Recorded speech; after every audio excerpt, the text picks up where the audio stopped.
Chapter 22. Day 1. Wave. Kurama sat on the couch by herself, surrounded by her and Naruto's followers. They all looked at Kurama with serious eyes. They all wanted to know why Naruto went crazy not too long ago. When Naruto left, Kurama told them she would explain to them in the morning, not wanting to be around anyone. Now was the time, and she looked around at the ninja in the room. She also wanted Tsunami, Tazuna, and Inari come in and listen to what she had to say. She couldn't hide this from them any longer, now after what transpired last night. I know that you all want answers, and I will answer them all with honesty. I won't keep everyone in the dark anymore, said Kurama. But before you ask anything, let me tell you some of the basic things that led up to yesterday, she said with a sniff. First of all, have you wondered why Naruto-kun said to kill all Konoha ninja that you see? She asked them. It's because he hates Konoha after what they did to him, right? Asked an innocent-looking Isaribi. Well, in a simple way, that is correct. But to understand Naruto-kun more, you will have to listen into everything, she said. Everyone nodded at what she said, daring not to interrupt her while she told her tale. Naruto-kun was born without love? She started. His family despised him because he held my soul inside of him. My chakra was sealed into his younger twin siblings, Menma and Mito Uzumaki Namikaze. Unknowingly to Konoha, Minato team, Naruto's father and the person who sealed me inside of Naruto-kun, messed up when sealing me inside of Naruto, putting my full soul and 50% of my chakra inside of Naruto-kun. Minato team made Naruto-kun a scapegoat for two reasons. The first was because he didn't want Naruto around his other children. Being in contact with Naruto-kun may mess up the chakra inside of them, making them go berserk. The second reason was because Minato team was angry at what I did to Konoha, and transferred that hate to Naruto-kun. He told everyone in Konoha that Naruto was born a demon, and deserved no love. Growing up, Naruto had no one. He lived on the streets for many years, not even being able to enter his own home with his family. He was beaten, despised, hated, alienated, for a reason he had no control over. He would be beaten one night, but only to heal because of my chakra the moment he woke up the next day. It was hell for him. The things they put him through made him hate Konoha with a passion, but he was a child, so he couldn't do anything to his tortures. That is, until he met me, said Kurama as his tails drooped to the floor in sadness. It was another beating that he received, and he made it to his mindscape, where I was held. At first, he didn't want to come to me because he heard my deep voice while in my Biju form, but when I turned into my human form, he came to me and we talked. Kurama smiled when remembering the first time she met Naruto. He still had those pure, innocent, blue eyes that shined even through the toughest times. She then frowned at what was coming next. Naruto-kun and I talked for a while, and I began to feel attached to the boy already. We felt the same on so many different things. Naruto-kun had my heart the first couple hours I met him. When we got to the topic of Konoha, that's when things got dark, she said as she looked down at her hands. Naruto-kun tried to hide from me that he hated Konoha, but I knew better. I sensed the large hate he had in his heart, and I used it to my advantage. I manipulated him. Corrupted him.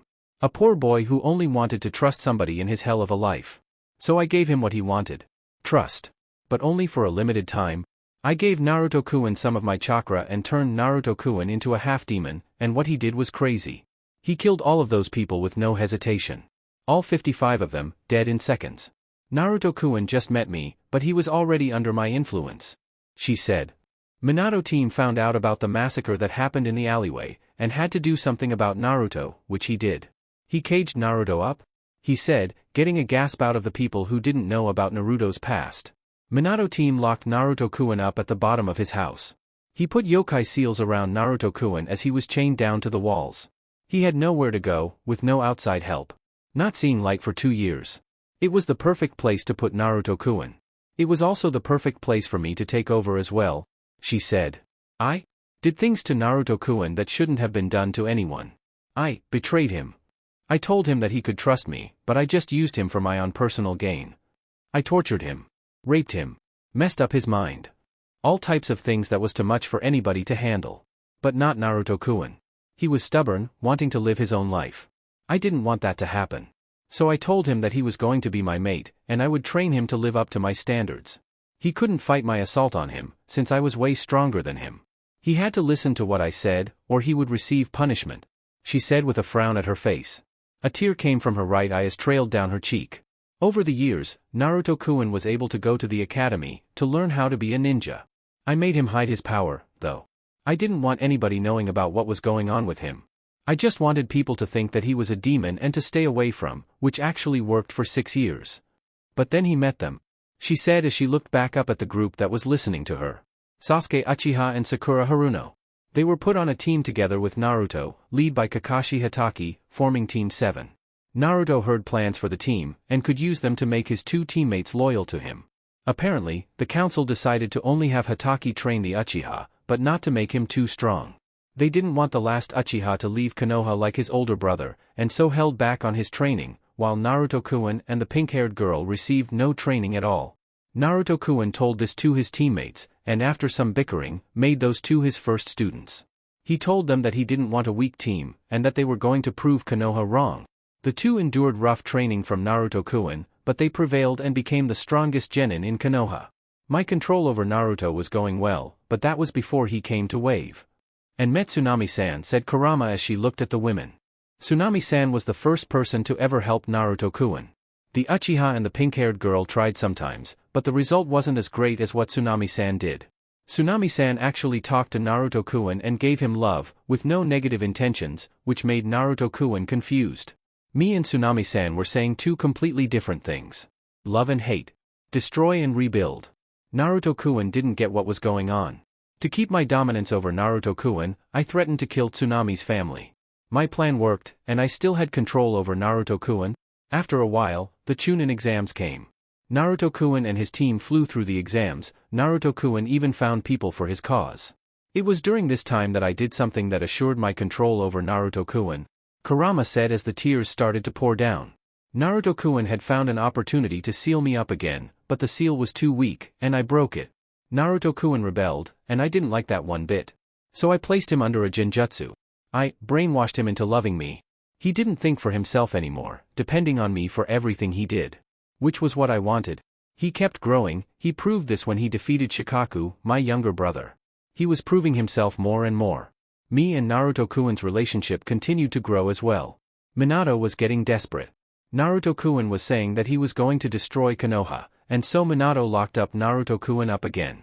He blocked off my influence also, leaving Naruto-kun in a cage of loneliness and pain. Naruto-kun found a way out and left Konoha, and came back to Wave. Ever since his has been gaining allies, ready to take down anyone who opposed him. His goal of destroying Konoha was getting closer and closer. He became obsessed with the thought of destroying the place. But you all saw what it was doing to him, she said. Naruto-kun destroyed Oto without a bat of his eye. He didn't care. He was just getting ready for the even larger carnage that was to come. The look in his eyes scared me, and I had to do something about it. The results, though, wasn't what I was expecting. I told Naruto-kun to give up on destroying Konoha. He snapped out. He couldn't even believe I would say such a thing. Everything that he has been through was for him to get ready to destroy Konoha, and I was going to take it away from him. He said that he felt betrayed by me for saying that, and what happened yesterday night is a result of my actions. All of his pent-up anger at me, released. Kurama then looked up at the group, seeing their faces of now knowing about Naruto's past. They couldn't believe of all the things about their leader were hid from them for this long. I have a question, said Yugo, getting Kurama's attention. Yes, asked Kurama. When we went on a mission with Naruto-sama not too long ago, we met up with the Uchiha and the pink-haired girl. The Uchiha said that Naruto-sama doesn't care for us. Is that true? Asked Yugo. Kurama took a deep breath, before answering the teen's question. What the Uchiha said is true, she said, getting a gasp out of them. What? Said a quivering Fu, not liking what she heard. While growing up? I told Naruto-kun to only trust me. While putting up a good front. The only person he cares about other than me is Tsunami-san. I want you all to know dash. You lie, shouted Karen, tears pouring out her eyes. Naruto-sama cares. He does trust us. What have we done against him? I know this isn't easy to believe. But it is true, said Kurama as she looked down at the ground. This is all your fault, shouted Karen as she ran up Kurama with her fist held up. Fuka jumped up and held Karen back. Karen-chan. Calm down. Even though I don't like it either, attacking Kurama-sama won't help anything, said Fuka. Tears were also seen coming down from her eyes as well, not taking the news good either. So, Naruto-sama didn't ever care about us, said Yukon from Sakan's back. He only cared about the abilities we had, huh? In other words, he's like Orochimaru, finished Guren, her arms crossed over her chest. No. Don't compare Naruto-kun to that man, shouted Kurama. Naruto-kun doesn't conduct experiments on you. He doesn't lock you all up. He is far from being Orochimaru. Look at what you said, Kurama-sama, shouted Kidamaru. He doesn't care for us, but brought us in anyway. He must have had a reason to bring us to Wave. He brought us in for our strengths and nothing more. I promise you that it wasn't that. I'm telling you, said Kurama, trying to defend Naruto. Then what was it, said Tayuya. What was it that fucking made Naruto-sama save us from our shitty lives and bring us here to Wave? She questioned. It was me, announced Kurama. I told Naruto-kun who to bring to Wave. All of you being here is because of me. Don't blame Naruto-kun for my mistakes. Everything that is going on right now is because of me, she said. I need to go, said Dosu as he left the room. Yugo followed behind Dosu, since the two were good friends. Please, don't think differently about Naruto-kun. He just confused. I am the cause of everything, said Kurama. Slowly, everyone made it out of the room, going to their separate destinations. Kurama was alone, but one other person stayed with her. He's strong. No matter what he's going through, said Tsunami as she got up and sat next to Kurama. Kurama could only put her face into Tsunami's shoulder and cry her heart out. She didn't want everyone turning their backs on her. And especially not Naruto. He didn't deserve the things that he went through. They shouldn't be mad at Naruto, but at her. Don't worry, said a crying Tsunami. We'll get through this, she said as she stroked Kurama's long red hair. Somehow she whispered. Konoha. Minato was writing on documents with a fury. He was demanding his ninjas to take position all around the village. Naruto was coming for them, and they had to be ready. He had to make sure everything was right before he could leave his office, though. Hokage-sama, shouted his advisor, bursting through the door. All positions around Konoha have been filled. We have watchmen on the lookout for the next 72 hours as you asked. Good, said Minato as he stood from his chair, stamping the last document. Ninjas were called back from their missions to come help out Konoha in their time of need. People were packing bags of personal belongings, ready to move to the secret bunkers provided for them. For the first time in history, Konohagakure was on lockdown. Uchiha Estate. Sasuke's eyes opened up from his sleep, sensing something outside. He looked next to him to see the sleeping form of one Sakura Haruno beside him. He smiled a little when he saw the small trail of drool coming from her mouth. Sasuke and Sakura's relationship grew ever since Naruto left Konoha. They had went on several dates, and then finally made it official that they were dating. He was a happy person. Nothing could ruin the feeling of having someone to love. Sasuke got back out to the matter at hand and went outside to the place where he felt the chakra presence. When he made it to the scene, the only thing that was there was a small note. Sasuke picked up the note and his eyes widened when he read it. Meet me at the Uchiha hideout. I have some things to tell you. Be prepared to battle, was all it said. Sasuke knew that it was Itachi, since the only people who knew of the Uchiha hideout were Uchihas, and there wasn't a lot of them left. Sasuke gained a serious look as he went back to his house, ready to meet Itachi. Makai.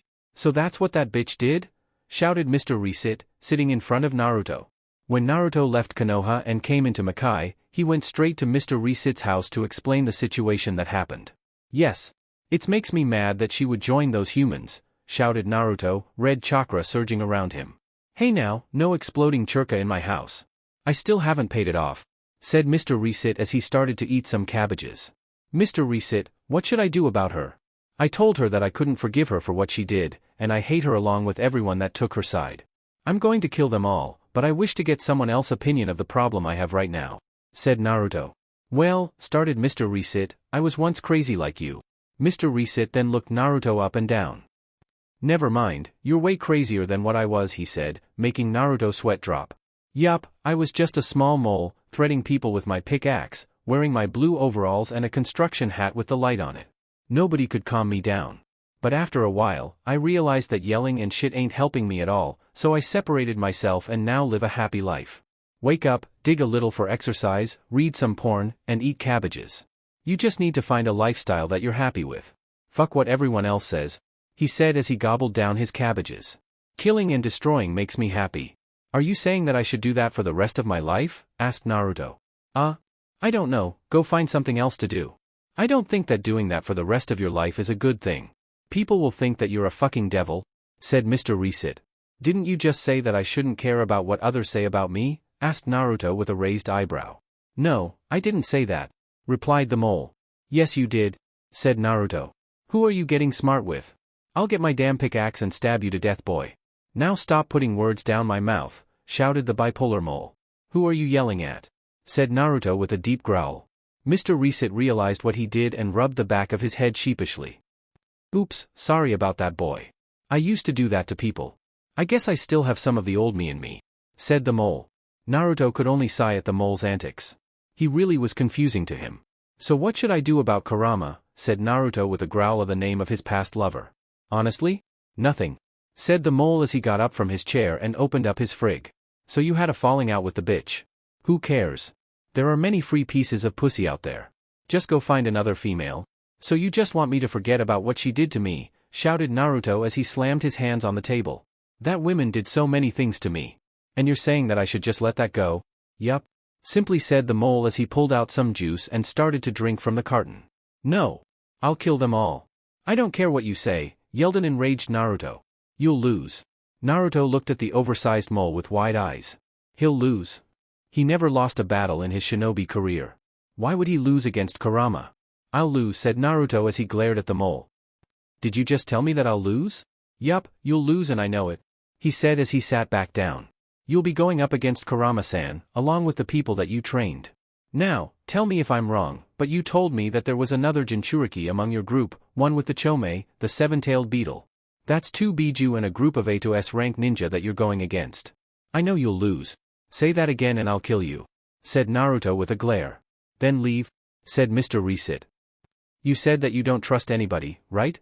So then why are you here getting my opinion when you won't even care whatever I said to you? You have no friends, right?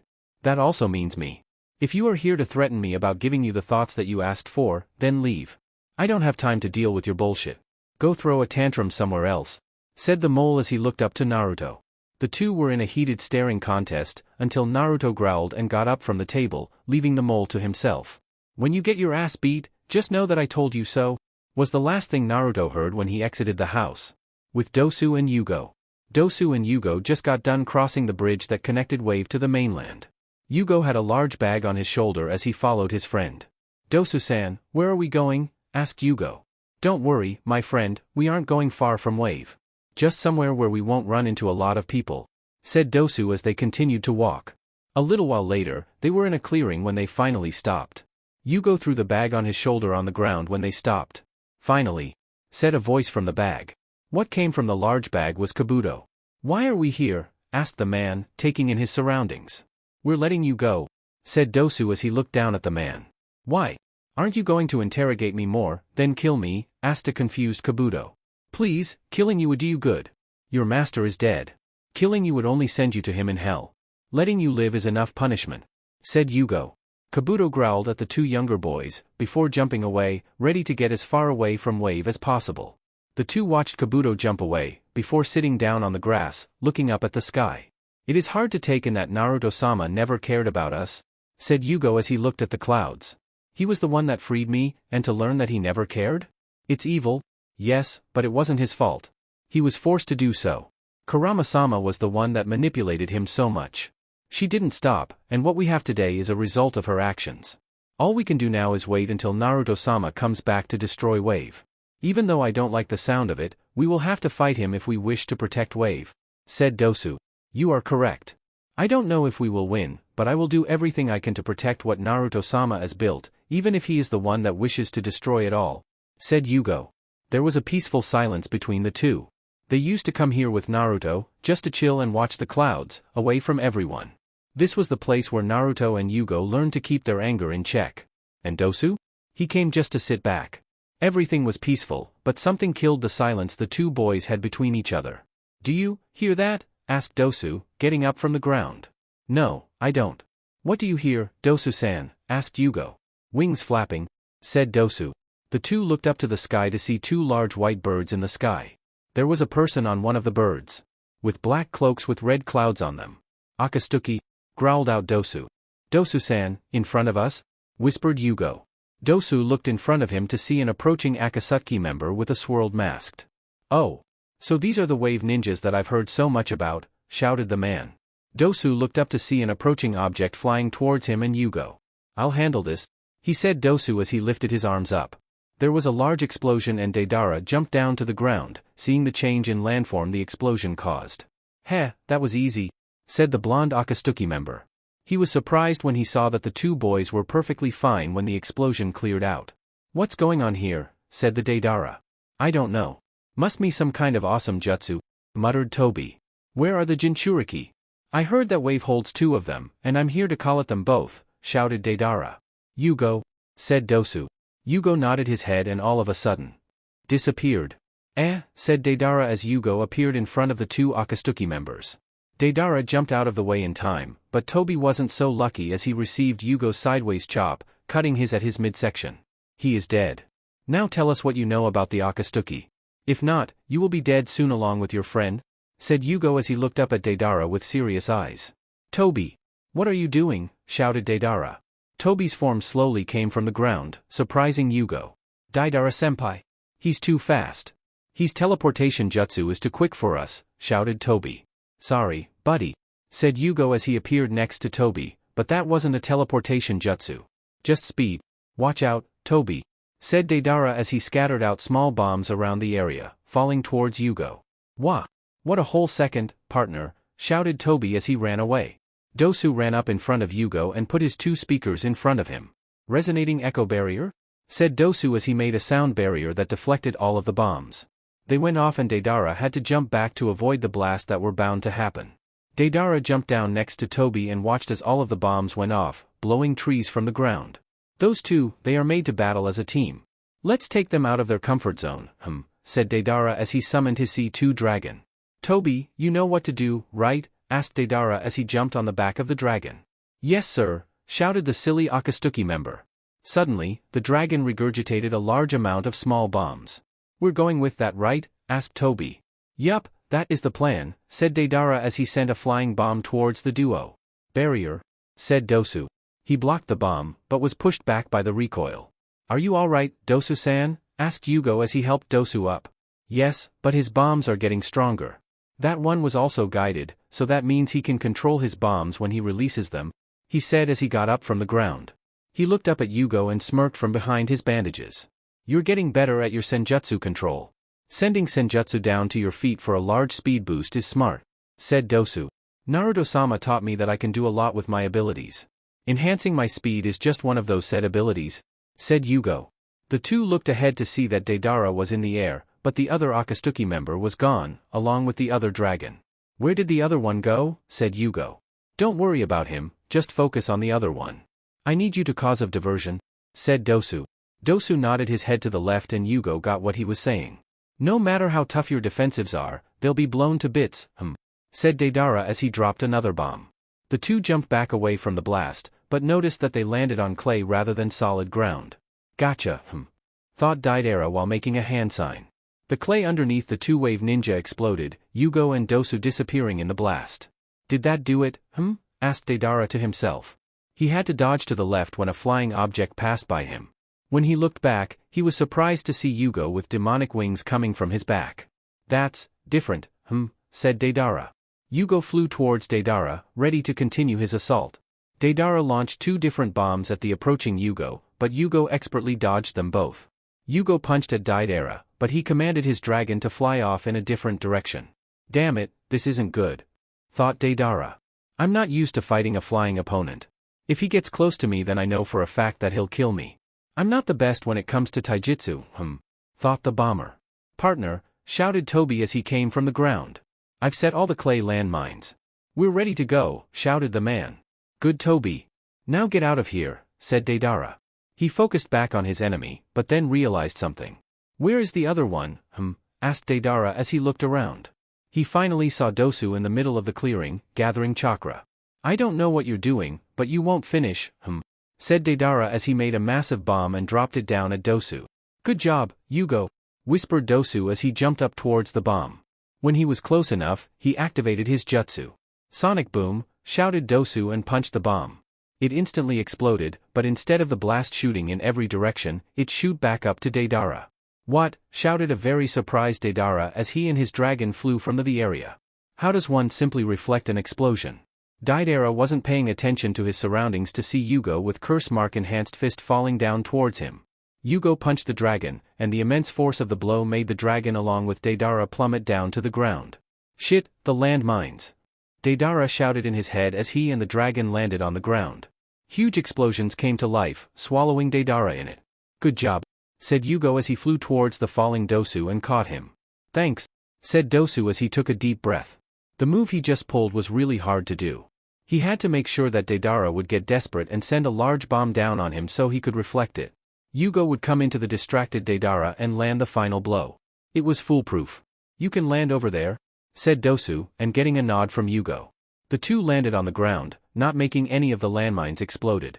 Deidara came from the smoke cloud cut up and wounded. He saw the two boys on the ground and his anger spiked. How are you not landing on the land mines, shouted Deidara. I can sense the mines underground with every step. Each time I take a step, I send out vibrations down to the ground. It was easy to find them all, and the safe places to walk, said Dosu. Deidara's face crunched up in anger. These kids found out how to avoid his mines already. All the orange-haired one had to do was fly above them, while the bandaged one already knew where the mines were. In other words, he just used a lot of chakra on them for no reason. You won't defeat me, shouted Deidara as he ate a handful of clay. Oh. He's eating the detonating clay. That only means one thing, said Toby from far away, watching the battle. I'm going to kill you with this. My masterpiece, shouted Deidara. Toby. Run away. Yikes. It's the C4 Karura, shouted Toby as he started to jump away from the battlefield.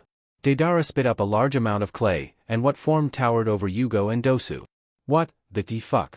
Said Dosu as he looked at the colossal Deidara. This will kill both of you, said Deidara. Dosu-san, how do we deal with this? Asked a worried Yugo. Dosu looked up at Deidara to see that he wasn't flying away, which got him thinking. If this thing explodes, then wouldn't he be flying away? He is actually near it, just high in the air. Which must mean time to die, shouted Deidara as the larger Deidara started to stretch out. Yugo, quickly. Grab me and fly up in the air as quick as you can, shouted Dosu. Yugo, without asking questions, grabbed Dosu and flew up in the air. The large Deidara finally stretched out as much as it could and burst open, only to reveal, no explosion? Ha ha ha ha ha. I win, shouted Deidara as he looked at Yugo and Dosu up in the air with him. The forest life around them started to deteriorate until they were no more. Sayonara, wave ninjas, shouted Deidara and activated his technique. He was surprised when nothing happened. What's going on? Asked Deidara as he kept trying to activate his ultimate move, but it wasn't working. It's not going to work, said Dosu as he hung from Yugo's arms. You moves are really noticeable to me. What are you talking about, shouted an aggravated Deidara. Why weren't they dead? Using the sound waves in the air, caused by your explosions, I sensed all of the bombs in the air. I saw that you were flying over your ultimate move, so I assumed that was the safe zone from your attack. All it took was for me to look at the situation to realize your game, explained Dosu. What if the safe zone you assumed was safe wasn't safe? Asked Deidara. He really was interested in how they escaped. Simple. I would just blow the nuclear bombs away with my sound waves. I could also make the bombs vibrate in the middle of the air, making them detonate sooner than you even wanted them to, but the first option just sounded safer to me, said Dosu. This boy has broken down my art so quickly, thought a shocked Deidara. It's time to finish this. Yugo, said Dosu. Suddenly, Yugo quickly flew towards Deidara. Deidara wasn't quick enough to move in time to dodge the punch that Dosu hit him with. Deidara suddenly felt disoriented as he coughed and spit up blood. I have you in my under my jutsu now. It's best to give up now, said Dosu. Dosu went to punch Deidara again, but was surprised when felt clay instead of flesh. Another Deidara appeared from the owl's back they were riding on and grabbed Dosu by his foot. You think that I would just stop there? Let's see how you manage a direct C4 attack, shouted Deidara as another Deidara-like bomb came from his mouth and overtook Dosu's form, closing him in on the inside. Deidara jumped back, ready to kill Dosu, but wasn't ready when Yugo appeared in front of him and punched him right when he was going to form hand signs. Ga, said Deidara as he punched down to the ground, Yugo slowly following him. Inside the bomb, Dosu made sure not to breath while he was inside, not wanting to get the bombs inside of him. Don't breath, just gather your churka and, resonating echo drill, Dosu shouted from inside his head. The bomb exploded, but not from Deidara activating his technique, but by Dosu blasting sound inside. Dosu fell to the ground, but caught himself by landing on his feet, firmly placing themselves on the ground. He walked towards Yugo and the very tired Akatsuki member. Give up, said Dosu as he looked down at Deidara. Deidara, with one more trick up his sleeve, shot snakes from the mouths on his hands towards Dosu, but was cut off when Yugo stomped on them. Stop fighting. You have lost, said Yugo. Deidara looked up at the two teens, feeling inferior by their glares towards him. They countered every attempt he made to kill them. How was he going to win now? He, ha ha ha ha ha ha, laughed out Deidara. You really think that you're going to get out of this alive? He shouted and pulled his shirt off, revealing his skin to be sewn up with threads. His mouth chewed at the threads, until they came loose, and pulled the thread out. What came from the threads was a large mouth. Behold, said Deidara as he started to feed the mouth clay. My ultimate art? I thought your last art was your ultimate art, said a confused Yugo. Be quiet. I am trying to say my finally speech, shouted an angry Deidara, black lines encasing his skin. We don't want to hear it, because we can bet that as well, said Dosu as he punched at the air. Deidara became drowsy and couldn't sit up straight. His chakra control was shot down. The black line stopped growing and then started to recede from Deidara's skin. Ugh! What did you do to me? Asked Deidara. I messed up your chakra control, balance, senses, everything that you control. You had to build up your chakra for your final move to work, so I cut that off. You are now useless, explained Dosu. Fuck, whispered Deidara as he fell back. I can't die like this? Too bad, said Yugo. The two-wave ninja watched as Deidara's eyes started to close together, signifying his death. If the Akatsuki are all like this, I don't think we'll have a lot of problems, said Dosu as he and Yugo headed back to Wave, wanting to rest up. Day 2. Konoha. It was morning time and the Uzunamake's family were sitting around the table, having breakfast. There was an awkward silence present, and it seemed as if no one was going to break it. They all knew that Naruto was coming back to destroy them, and they all wanted to avoid the topic. It was their fault that Naruto ended up the way that he was, and now hundreds of thousands of people were going to suffer from their mistake. Everyone, listen, said Minato as he set down his silverware. He gained everyone's attention as Kushina, Menma, and Mito looked up to their father/husband. You all know that tomorrow Naruto will return, he started out. And when he does, he won't show any mercy. Convincing him to stop is now not an option. We will fight back, and I will go first. What do you mean, Tusan? Asked Mito. Naruto just won't come back in the middle of Konoha, he's not that type of person. He may just give some type of signal or something to show that he's back. When we get that signal, I'll be the first person to go up against him, said Minato, surprising everyone present. Why would you do something like that, Minato-kun? Asked Kushina as she looked at her husband with a raised eyebrow. Shouldn't you be one of the last people to face Naruto, since you are the Hokage? Maybe, but not in this case. I want to make as much time to hold Naruto back, while everyone here in Konoha gets ready to fight. I won't let others die because of the mistake that I started. And if I get the chance, and I highly think that I won't, I will have to kill Naruto, said Minato, making everyone sad. Isn't there some other way? Asked Mito as she looked down at her plate of food. All Naruto needs is a chance to realize that he can change and become a family. You know good and well he doesn't care about that. You heard what he said when he came here. He was betrayed by the Kyuubi and his followers. He has nothing important to use against him. He really does think that he is all alone, said Menma. Honey, are you sure that you should do this? Asked a worried Kushina. Facing Naruto alone was suicide, even for a person as strong as Minato. Yes, I'm sure. Let's just enjoy the day as much as we can before sending the civilians into the secret bunkers.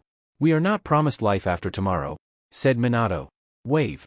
Kurama was laying in bed, looking at a picture of her and Naruto, smiling to the camera. The last 24 hours have been havoc to her. She felt like how she did when she got resealed into Naruto by Minato, only 10 times worse. She betrayed Naruto, and he now believes her as an enemy. That was the last thing that she wanted him to think of her. They were lovers, mates, a couple, not enemies. It broke her heart when he flashed away from her, and it broke her heart more to see the faces of all her and Naruto's followers learning the truth. Most of them haven't talked to Kurama at all. The only people that has talked to her was Tsunami, Dosu and Yugo. The last two informed her of killing an approaching Akatsuki member, before leaving the room, like they didn't want to be in her presence any longer. The threat that Naruto made to her was still fresh on her mind. He was going to destroy Wave, just because of what she said. Why didn't she just let him destroy Konoha without any problems? Then, she wouldn't be in the situation that she was in now. No. She couldn't have done that. Because if she did, Naruto would have progressed farther and farther away from her. He would be a walking husk of hatred. She couldn't watch him turn into a monster. Kurama had to do something to deal with Naruto. She knew that he was in Makai, sensing him summon the gates of Makai far away, so he wasn't on Earth now. She could plan something that he wouldn't be ready for. She could try to convince him to stop, but she knew he wouldn't listen. There was only one way to get her Naruto-kun back. Kurama shot out of her bed, her mind made up. She had to do this, because if she didn't there was no telling what would happen to the world. It was time to put her and everyone else's skills to the test. It's time to fight, thought Kurama as she exited the room, a determined look on her face. An hour later. All of the Wave Ninja were gathered at Kurama's mansion. They were called by her and, reluctantly, came to see what she had to say. They were all mad at what they learned from her, and really didn't want to see her. But they rather see her calm than see her angry at them for not showing up to the meeting. They all turned their heads to the stairwell when they heard footsteps coming from them. Kurama emerged from the corner and walked straight to her seat on the main couch. She looked around to see some blank, some angry, and some confused faces on the Wave Ninja. Sparing no time, Kurama started, "I know that you all don't want to see me, and that you don't trust me because of what I told you all, but I haven't something to tell you all. Is it another damn secret of the torture that you put Naruto-sama through? If so, then I don't want to hear it," said Kin as she turned her head away from Kurama. "No, that isn't what I called you here for. This is more serious than what I told you before, so get your act together. I don't have time to see you pouting," said Kurama as she gave a dangerous look towards Kin. "How dare you," shouted Kin as she pointed at Kurama. "Telling me to get my act together. It seems to me that you lost your act as well as your common sense long ago," she said, hitting a sensitive spot for Kurama. "Why should we listen to you?" asked Pakura as she looked Kurama in the eye. "You have fed us lies for a long time. What you are about to say may be the same. I don't think that we should even be here. All she has to tell us is lies," shouted Zaku. "I once respected you, but now it seems that you are just like Naruto-sama described you as. An enemy?" said Haku as she shook her head side to side in disappointment. "Naruto-sama hates us, and it's all your fault," shouted Karen. "You aren't our leader, Naruto-sama is. Why should we listen to you?" asked Fuka. "Do you all want to save Naruto-kun?" shouted Kurama, shutting up everyone in the room. "What? We can save Naruto-sama," said Isaribi. "Yes, we can, but I need you all to listen to me if we wish to bring our leader home, understood?" said a dead serious voice. "Hi," they all said, interested in the plan that Kurama had for them. "Good. Now Naruto's main target is Konoha. If he destroys Konoha, then he's heading here next. What we have to do is stop him before he gets here," she said. "How will we do that?" asked Kadamaru. "Naruto-sama is stronger than us all put together. How can we stop someone as powerful as him?" the spider-like teen asked. "We'll use Konoha's defenses to our advantage," she said, getting the interest of the people present in the room. "Use Konoha's defenses? How in the fuck are we going to do that shit?" asked Tayuya in her own special way. "Konoha will probably intersect Naruto-kun before making it to their walls. The wood rather destroy the forest that surrounds the village than the village itself. We'll wait out the battle for a while, letting Naruto-kun get comfortable with the battle he's going to face. That's when we come up to attack," explained Kurama. "So basically, this is a surprise attack. We'll launch our most powerful jutsus at Naruto-sama while he is distracted." "It's a sneaky play," said Zabuza, leaning against the wall. "Yes, but I have another idea on how to do this. Here's the plan." Makai. Naruto was getting ready for bed, getting ready for the carnage that he was going to cause tomorrow. He was ready. It was finally time for him to achieve his lifelong goal. Destroy the place that hated him for no reason. Destroy the place that denied him of his rights. Destroy the place that he was born. Destroy Konoha. Naruto looked outside his window to see the red moon that shone in the skies of Makai. It wasn't the moon on Earth, so he wouldn't hear that voice in his head here. No matter, he would still finish what he plans on doing. Naruto got to the bed and saw a picture of him and Kurama, smiling towards the camera. That was the time where he loved that woman. When he was actually happy. When he felt that he had a place in the world. Not anymore. "Kurama," he said as he picked the picture up. "You are one of the many sources of my pain. I promise that the next time I see you, I will kill you. I won't hold back. I won't show any mercy. You are nothing to me anymore, and all of those that support you and your efforts to stop me shall die. I will kill you and I will be one step closer to killing off everything that ever hurt me. There is no such thing as love. There is no such thing as trust. I fight for myself and myself only. You or anyone else that stands in my way shall receive the same punishment as Konoha shall tomorrow. That is a promise I will keep," he said as he placed the picture face down. He had to get his mind right for the events ahead. Naruto's mark on his shoulder that proved that he was the mate of the Kyuubi glowed red, not that he noticed. Wave. Kurama was sitting up in tree, looking up at the moon. Naruto had found some type of interesting thing about the moon, but she could never find out what was so great about the flying rock. This was her first time doing this, wanting to get some alone time for herself. She thought back to the picture she saw of her and Naruto early and started to speak out loud to nobody. Naruto-kun, you've been through a lot. Most of it was because of my selfishness. I know that you don't believe me when I say this, but I love you. I only want the best for you as well. Please understand that I am worried for you, and would do anything to save you from your pit of loneliness. We all care for you, the person that saved us all from our past lives, and the person that understood us all. You saved me from my loneliness, but in return, I stabbed you in the back. I promise that I'll never do such a thing ever again, and you can trust me forever. I'll save you, Naruto-kun, from yourself, and that's a promise I shall keep, said Kurama as she jumped down from the tree she was in and started to walk back to the mansion. Kurama's mark on her shoulder glowed red, but didn't notice this. She kept walking but heard something that stopped her in her tracks. Please, said a voice in her head. Kurama's eyes instantly went up to the moon to see the silhouette of a woman. Please, save my Sochi. And with that, the figure disappeared. Isn't that some bullshit, muttered Kurama, not believing what she just saw. Day 3, final day. Konoha.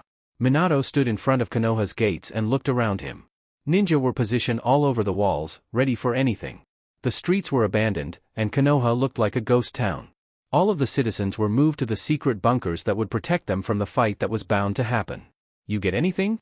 Minato as a sensory ninja. No sir, but I will report anything that I sense, Hokage-sama, said the ninja. Minato nodded his head and turned back to his wife, Kushina Uzumaki Namikaze, the mother of his children, and the women he fell in love with. You okay? Asked Minato. Honestly? No. I'm scared, she said. Minato engulfed Kushina in a hug, knowing what she was going though. I understand. We will get out of this, he said as he kissed the top of her head. The final valley. It really was a nice day outside. The birds were chirping, the fish were jumping out of the water, and the sun was shining. It looked like a scene from a fairy tale. Yeah. We all know this won't long. A large amount of Ki flooded the area.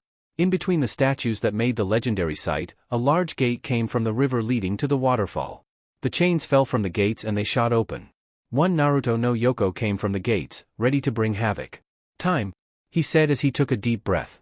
He opened his eyes to show his fully black, hollow eyes. To destroy, he said with a smirk and flew off. Konoha. Minato turned his head, breaking the hug he had with his wife when he felt the large Ki from far away, already knowing what it was.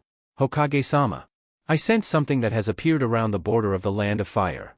The chakra reserves he has are crazy if I can sense him from here, shouted the sensory ninja. Minato, taking a deep breath and walked towards the gates of Konoha. He turned around to see his wife with eyes full of tears. Don't worry. I'll be back soon, he said with a smile that Kushina loved. I love you, he said.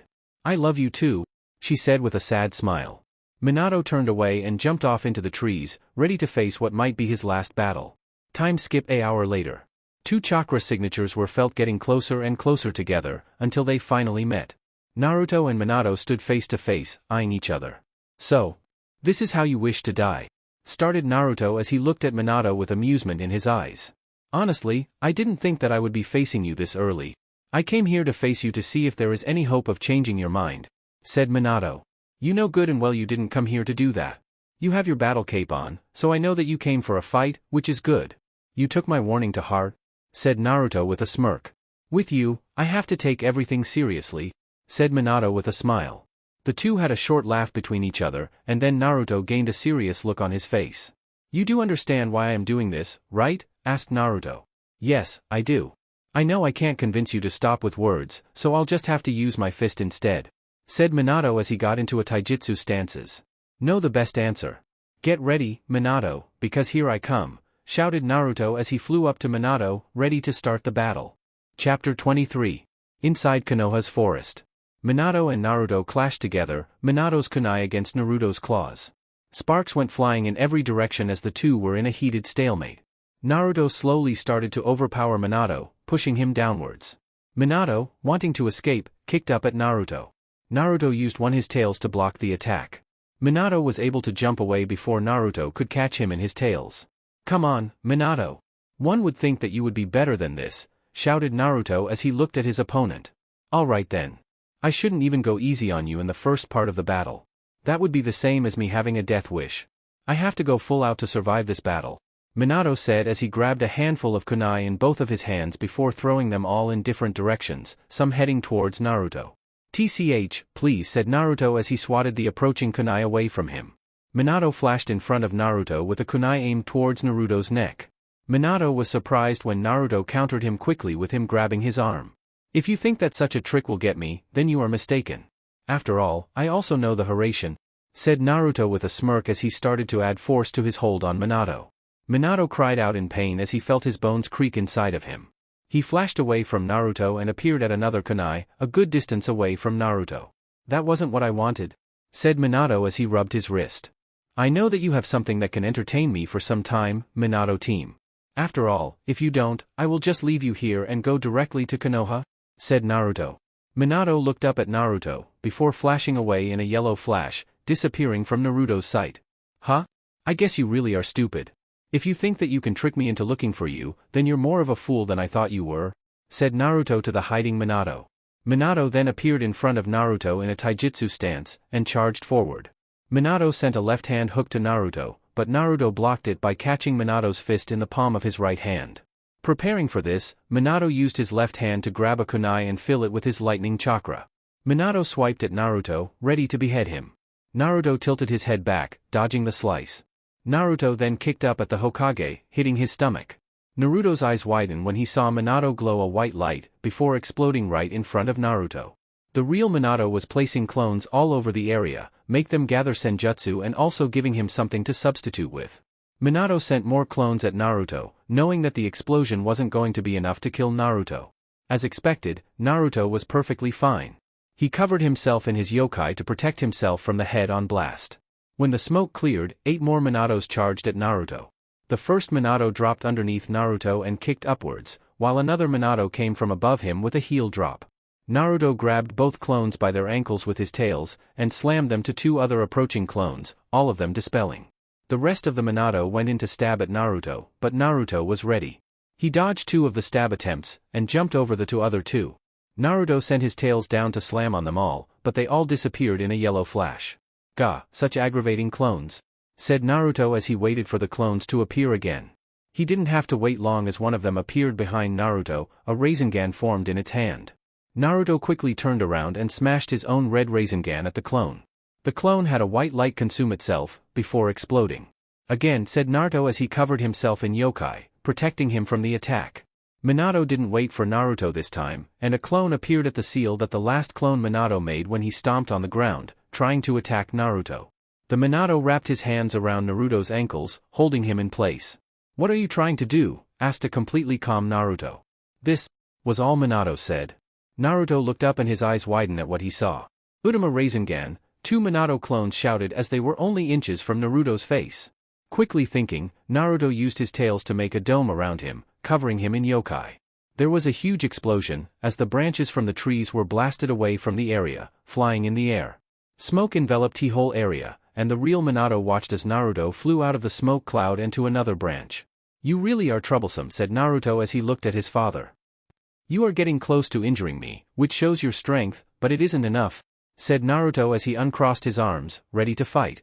"Finally going to take me seriously?" asked Minato as he got into a taijutsu stance. "Maybe. I've been going easy on you, letting you get in close, but not anymore," said Naruto. The 2 stared each other down, until Naruto disappeared from sight. "Do you remember?"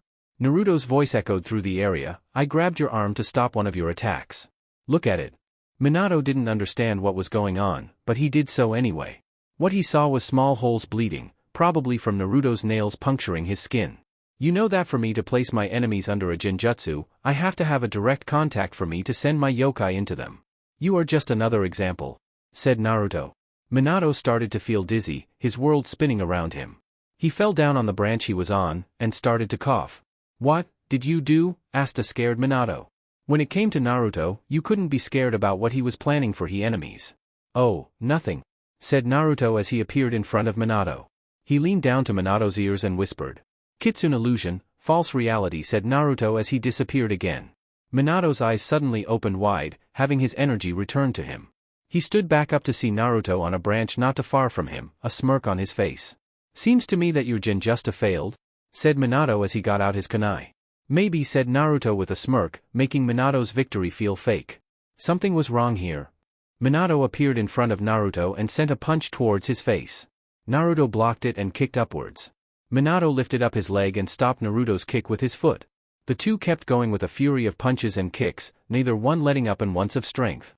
Suddenly, Naruto jumped back and took a deep breath. Katon, fox fire, he shouted and sent a massive fireball with the head of a fox rushing towards Minato. Minato threw a lightning-enhanced kunai through the fire and started to run away.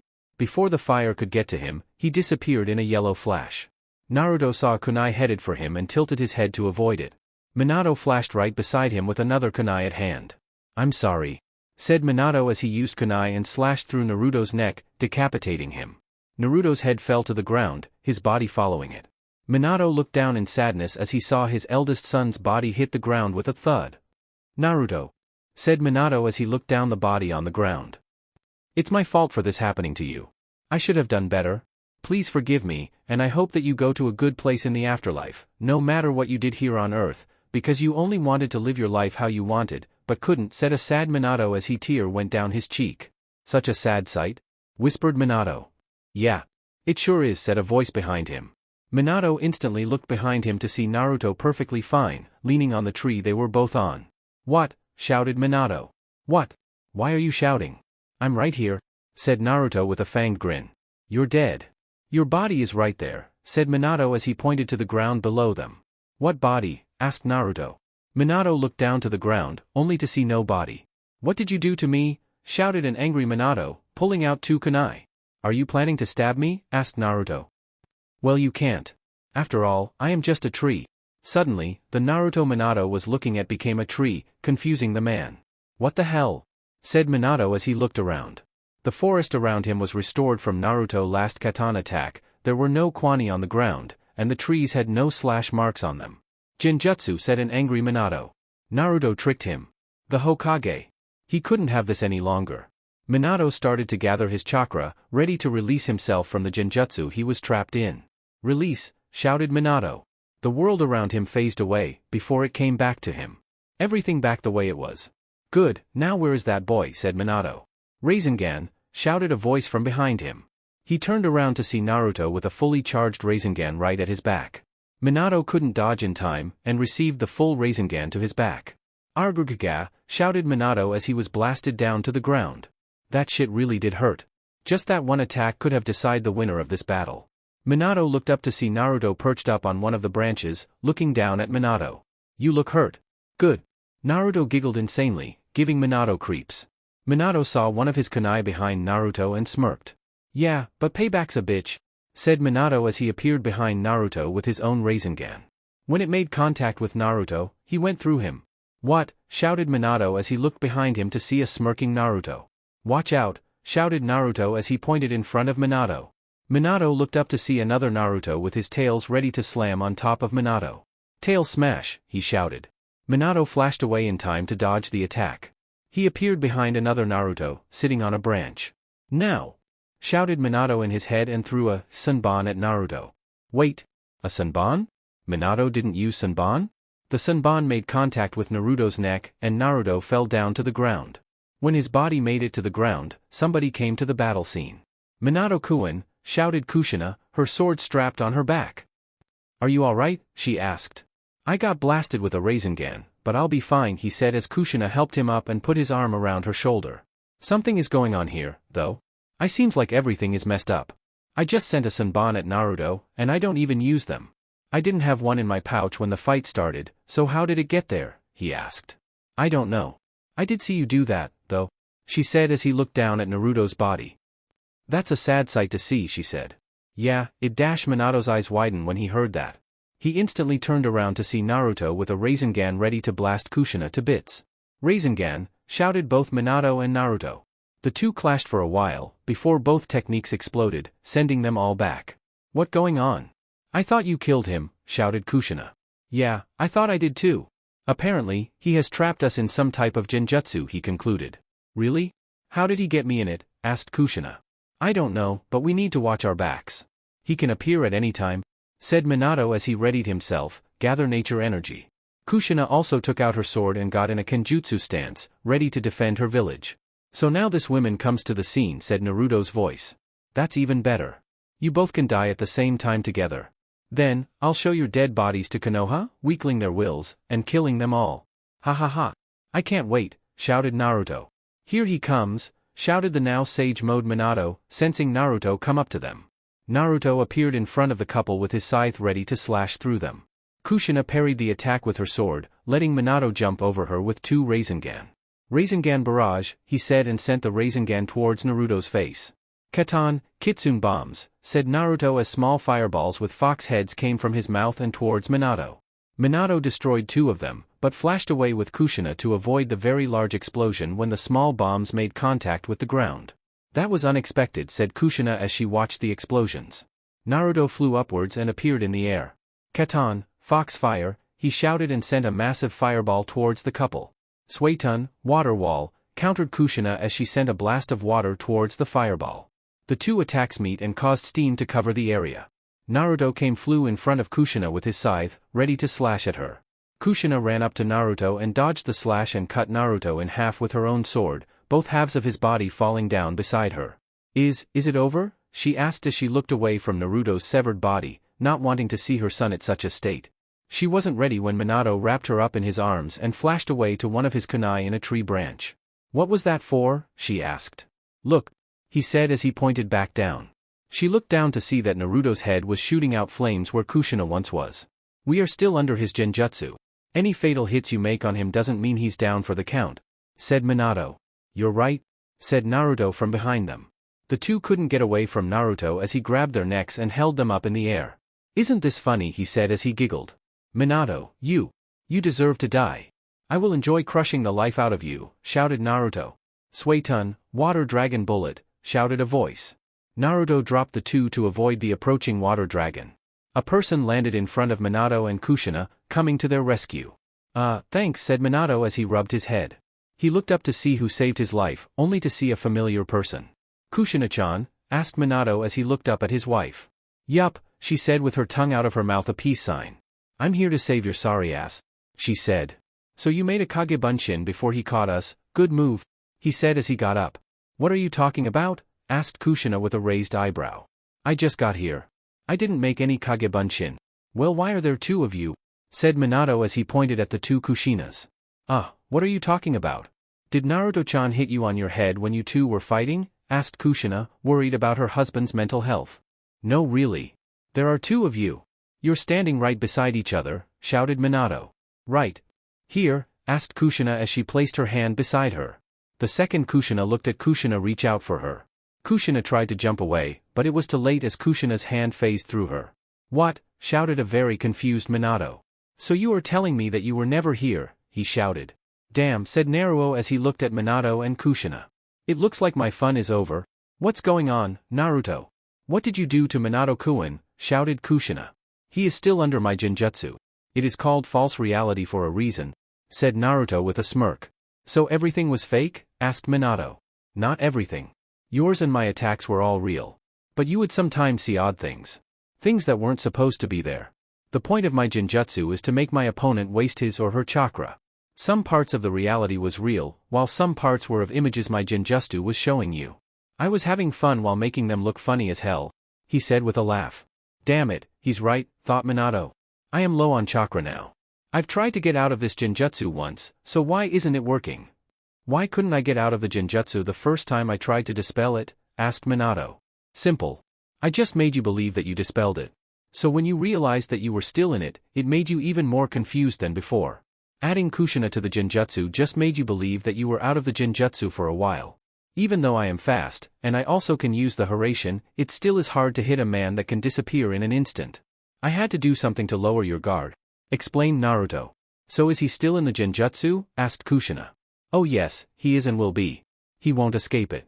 The only way for him to be released of the genjutsu is to dispel the yokai coursing through his chakra network, which he doesn't have the ability to do, said Naruto with a smirk.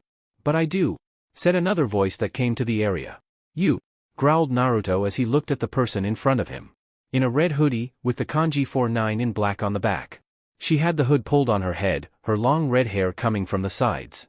Her crimson eyes that gleamed with power. She had smooth black leggings that showed off her amazing curves, and black sandals on. The most distinctive feature on the women, which was impossible to miss. The 9 feet tails coming from her tailbone. Kurama, said Naruto with a growl. Good to see you again, Naruto-kun, she said with a small sad smile. Don't call me that. I no longer love you. I hate you even more than those two behind you. Now move along. I told you that I would come to Wave to destroy it after I'm done with Konoha? He said with a snarl. I told you, Naruto-kun, I'm not letting you destroy Konoha, she said. What's with the hoodie? Asked Naruto. Oh, nothing. It's just to show that I'm serious in saving you from the path that you're going down. That, and it shows of the 9 real good, don't you agree? She said with a smirk as she turned around and showed off the back of her hoodie. She moved her tails out of the way so Naruto could get a good look at her ass. That very, amazing. 1 in a trillion, plump, sexy, dangerous, fat ass. Stop playing games, shouted Naruto with a blast of yokai. Why are you protecting them? You should kill them also for what they did to you. I'm not going to, because that would make me a hypocrite. I don't want you to destroy Konoha because of your hatred for the place, but me killing these two for revenge. I am not going to do something like that. Plus, they are going to help me save you, she said with a smile. I told you. Anyone that gets in my way is dead. You aren't the exception, he said. I know, she said as she stuck her fingernail into Minato's neck, absorbing the yokai in his chakra system. But I can't have the person I love destroying everything he hates, also destroying himself while doing so. Then prepare to die, he said as he brought out his scythe. I promise you that we will win, she said. Minato, and Kushina got into a taijutsu stance. Listen to me, said Kurama to the other two. I know that we aren't on good terms with each other, but I need you two to help me win back Naruto-kun. He doesn't know what he's doing. And since we three are the main causes of Naruto-kun's pain, I'm sure that it's right to take all that suffering that we placed on him away, she said. All right, Kurama-san. We will team up, said Mianto. Just make sure that you don't double-cross us after all this is over with, said Kushina with a playful smile. No promises, said Kurama with a smile, making the other two scared. But listen. Naruto's taijutsu is called the Merciless Kitsune. It involves using his tails to attack and defend, and his arms giving him an extra edge on his enemy. He will match your power for a while, but then surprise you with a strong attack that you weren't expecting. If he hits you, then you are assured at least a couple broken bones. If he keeps hitting you, you'll be dead in a good 30 seconds, explained Kurama, making the other two shudder at Naruto's dangerous taijutsu. So how do we take him down? One-on-one is not an option, said Kushina. We take him down with diversions. I'll be the main attacker, while you two sit back and launch attacks when you see an opening. It's the safest way, since I'm the only person that can match Naruto's strength, and the most effective. Understood, said Kurama. Hi, shouted the two. Good, said Kurama as she sent her yokai to a seal on her arm. What came out was all black sword. It was on the flat side of the sword was the kanji 9 on each side, written in red. So you really are going to pull everything out on me, said Naruto as he put one of his hands on his face. Good. I haven't had a good battle in a long time. We'll see who lives. And who dies, he shouted as he blasted the area with Ki, making the two humans that were present shake as they saw visions of their deaths. Get yourselves together, said Kurama, making Kushina and Minato snap out of it. You mustn't let him get to. He will take any and every opportunity to kill. Stay on your guard, said Kurama as she put her sword in front of her. Come, said Naruto with a mad grin. The wind blew in the area. They all had a stare down. Nothing happened for a while, but when Naruto and Kurama disappeared, the battle restarted. Naruto and Kurama met up in front of each other, parrying each other's attack. Crimson eyes met black as sparks made from their weapons jumped all around them. Kurama jumped back and went through some hand signs. Katan, Fox Fire, she shouted and sent a massive fireball towards Naruto. Futon, Uphill Current, shouted Naruto as the wind picked up and pushed the fireball up in the air. Kurama, in an impressive display of speed, appeared behind Naruto.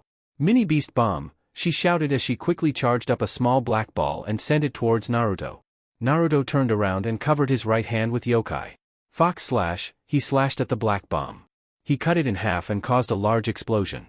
Naruto jumped back out of the smoke screen, but saw Kushina behind him with her sword ready to slash at him. When she did, he bent over to dodge, but saw Minato with a Rasengan in hand. Naruto wrapped one of his tails one of the branches and pulled himself away from the attack. When he was about to jump back to the action, Kurama appeared in front of him and punched him in his midsection. Naruto crashed down into the ground, making a large crater. Yokai blast, said Kurama as she made a ball of yokai in her hand and sent it down to where Naruto was, causing a massive explosion. Whoa, said Kushina as she looked at the blast. It looked like a small nuclear bomb going off. It really was an amazing sight to see. Can't go easy on him. Plus, that won't take him down. I'm sure of it, said Kurama. Sure enough, Naruto flew out of the smoke cloud, scratches covering his skin and hoodie. Growling. You are making this hard for me, said Naruto with a glare. Come home and you won't have anything to worry about, said Kurama. Never, he said as he flew towards the ground. Naruto threw his scythe towards Kurama, making her block it with her sword. Naruto came from behind Kurama and caught his scythe with one of his tails. He slashed at her back, but Kushina blocked the attempt. Minato tried to grab onto Naruto, but he kicked him away, breaking some of his ribs while doing so. Minato-kun, shouted Kushina with worry. You're worried about the wrong thing, shouted Naruto as he spun around Kushina and jabbed at her sides. He raised his tail up that held his scythe, and brought it down on Kushina. It didn't make contact with her though, as Kurama tackled Naruto to the ground. Kurama punched Naruto twice in his face, making him bleed out. He twisted them around in midair, making him on top. He kicked her down to the ground, making her land hard, the ground cracking beneath her. He jumped on her, held her down by her neck. Now this brings back memories, said Kurama as she put her hand on his cheek. Grrrrrr. Kurama, shouted Naruto as he raised both his hand up and made them into fist. He brought them down onto her, ready to cause a massive blow. Kurama, gathering chakra into her mouth, released her technique before Naruto could get to her. Katon, Fox Fire, she shouted and sent the blast fire to Naruto in 0 range. Naruto couldn't block it in time and received the attack fully. Gahhhhh, he yelled as the fire burned his skin. HMMHMHM, seems like that hurt, she said as she got out of the crater she was in. She winced as she did, her insides hurting. He really did put a lot of force behind his attacks. Naruto flew away from the flames to see him burnt everywhere. His yokai started to heal him at a quick rate, but he still was mad. Kurama, he shouted as flames gathered around his mouth. Katon, Hellfire missiles, he shouted. Red light started to be shown from Naruto's mouth, surprising Minato, Kushina, and Kurama. Watch out. This is going to be a big one, shouted Kurama.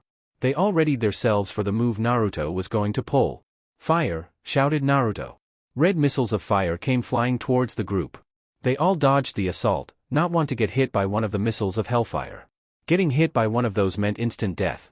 Once the missiles pasted by them, they were scared of the grin that Naruto was giving them. What did you do? Said Kurama. This battle has moved us.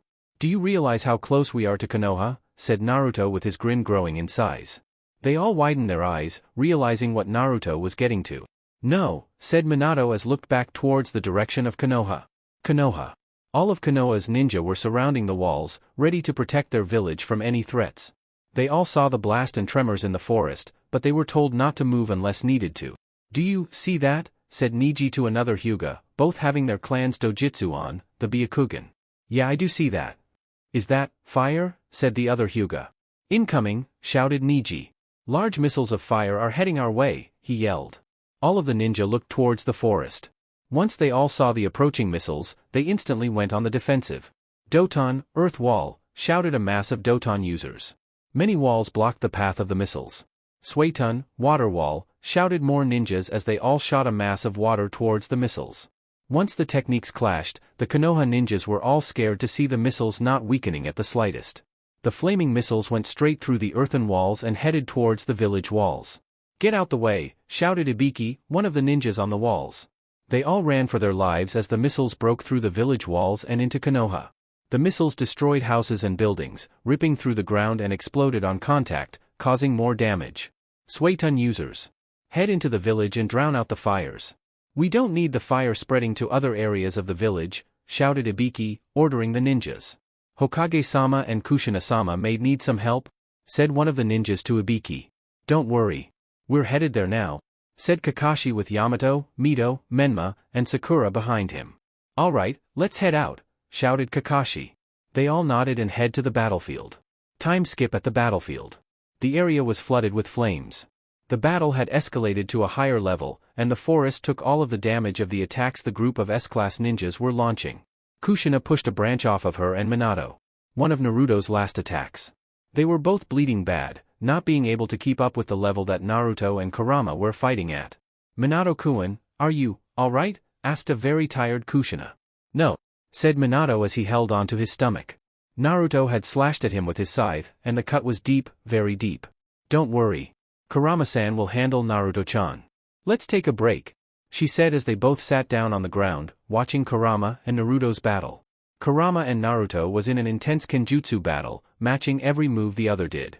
Neither Kitsune Demon was letting up on power, only putting more into their attacks. Kurama slashed at Naruto, but he squatted down and used his handle for his scythe to block her sword. He twisted his scythe around, the blades catching Kurama's sword and pulling it away from her grasp. Hey, laughed Naruto. Seems like I won this kenjutsu battle, Kurama, he yelled and slashed at Kurama, getting a good chunk of flesh from her shoulder. She shouted out. She jumped back away from Naruto and put her hand on her right shoulder, tending to the wound. What? That isn't going to stop you, right? He asked with a smile. The battle between the two did have an effect on both demons. Naruto had gash on his chest, but it was slowing healing. His hoodie was cut from many of Kurama's attacks with her sword, and he had dirt and sweat all over him. Kurama, although, conditions was just a little worse than Naruto's. Her hoodie's right side was cut off, revealing the black shirt she had underneath it. Cuts littered her body, and she was healing at a slower rate than Naruto, but it was still quick for he to get back to the action. Please, she said with a huff. It's going to take a lot more than that to kill me, she said. Good, he said as he charged at her. He punched at her face, but she responded with a kick to his stomach. He caught her leg before she could pull it back, and lifted her in the air. He slammed her back to the ground, making her cry out. Fox slash, shouted Naruto as he sent yokai to his claws. Kurama spun out the way as he claws impaled to the ground. He growled and used his tail with his scythe to slash at Kurama. Kurama pushed off of the ground and dodged the attack. Katan, flame massacre, shouted Kurama as a small flame was made in each of her hands. The flames covered her hands. She punched them forward and the flames blasted forward. The flames started to twist around each other. Naruto looked at the deadly flames with a smirk, amusement in his eyes. Futon, tamed winds, shouted Naruto, using his most favorite move. The invisible wind blade sliced through the fire, and Kurama had to bend back, avoiding the wind blade.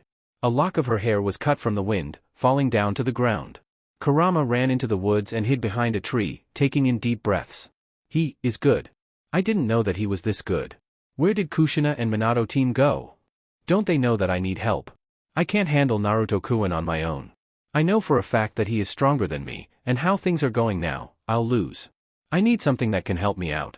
When is it going to kick in? I need it so it can. Looking for me, said a voice in front of Kurama. Kurama looked in front of her to see Naruto with the same evil smile on his face. Shouted Kurama, feeling a pain in her stomach. She looked down to see that she was impaled by her own sword. The sword went through her into the tree trunk she was leaning on. Don't lower your guard. Ever. You taught me that, right, Kurama? You are a hypocrite of your own word. You should feel ashamed. Ha ha ha ha ha ha ha ha, laughed out Naruto. Naruto-kun.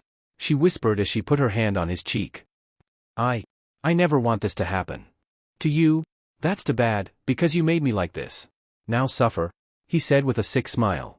Stay here, while I go to Konoha, he said as he turned around. He wasn't ready for the punch that hit his left cheek, blasting him off of his feet and plummeting towards the ground. Naruto, shouted Sakura with a fire in her eyes. He. The pink-haired girl, said Naruto as he got up from the ground. What, surprised he said as he clapped his hands at her. Stop what you're doing, Naruto-kun. This isn't you at all, she shouted. Yes it is. I've told you when we were put on a team together that I would destroy Konoha? This is me. This is the reason why I am alive. To purge you all from existence, he laughed out. Golden chains came from the ground and wrapped around Naruto, canceling his yokai flow. Menma and Mito appeared beside Sakura, looking down at Naruto. Naruto. Stop this now, shouted Mito as she looked down at Naruto with a glare. You are our brother, but we will do anything to stop what you are planning. Please Naruto. Stop this. I know that deep down that you don't want to do this. You're just confused about your place in life. I promise you that we'll help you if you just stop this chaos, shouted Menma. Hell no, said Naruto. The two twins used their chains and brought Naruto closer to them. You do realize that we'll have to kill you, said Mito. We don't want to do that, she said. You won't have to, because you'll be dead before I can, said Naruto with a smirk. Do you really want to do this? Asked Menma. With all my heart. It's the only thing I know how to do. Destroy? he said as he sent yokai into the twins' chakra chains, destroying them. He flew up to them and started his battle with them. Sakura went up to Kurama, seeing the state that she was in. "Are you alright?" she asked. "I have a damn sword in me." "Do I look okay?" said a sarcastic Kurama. "I'm going to pull it out, okay?" "It will hurt," said Sakura. "Don't worry. I'm heal myself the instant you pull it out. Just hurry up," said Kurama. "If I pull this out," started Sakura as she put her hands on the handle of the sword, "you won't stab us in the back and try to kill us, right?" said a serious Sakura. "I promise, pink-haired girl, that I won't kill you all," said a Kurama in a bored voice. Sakura, not liking the nickname all of the Wave Ninja had for her, quickly pulled out the sword. Kurama hissed in pain, before healing herself. "Good, thank you," said Kurama. "No problem," said Sakura. "Where is the Uchiha? His Sharingan will be good use to us in this battle," asked Kurama. "Sasuke-kun vanished a while ago. He wasn't in bed when I woke up, and I haven't heard a word from him," said a worried Sakura. "In bed?" said Kurama as she raised her eyebrows, "so you and Uchiha are an item. That's cute," she said, making the pink-haired girl blush. "Let's get back to battle," said Kurama, Sakura nodding in agreement. "Wait," she said before Sakura could jump away. "What is it?" asked Sakura. Kurama looked at Naruto fight against the Konoha ninja and smirked. He was getting tired. She could tell. This was good. That meant it was time for Wave to assemble. "Keton, Fox signal," she said as she sent long line of flames into the sky, going up so high that she couldn't even see the flames die out in the sky. "What was that for?" asked Sakura. Kurama just smirked at the pink-haired girl. "Reinforcements," was all she said. Miles away from the battlefield, the Wave Ninja looked up to see a long stream of flames shoot up in the air, and they all recognized it. "It's the signal," said Zabuza, leading the group of Wave Ninja. "Let's go." "Hi," they all shouted out, taking off to the battlefield. Back at the battlefield, Naruto was facing Menma, Mito, Kakashi, and Yamato. The last two came out of hiding, trying to take Naruto by surprise. It would have worked, but Naruto's mastery of wind let him know of their hiding spot. "Suetun, water trumpet," shouted Mito as she sent a compressed blast of water towards Naruto. "Futon, tamed winds," said Naruto as he cut through the water that was meant to injure him. "Mokuton, great forest technique," said Yamato as he made long pillars of wood with sharp tips from his arm and sent them towards Naruto. Naruto used his scythe and sent his wind chakra into the weapon. He easily cut through it like it was wet paper. He would have laughed, but realized that the move was only a diversion for Kakashi and Menma to get in close to him. "Raitun, electric overdose," shouted Menma, sending large amounts of electricity to his hands, ready to flood Naruto's body with electricity. "Lightning blade," said Kakashi as he closed into Naruto. "Futon, uncontrollable wind blast," shouted Naruto. Wind started to circle around Naruto, making a shield against both of Kakashi and Menma's lightning-based attacks. The wind shield then exploded forward, shredding everything in its path. A large explosion occurred, as the trees were torn from the ground by the high wind speeds. Kakashi and Menma took the most damage as the wind sliced at their skin, making them howl in pain. The landscape was torn to shreds, the area now looking like a wasteland. "How huff did you like that?" said a tired Naruto. Pulling off all these moves was starting to get to him. Naruto's chakra reserves were large, and so was his stamina, but his stamina wasn't as large as his chakra reserves. Doing all this could really cause problems. He saw all of the Konoha ninja as well as Kurama climb out of the debris that covered them. Sakura ran over to Kakashi and Menma, tending to their wounds. Naruto looked around at the ninja, seeing their determination. "You all," started Naruto, "you sicken me. Trying to stop me from reaching my goal. My one goal in life. I won't happen. I will prevail over you all, Konoha will be destroyed," he shouted as he flew high in the air. "What is going to do now?" shouted Kushina, hailing a dead-looking Minato with her. "I don't know what he's doing," shouted Kurama. Naruto was high in the air, looking down at the pitiful humans that were in his way of getting to his goal. "It's time to die. You all shall be buried in your own ashes," said Naruto as he started to gather his yokai to his hands. Fire erupted from his hands and he held them over his head. "Keton, hellfire missiles," he shouted and started to send the missiles down to the earth. The group of ninjas' eyes widened when they saw that it was raining fire. "Oh shit," said Minato. Everyone had to dodge out of the way as the missiles started to explode when they hit the ground. Naruto was tearing up the forest even more, the forest catching fire as he continued his assault. "Die! Die! Die!" chanted Naruto with a crazy smile. He liked the fact that he was destroying the Konoha forest. It was a start at destroying Konoha itself. Naruto was continuing his reign of fire on the earth, but was punched out of the air. Whatever hit him broke his arm in 3 places. "Gah!" shouted Naruto in pain. He looked up to see what did this to him. His eyes widened when he saw Yugo with demonic-like wings on his back, his left arm mutated by his curse mark. "It's time to stop, Naruto-sama," Naruto heard him say. Something else kicked him in his ribs, cracking most of them. "Sorry about that, Naruto-kun," shouted Fu, as she flew in the air with her wings coming from her back, one of her Jinchuriki forms. Naruto started to plummet down to the ground in pain. Those 2 hits really did hurt him, and he sure wasn't ready to counter them. Naruto was falling down head first at high speeds, and when he saw that he was getting closer and closer to the ground, he quickly pulled up. He landed on the ground on his shoulder.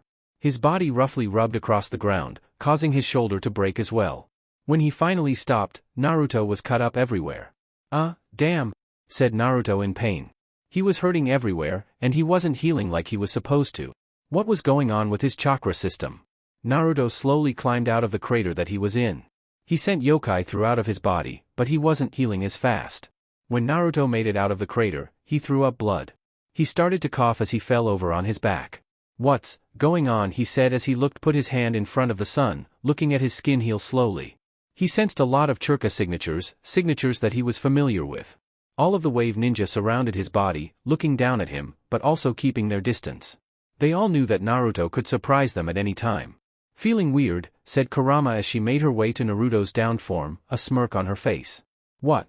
Did you?" Naruto coughed out a large amount of blood again. "Do to me?" he wheezed out. "I didn't do anything to you. You did this to yourself," she said. "What do you mean?" he said. He then felt an intense pain in his shoulder, making him cry out in pain. He looked at his shoulder and his eyes widened when he saw his mate mark glowing angry red, the pain intensifying. The mark makes each of us love each other. When one doesn't have the same love for the other, the mark causes pain. It's like breaking a contract, only more deadly. "You don't love me anymore, only loving the idea of destroying Konoha?" said Kurama, sad that she had to face facts. Naruto really didn't love her. "Damn it. Damn it. Damn it," Naruto repeatedly cursed. This couldn't be happening to him. He had to finish what he started. Kushina, who was holding onto a chakra-exhausted Minato, walked up to Kurama. "Is it over?" she asked. The other Konoha ninja jumped around their leader, seeing Naruto's body on the ground. "Yes. I'm sorry for the damage we caused, but it was necessary to save hundreds of thousands of lives," said Kurama. "It's all right. Land can regrow. It takes humans a while to repopulate. I'd rather have destroyed land than people dead," said Minato. Fu looked over Naruto and smiled at him. "It's time to go home, Naruto-kun," she said. "No," yelled Naruto, gaining everyone's attention. I won't be defeated," he said. He slowly got up from the ground, but his arms were hanging down. He winced with every move that he made. "Please, Naruto-sama, stop this," said Haku. "It pains us to see you like this. It's time to come home and regain your health." "Fuck you," he said, and Haku's eyes widened. "I won't stop. I won't until I see Konoha in flames," he shouted out as he ripped his hoodie off of him. A seal array started to consume his body, marking all of his skin. "What are you doing?" said Kurama with a growl. She had never seen this before. Naruto still had tricks up his sleeve. "Always. Emergency seal," he said as he slowly ran through hand signs, "yokai seals. Seat 4. Release," he shouted.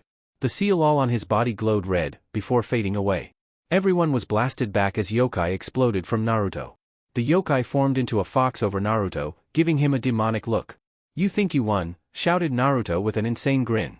"The battle just started. Ha ha ha ha ha ha." He laughed. A red light consumed Naruto as he started to grow. His tails were seen growing larger and larger. They wrapped around Naruto's body as the light continued to get brighter and brighter. "Run away," shouted Kurama. "He's entering his Biju form." The light started to grow, making the ninjas think that there was a second sun on them. When it died down, it revealed a very large fox. Its fur was a deep crimson, with 9 long tails. On its head was a blonde patch of hair. The blonde hair ran down its neck, on top of its spin, and split 9 different ways when it reached its tail. The fox had large teeth that were razor-sharp, and black eyes, an endless abyss of pain and suffering. "Where are you, Kurama?" shouted Naruto, now in his final Biju form. "Fu-san. Are you ready?" shouted Kurama. "Hi. Me and Komi-san are ready to go," shouted Fu. "Good. Let's go," she shouted out. A red light enveloped Kurama while a green one took over Fu's form. When the light died down, Kurama was in her Biju form, as well as Fu, now Chome, the seven-tailed beetle. You won't win, growled Naruto. He winced in pain as he felt his mate Mark throb in pain. Good, the mark still has its effect on him even in this form. If we can just outlast him, then we'll win, said Kurama to her sister. Alright, big sis. Time to save your boyfriend, said Chome. This isn't time to play Chome, shouted Kurama. Alright. Let's get serious, shouted Chome as she took to the air. Let's go, Naruto-kun, said Kurama. We'll see who will outlast the other for sure, said Naruto with a grin as he charged at Kurama. Wave ninja, she shouted out, gaining their attention. While I'm busy with Naruto, you do anything you can to slow him down, she shouted as she tackled Naruto. You heard her. Time to show off our skills, shouted Karen as golden chains came from her back. You two ready? She asked Tayuya and Fuka. Yup, let's fuck this fucker up, shouted Tayuya as golden chains came from her back as well. When this is over, Naruto-kun will realize the love that he has for me, said a happy Fuka as golden chains came from back as well. They're Uzumakis, shouted a surprised Kushina. Yup. You Konoha bitches can just sit back and watch as the real strong ninjas fucks up this shit, said Tayuya with a smirk. Let's go everyone, shouted Karen as she charged forward, everyone following behind her. Kurama and Naruto were slashing at each other, trying to claw out each other's eyes. They were using any and every strategy they could, but Kurama could tell that she was slowly being overpowered. Come on, Kurama. Show me your power, shouted Naruto as flames shot from his mouth and flew towards Kurama. You want it so bad? Have it, she yelled as flames came from her mouth as well. The two flames met and an inferno of flames was created in between the two Biju. Naruto started to gain ground, but was knocked over as Chome tackled him down to the ground. Go! Kurama-chan, shouted the overly sized Biju. Kitsune secret art. Flaming inferno blast, she yelled and more flames erupted from her mouth. They hit Naruto with searing temperatures, burning his skin. Ahahaha, yelled Naruto as he was on the receiving end of the attack. Now, shouted Kurama. The three-wave Uzumaki sent their chains around Naruto's form, trapping him down to the ground. Get off of me, shouted Naruto as he tussled against his binds. Jirobo. Yugo. You're up, shouted Karen. Yugo was flying down towards Naruto, holding Yugo while doing so.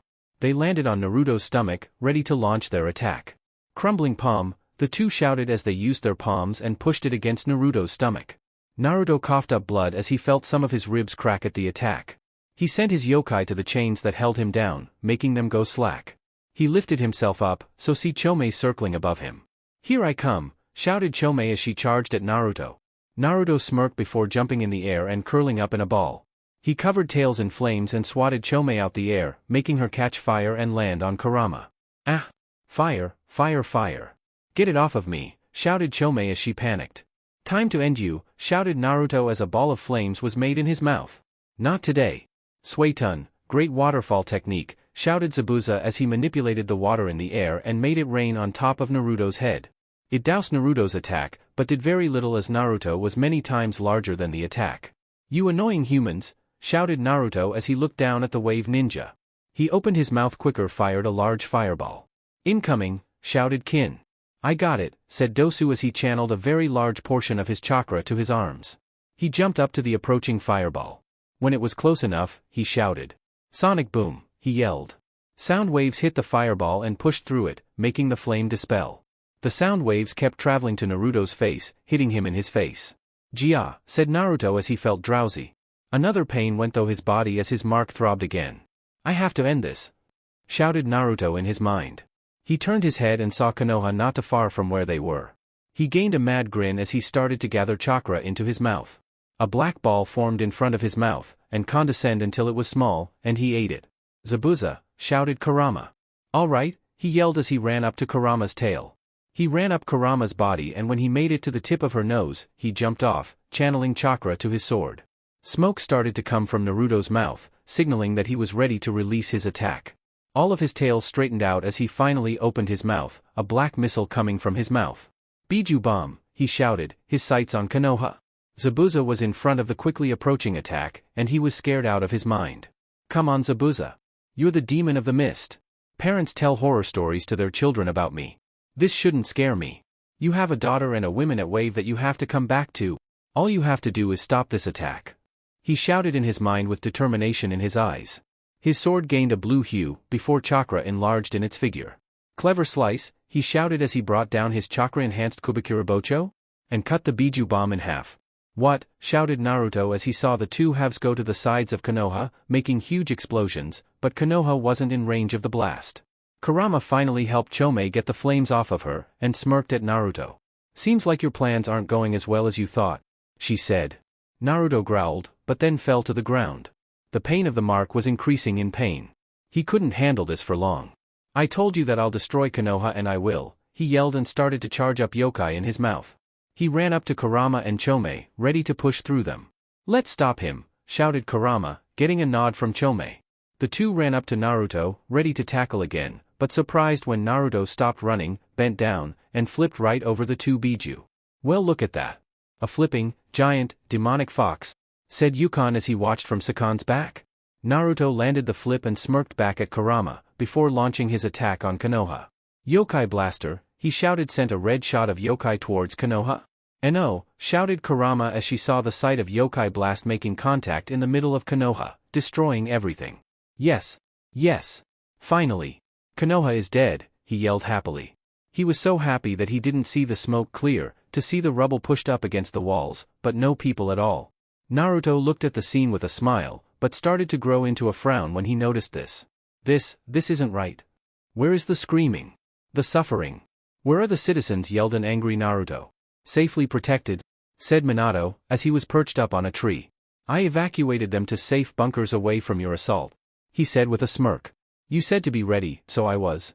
You aren't mad, are you? Said Minato with a weak smile. Naruto howled out at Minato. Minato! This is the last time that you see daylight, shouted Naruto as he sent another yokai blast towards Minato. You know, stated Minato as he reached for a three-pronged kunai, if I had another chance with you, I would make sure that none of this ever happens again, he said as he put the kunai in front of him.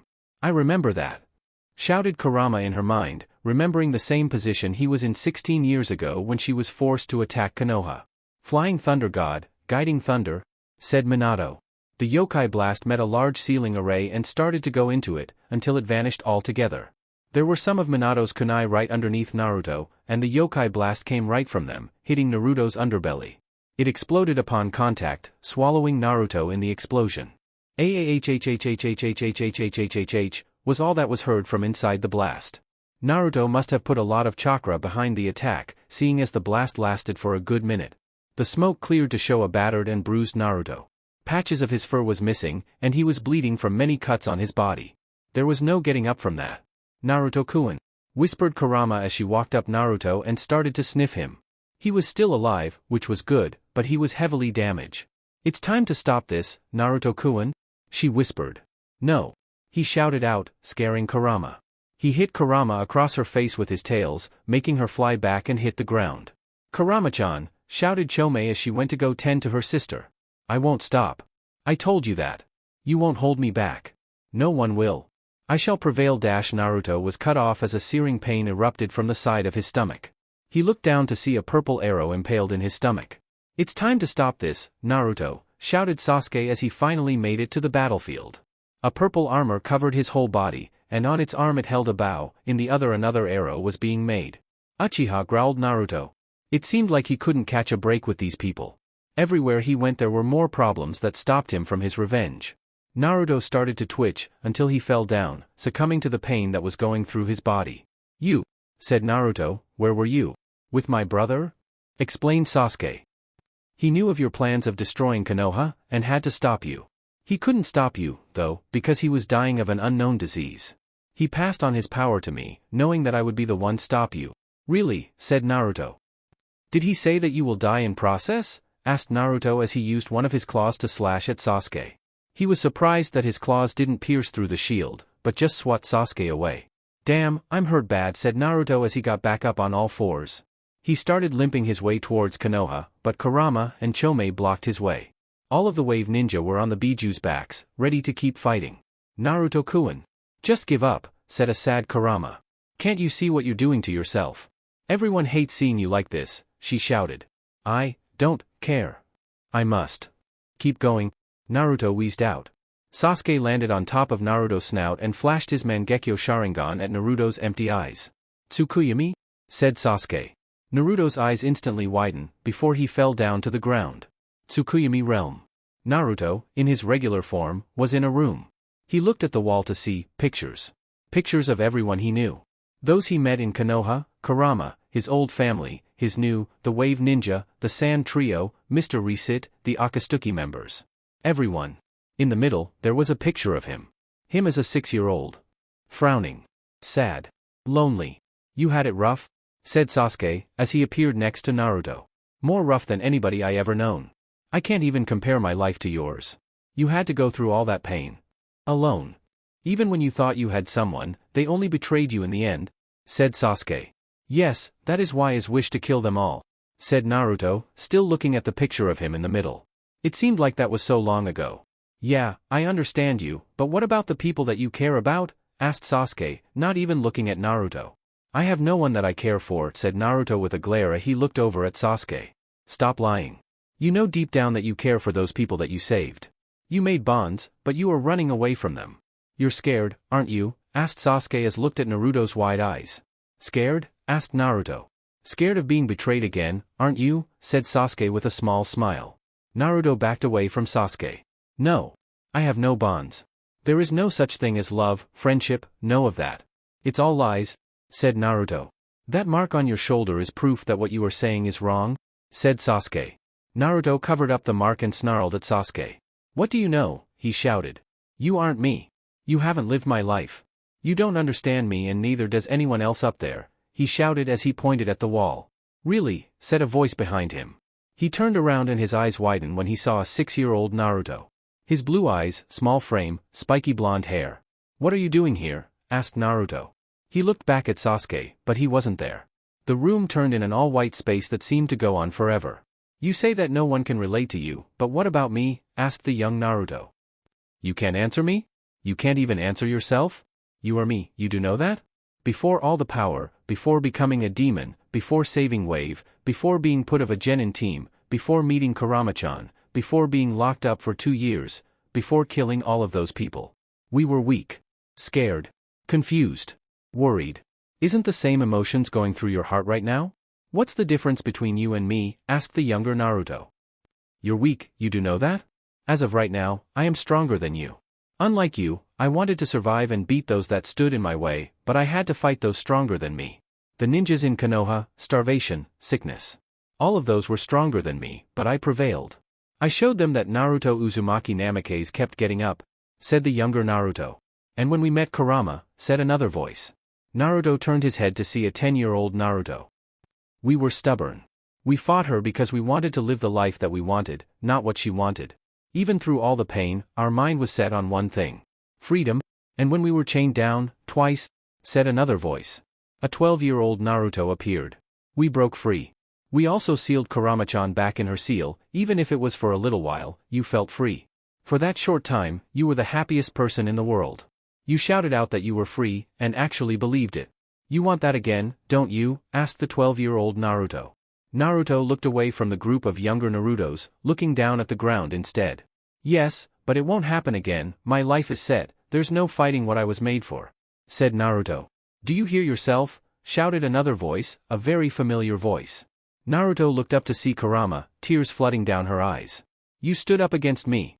When I wanted to hold you down with my influence, you still fought on. Who on this world had the balls to face the Kyuubi no Yoko in the eyes, and tell her no? No one else. Only you, Naruto-kun. Only you," she whispered. "You are unlike anyone else. You were told to be a failure, but are possibly the strongest person on earth. People thought that you would spend the rest of your days in a cell, made by Minato Namikaze and Jiraiya, 2 of the best Fuinjutsu users in the world, but broke out, twice. You were told, by me, that you didn't have a will, that you were to only listen to me. That you were to only love me, and even then, you changed what I expected out of you. You have a family, that you made, and they all look up to you. Seeing you like this is killing them, so why do it? Why hurt the people that you care for?" shouted Kurama. "Because," yelled Naruto, "they'll just turn their backs on me. Sometime in the future, they'll turn their backs on me. Betray me, just like, I am Nechan and Tsuchijiji," whispered Naruto. "They were the start. After that, people I got close to left me. Why make relationships, friendships, bonds, companions, families, if in the end they leave you? Whispered Naruto. They won't leave you, said Sasuke, as he appeared in front of Naruto. We are out there, trying to bring you back. How much proof do you need? They love you, and they wish to be with you, said Sasuke. Suddenly, everyone that was in Wave, Sakura, Gamakichi, Gamatatsu, Inari, Old Man Tazuna, the citizens of Wave, appeared in front of Naruto. Come on, Naruto-sama. Let's go get some drinks. Appreciate the work on the bridge today, Naruto-sama. You want to just chill in the park today? It's such a nice day. Ah, the beach. I'm telling you, Wave has the best beaches, don't you agree, Naruto-sama? Do you want to listen to me play my flute, Naruto-sama? I know that the music calms you down. Grab a plate, Naruto-sama. We have loads of meat and oranges just for you. Naruto looked up at the people, close to tears. He looked up to see Tsunami's, his Kaa-chan, smiling face. What are you waiting for? Come on, she said with her angel-like smile. She held out her hand for him, wanting him to take it. Naruto looked down at the hand. He looked at his own, before slowly, reaching up to grasp it. Back on the battlefield. Naruto opened his eyes, seeing the sun shine down on him. He looked up to see Sasuke still on his snout. Kurama and Chome were still in their Biju forms, ready to keep on fighting. The Wave ninjas were also ready, drawing their weapons just in case Naruto kept fighting. I'm alright, Uchiha, said Naruto. Sasuke smiled, before he jumped off Naruto's snout, going off to find the Konoha ninja. Naruto-kun, asked Kurama. This will be my last attack, said Naruto, surprising them. You say that you will do anything for me, then prove it to me one last time, shouted Naruto as he got back up, ignoring the pain that coursed through his body. So you're still fighting? Shouted an angry Kurama. No, said Naruto, I'm just testing something, he said. Now get ready. And don't hold back, he shouted. Komi-chan, shouted Kurama. Already on it, shouted Chome as she started to make a Biju bomb. Naruto started to gather chakra in front of his mouth, but it wasn't a black ball that was forming, but a small flame. That's that move, said Sasuke. He remembered when Naruto used it against Shikaku, and he also remembered the effect that it had. When Naruto used it, he was only in his half-demon form. If he were to use it now... Sasuke ran up to the Wave ninja in a frenzy. Don't him use that attack, shouted Sasuke. He may just destroy us all if he does.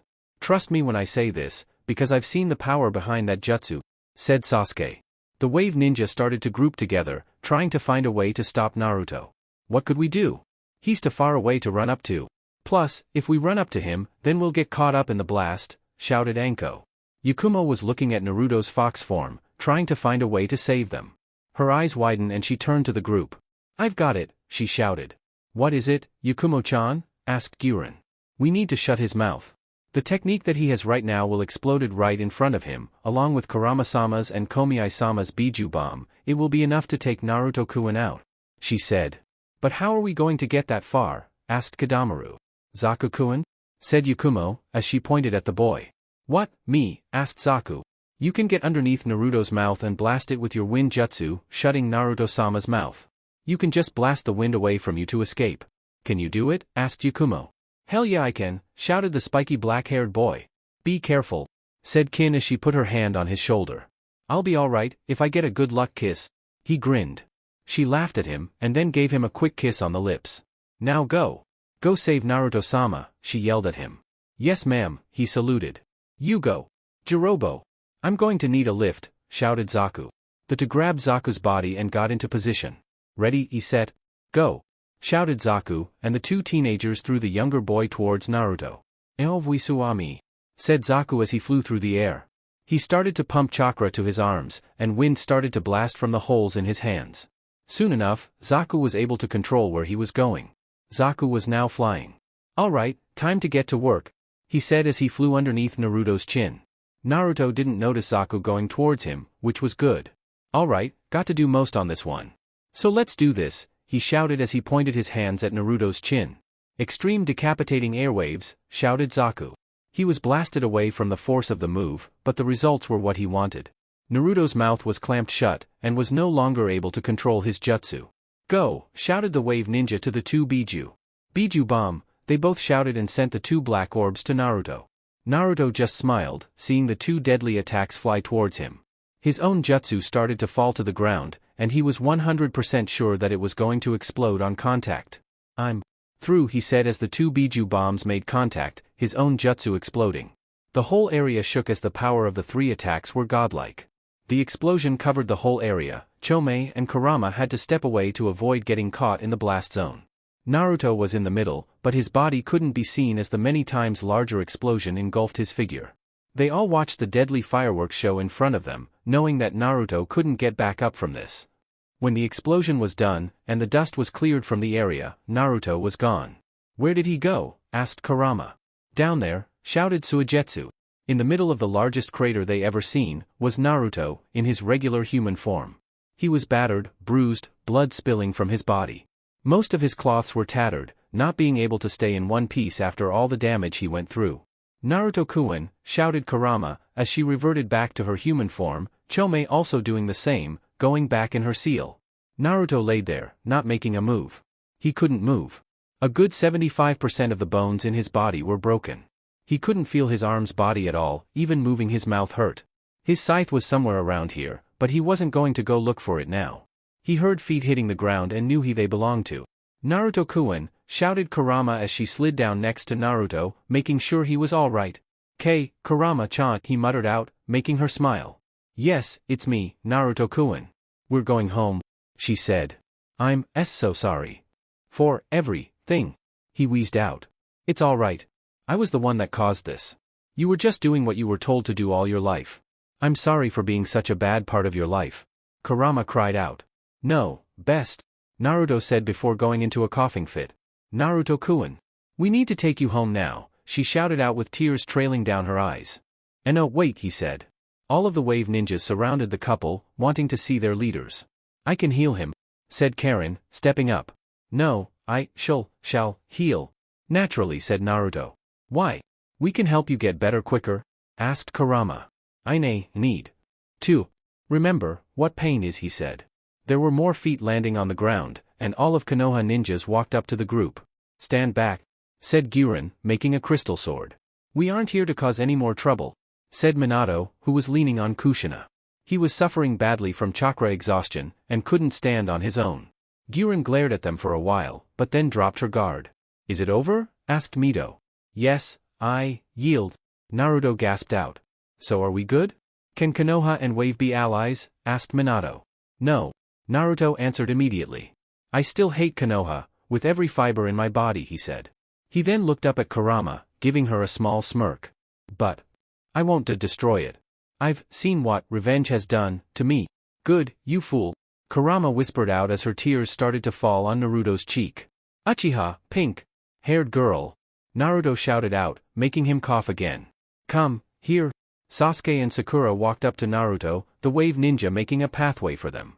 When they made it to him, they leaned down over him. What is it, Naruto-kun? Asked Sakura. You two were my first friends, he said, getting a shock out of them. Please, forgive me. For everything I've done. It's all right, Naruto. You've realized what you were doing is wrong. I'm glad that we have you back, said Sasuke. Good, he said. He looked up to them with a serious look on his face. Sasuke-san, Sakura-san, he said, making their heads shoot up. Never called them by their first names. Ever. Go into right pocket, he said. Sasuke went to Naruto's right pocket in his cargo pants, and pulled out a kunai with the kanji 49 on it. Naruto's Horatian symbol. Keep it. For when you need help, send Churka to it. And I'll be there, he whispered. Thank you, Naruto-kun, said Sakura. She put her hand on Sasuke's back. You come back sometime to visit me and Sasuke-kun, she said. Ho, Sasuke-san, and Sakura-san, dating? Asked Naruto. Yes, we are. It's because of you that I stopped my fangirlish ways, making Sasuke-kun like me back, she said with a smirk. Yeah. I started to catch feelings for her. Just a little bit, said Sasuke, making Sakura punch him in his arm. About time, Naruto said.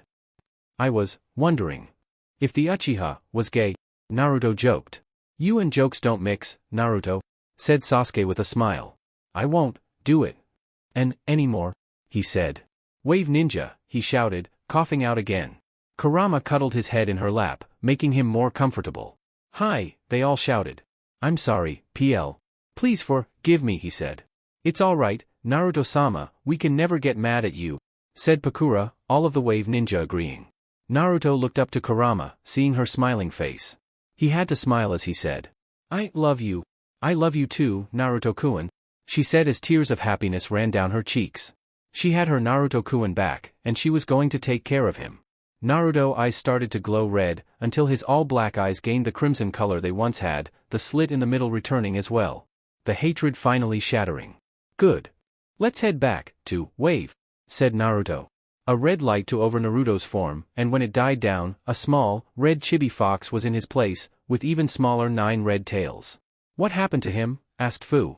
He's reverted to this form because he has lost a lot of energy.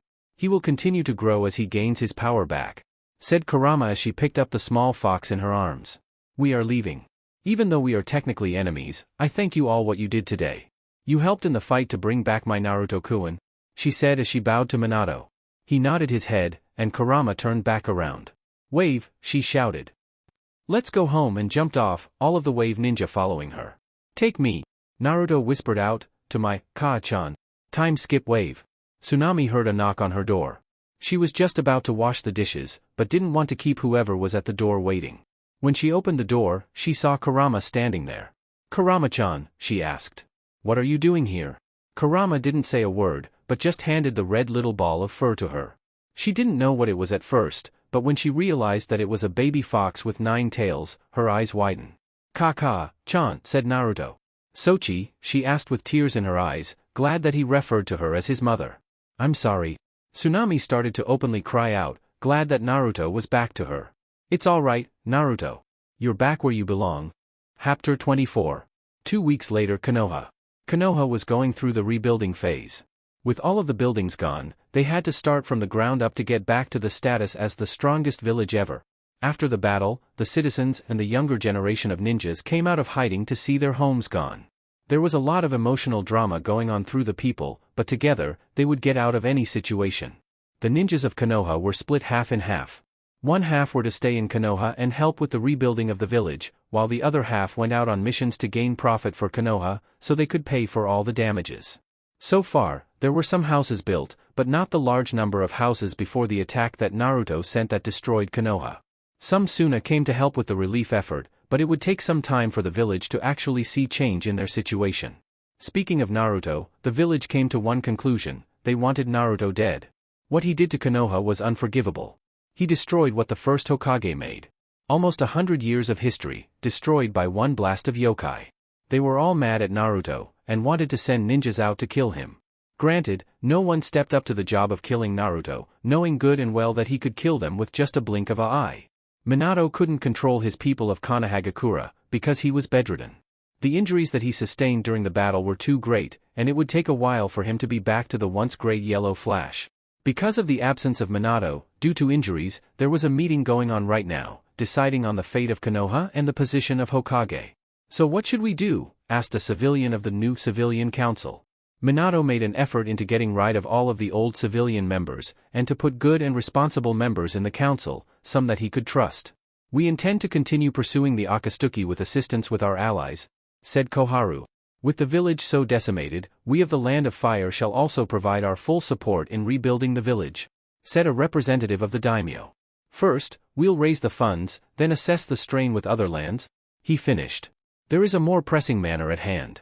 The selection of an acting Hokage, said Danzo. Why must we do that? Asked the fire daimyo. Isn't Minato still alive? He asked.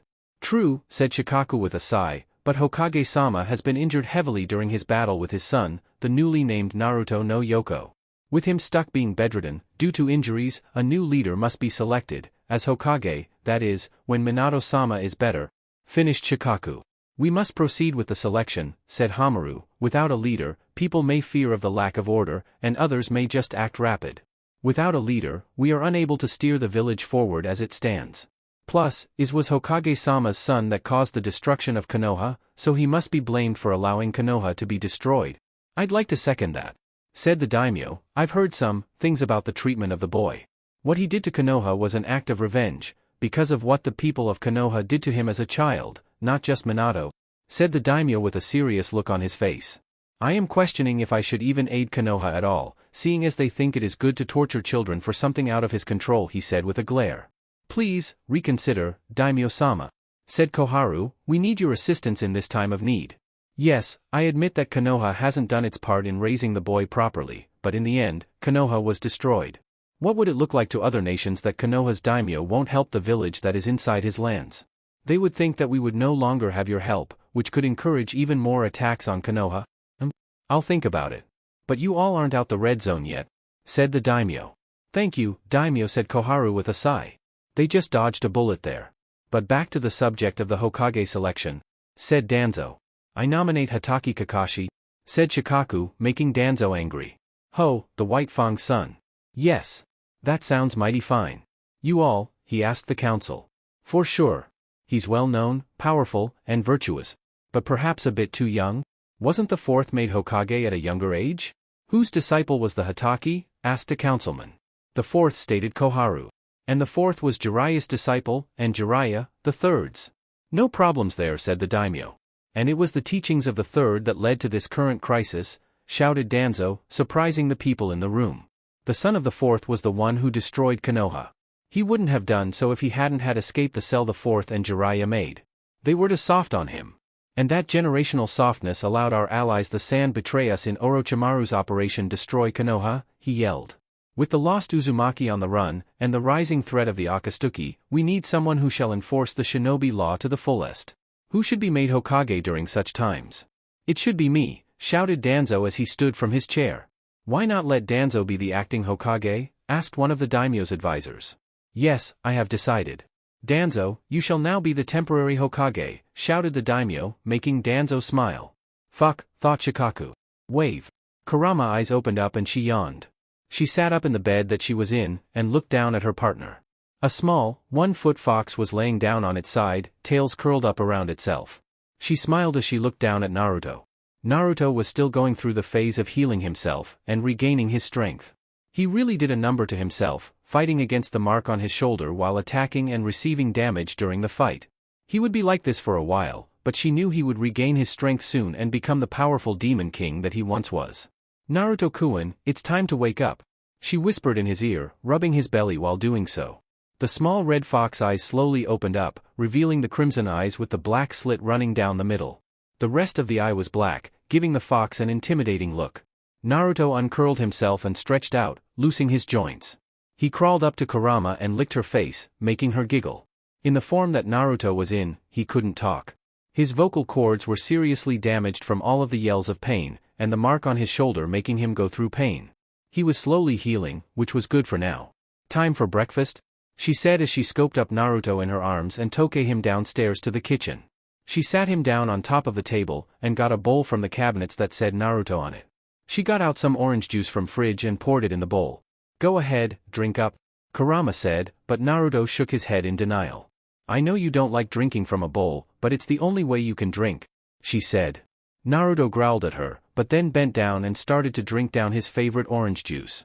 She smiled at him, and then turned back to the fridge to get out a big piece of juicy steak. You want this, Naruto-kun? She said with a smile. Naruto instantly drank the rest of his juice, before jumping up and down, wanting the meat. She gave it to him, and he devoured the meat with no mercy. Kurama only watched with amusement as he lover ate at the meat. She liked how things were now. She just only hoped that times like these would continue. She just had this feeling that something would happen soon. Something bad. Somewhere in Wave. A group of 5 people looked down at the town of Wave. They all had ringed eyes, with many piercings protruding from their bodies. All of them had on robes that had red clouds on them, proving that they were from Akatsuki. Conan, has the barrier that surrounds Wave torn down? He asked no one. Suddenly, thousands of pieces of paper came together to form a beautiful woman. Yes. The Jinchuriki that made the seal around Wave has suffered from chakra exhaustion, so the seals couldn't sustain themselves. No one knows that we have intruded into Wave.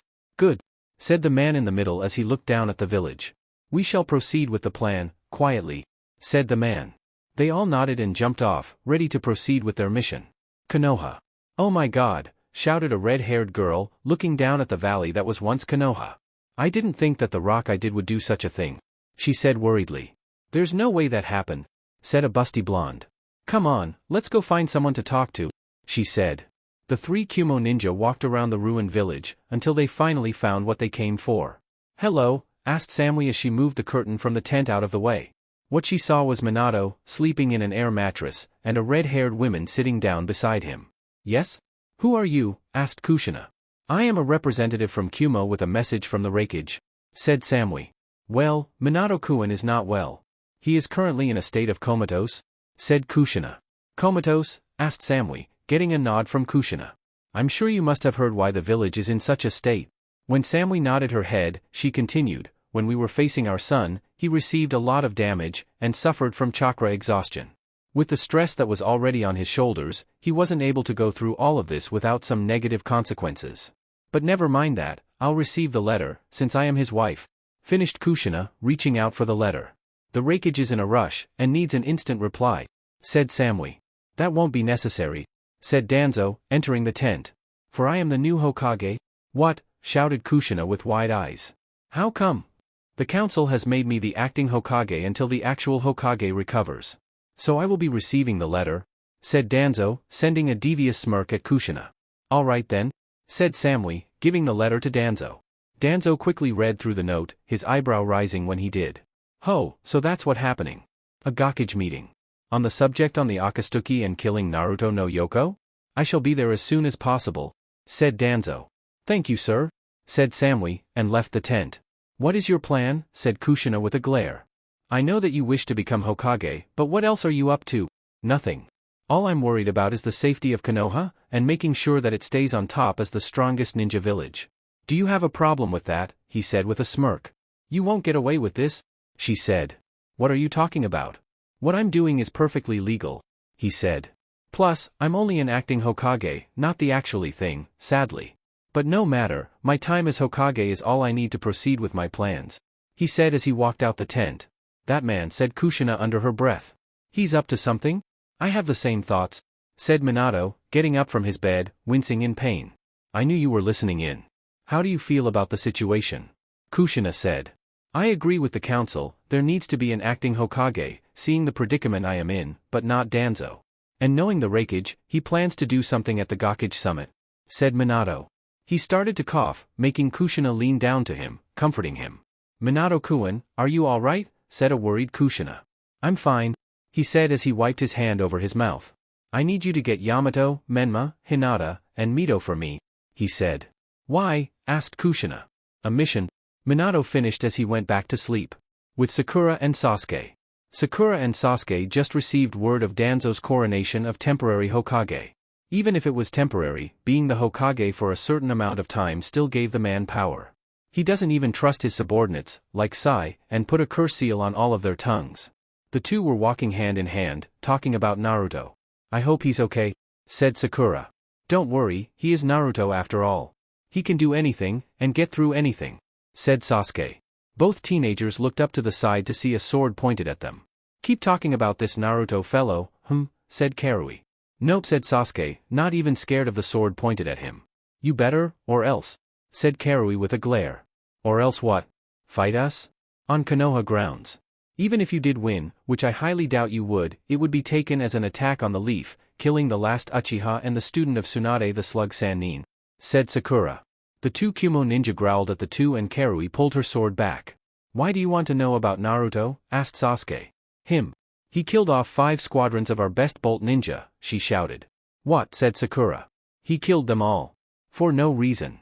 That piece of shit deserves to die," shouted Omoi. "Even if he did, I won't let you talk about Naruto like that," said Sasuke as he stepped in front of the Kumo ninja, Sakura right beside him. "Please, you're nothing," said Karui as she sent a slash at Sasuke with her sword. She was surprised when he unsealed his Kiba swords and blocked her attack. "You had to do that," said Sasuke. Karui and Omoi's eyes widened when they felt a presence behind them. They were too late to dodge as Sakura punched them both in their backs, forcing them down on the ground. "Ack," said Omoi, spitting up blood. "Now talk, why would Naruto do such a thing?" said Sasuke, his regular Sharingan turned on, spinning in his eyes. The two were getting drowsy from Sasuke's eyes, and yielded. "All right, we'll talk. Just turn your damn eyes off," shouted Karui. Sasuke smirked before turning off his Sharingan, letting the two Kumo ninja get up from the ground. "Talk," was all Sasuke said. "We don't know why he did it," Only one person got out of the massacre alive. He said that they were perusing and battling some missing nin from Kyuubi, wanting to put him in jail. The Naruto person was spotted walking on the ground underneath the battle. One of our bolt ninja used a water technique dash. Karui was cut off as both Sasuke and Sakura hit their foreheads with their hands, shaking their heads while doing so. Well, that was it, said Sakura. That would set Naruto off, said Sasuke. What? What is it? Shouted Omoy in anger. The water probably hit him while he was passing by, said Sakura with a sigh. Water. Water. It took water to make him snap. He killed almost 20 people just because of water getting on him, shouted an enraged Karui. That's Naruto for you, said Sasuke. It's because of you all, shouted Omoy, letting that demon out of its cell. What idiot would let their weapon out for a rescue mission? He would just escape when he got close to the border. That thing should have been kept in chains. Sasuke appeared in front of Omoy and his Susanoo was activated. The arm made its way towards Omoy and lifted the struggling Kumo ninja off of the ground. I don't care what you say about us, don't disrespect Naruto. He's been through more than you think. It would be wise to stop talking before I crush the life out of you, understood, said Sasuke, his Mangekyo Sharingan spinning dangerously. Alright, said Omoy. Sasuke released Omoy and walked away, Sakura following him. It would be smart not to try and find Naruto for revenge. He has no problem killing anything that threatens him, said Sasuke. Wave. Fu really was having a good day. She was in the park, playing with a bunch of children. She really did love playing with the children, since they were so pure and oblivious to the world around them. Catch, Fu-san, said a small boy with a ball in his hands. Throw it over, she said with a smile. They all continued to play for a while, but Fu's keen hearing picked up on a sound in the forest near them. Hold on you all, I'm going to check something out, she said and entered the forest. She was walking for a while, but finally ran into what she heard. It was a small girl, leaning on a tree, crying. What's wrong, little girl? Asked Fu. I don't have any friends to play with, said the girl, sadness clear in her eyes. Don't worry, I'm here for ya. Fu-san's got you back, she said with a smile. Really? Asked the small girl. Really, replied Fu. Can I show you something then? It's a secret, said the now happy girl. Sure, go ahead, said Fu. The small girl grabbed Fu's hand and led her deeper into the forest. When they were a good ways away from the village. When they made it to a clearing, the little girl let go of Fu and walked in front of her. So what is it that you want to show me? Asked Fu as she looked around. You Jinchuriki are so easy to trick, said the little girl. Fu instantly took fighting stance when she heard this. Who are you? Asked a serious Fu. The girl responded by letting the transformation down, and turned into thousands of pieces of paper. They all came together to make Konan, the only female of the Akatsuki. Akatsuki, growled Fu. We have you out here only. The only choice you have is to surrender, said Konan. Who else is here? Asked Fu. 5 more Akatsuki members came from the trees, all of them having orange hair. We, Pain, shall take you down, said the spiky-haired Pain. You're the one that Naruto-kun faced, said Fu. Naruto had told them about his battle with Pain, and told them that if they ever faced him to run away. His dojutsu was even able to hurt him. Yes, but we are not here for him, but you, said Pain. You won't take me down without a fight, said Fu, some of her beetles coming from her back. We expected such, said Pain. I thought there were 6 of you. I only see 5. Where is the other one? Trying to take me by surprise, said Fu. Engage, said Pain, and they all charged at Fu. Konoha. Menma, Mito, Hinata, and Yamato stood in front of Minato and Kushina, at attention. I have a mission for you all, said Minato, coughing some. What is it, father? Asked Mito. Danzo is acting Hokage right now, since the council has deemed me unable to lead a village in the state that I am in, which they are right, I am too injured to even think about getting Konoha back on its feet. Danzo is going to encourage the other Kages to kill Naruto in the upcoming Gakage summit, he said. Why would he do that? Wouldn't that just cause more deaths? Asked Hinata. Yes, but Danzo doesn't care as long as the deaths aren't Konoha ninja and civilians. He wishes to use the Gakage and their ninja villages to come under one agreement. Naruto no Yoko needs to be killed, said a serious Minato.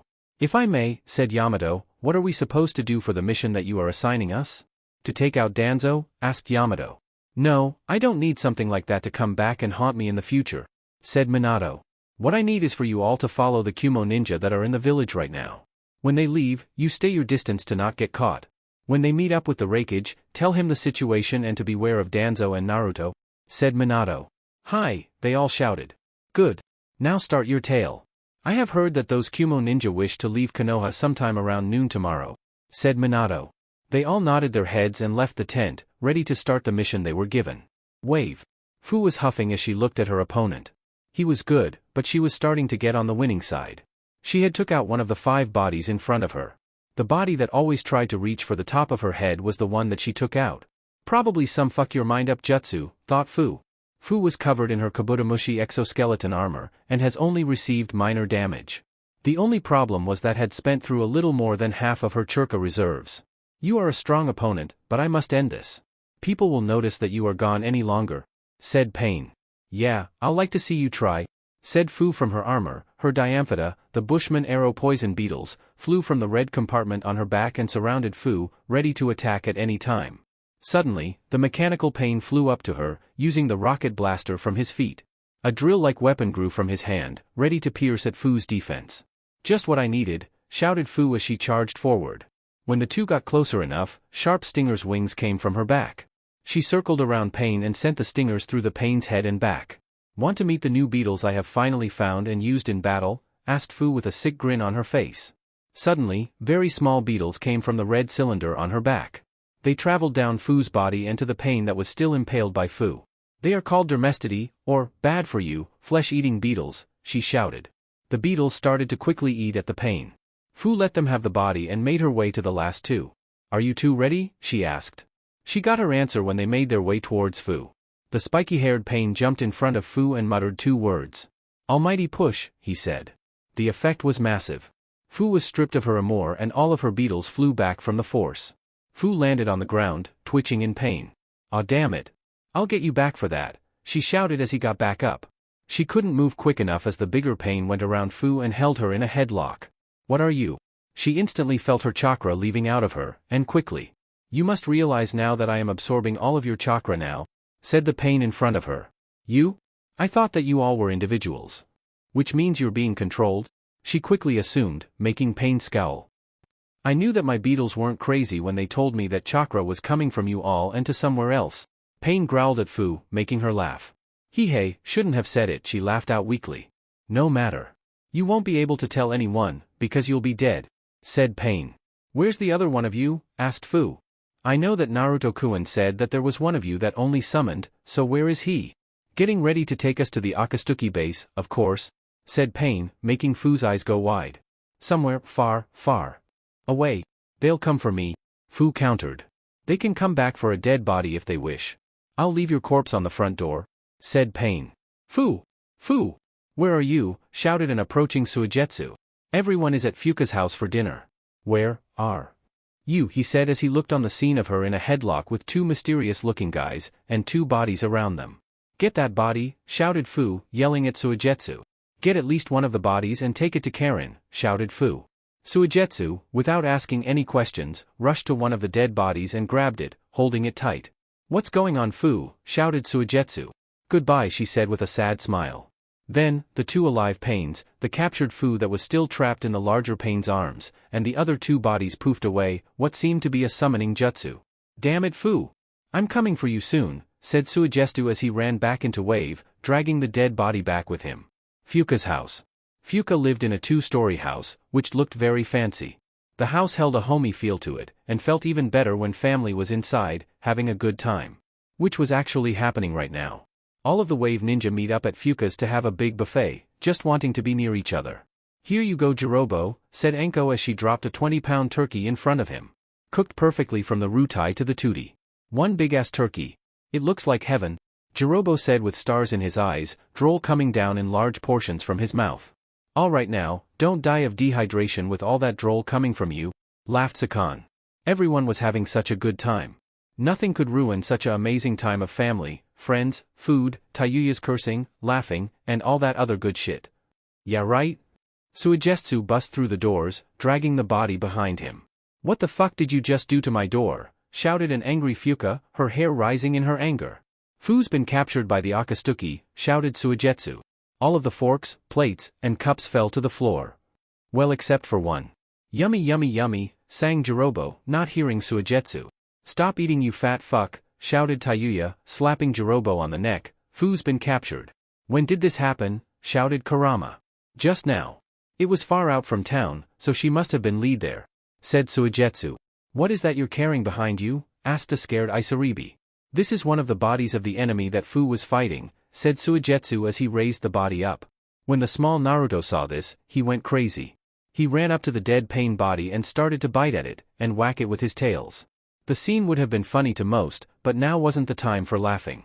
Isn't that the person that Naruto-sama faced before? Asked Pakura. Yes.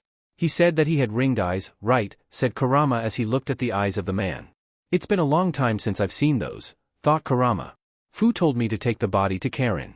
I don't know why, though, said Suigetsu. Karen walked towards the body, everyone surrounding her. She looked at the body for a good 3 seconds before saying, "It's receiving chakra?" What do you mean? Asked Haku. The body is taking in chakra from some source. I can see it clearly, said Karen, using her amazing sensory abilities to see the chakra in the air. Somebody was controlling this body, and he must still be near if these things, she said as he plucked out one of the pierces on the pain's body, is still receiving chakra. Karen, lead the way, shouted Kurama. Kurama picked up Naruto and pushed him in between her breast, holding him there, also making the small fox blush. Everyone grabbed their weapons and charged out the door, following Karen. They need to get Fu back. Now. Outside wave. Inside a well-camouflaged tree, there were people inside. Konan, Nagato, and the pains that Nagato controlled. Apparently, Nagato only sent 5 of his pain pawns out to retrieve Fu, while he stayed in the tree to summon the pains back here. The last pain he had that also specialized in summoning was somewhere far off. Good job, Nagato, said Konan, looking down at the unconscious Fu, all of her chakra drained. One step closer to peace, said Nagato. Konan dispelled her technique and the tree started to peel away to paper. The tree was finally gone, and the group was finally back on the ground. Let's go, said Nagato. The device that held him turned in the direction they were headed and started to walk, Konan and his pains following closely. Konan wrapped the dead pains and Fu in paper, their bodies hovering in the air. Nagato stopped moving and looked behind him, his eyebrow raised. What is it, Nagato? Asked Konan. Do you feel that? He asked. It's like. There are a lot of people coming here. They couldn't have found out about your secret of how you control the bodies. It would be too soon, said Konan. She started to not believe in her words as she too felt the chakra signatures coming closer. No, that's them. They found out, said Nagato. What are we to do? Asked a worried Konan. Get out of here, Konan. I have a plan that will save our lives, for now, said Nagato. Are you sure? She asked. I promise you I will return. Just go to the base where we will extract the Jinchuriki, said Nagato. Konan nodded, and turned into a mass of paper. All of the pieces of paper folded themselves as planes, and flew off from the area. Nagato took a deep breath before looking up, seeing all of the wave ninjas land in front of him. Is that him, Suigetsu? Asked Karen. No, but those bodies on the ground? Suigetsu looked on the ground, also seeing Fu's body. There's Fu right there, he shouted. So he was the one that was controlling the bodies? Said Kurama. I congratulate you, said Nagato. No one has ever found out my secret. You all really hard to get by. We didn't come here for your praise. We came for Fu, and to end you, said Kurama with a growl, her crimson orbs glowing dangerously. Naruto yipped from in between Kurama's breast, agreeing with her. Maybe, but you won't get the Jinchuriki, said Nagato. The last 3 pains got from the ground and grabbed Fu's body. For we are already gone. What are you talking about? Said a confused Kurama. Elsewhere. Far away from where Nagato was the pain of the animal path. Nagato placed this pain as far away as possible, but still in range where he could control it, for a quick escape. The pain placed its hands on the ground and whispered. Summoning Jutsu. Outside wave. Nagato, the alive and dead pains, along with Fu, disappeared in a poof of smoke, vanishing from the wave ninja's sight. What? Shouted Kurama. Where did they go? Shouted Fuka. Karen started to concentrate, trying her best to find the Akatsuki members, and also Fu, but with no luck. They're gone, said Karen. How could this happen? Shouted Kurama. How did they even get in wave without us knowing? Asked Yugo. Probably because of the form that Naruto-sama is in right now, he couldn't hold up the seals that he placed around wave that sensed invaders, said Zabuza, making Naruto growl. How can we find them? Asked a worried Yakumo. We can find them, but only with a lot of luck, said Karen, making the others curious in her plan. Explain, commanded Kurama.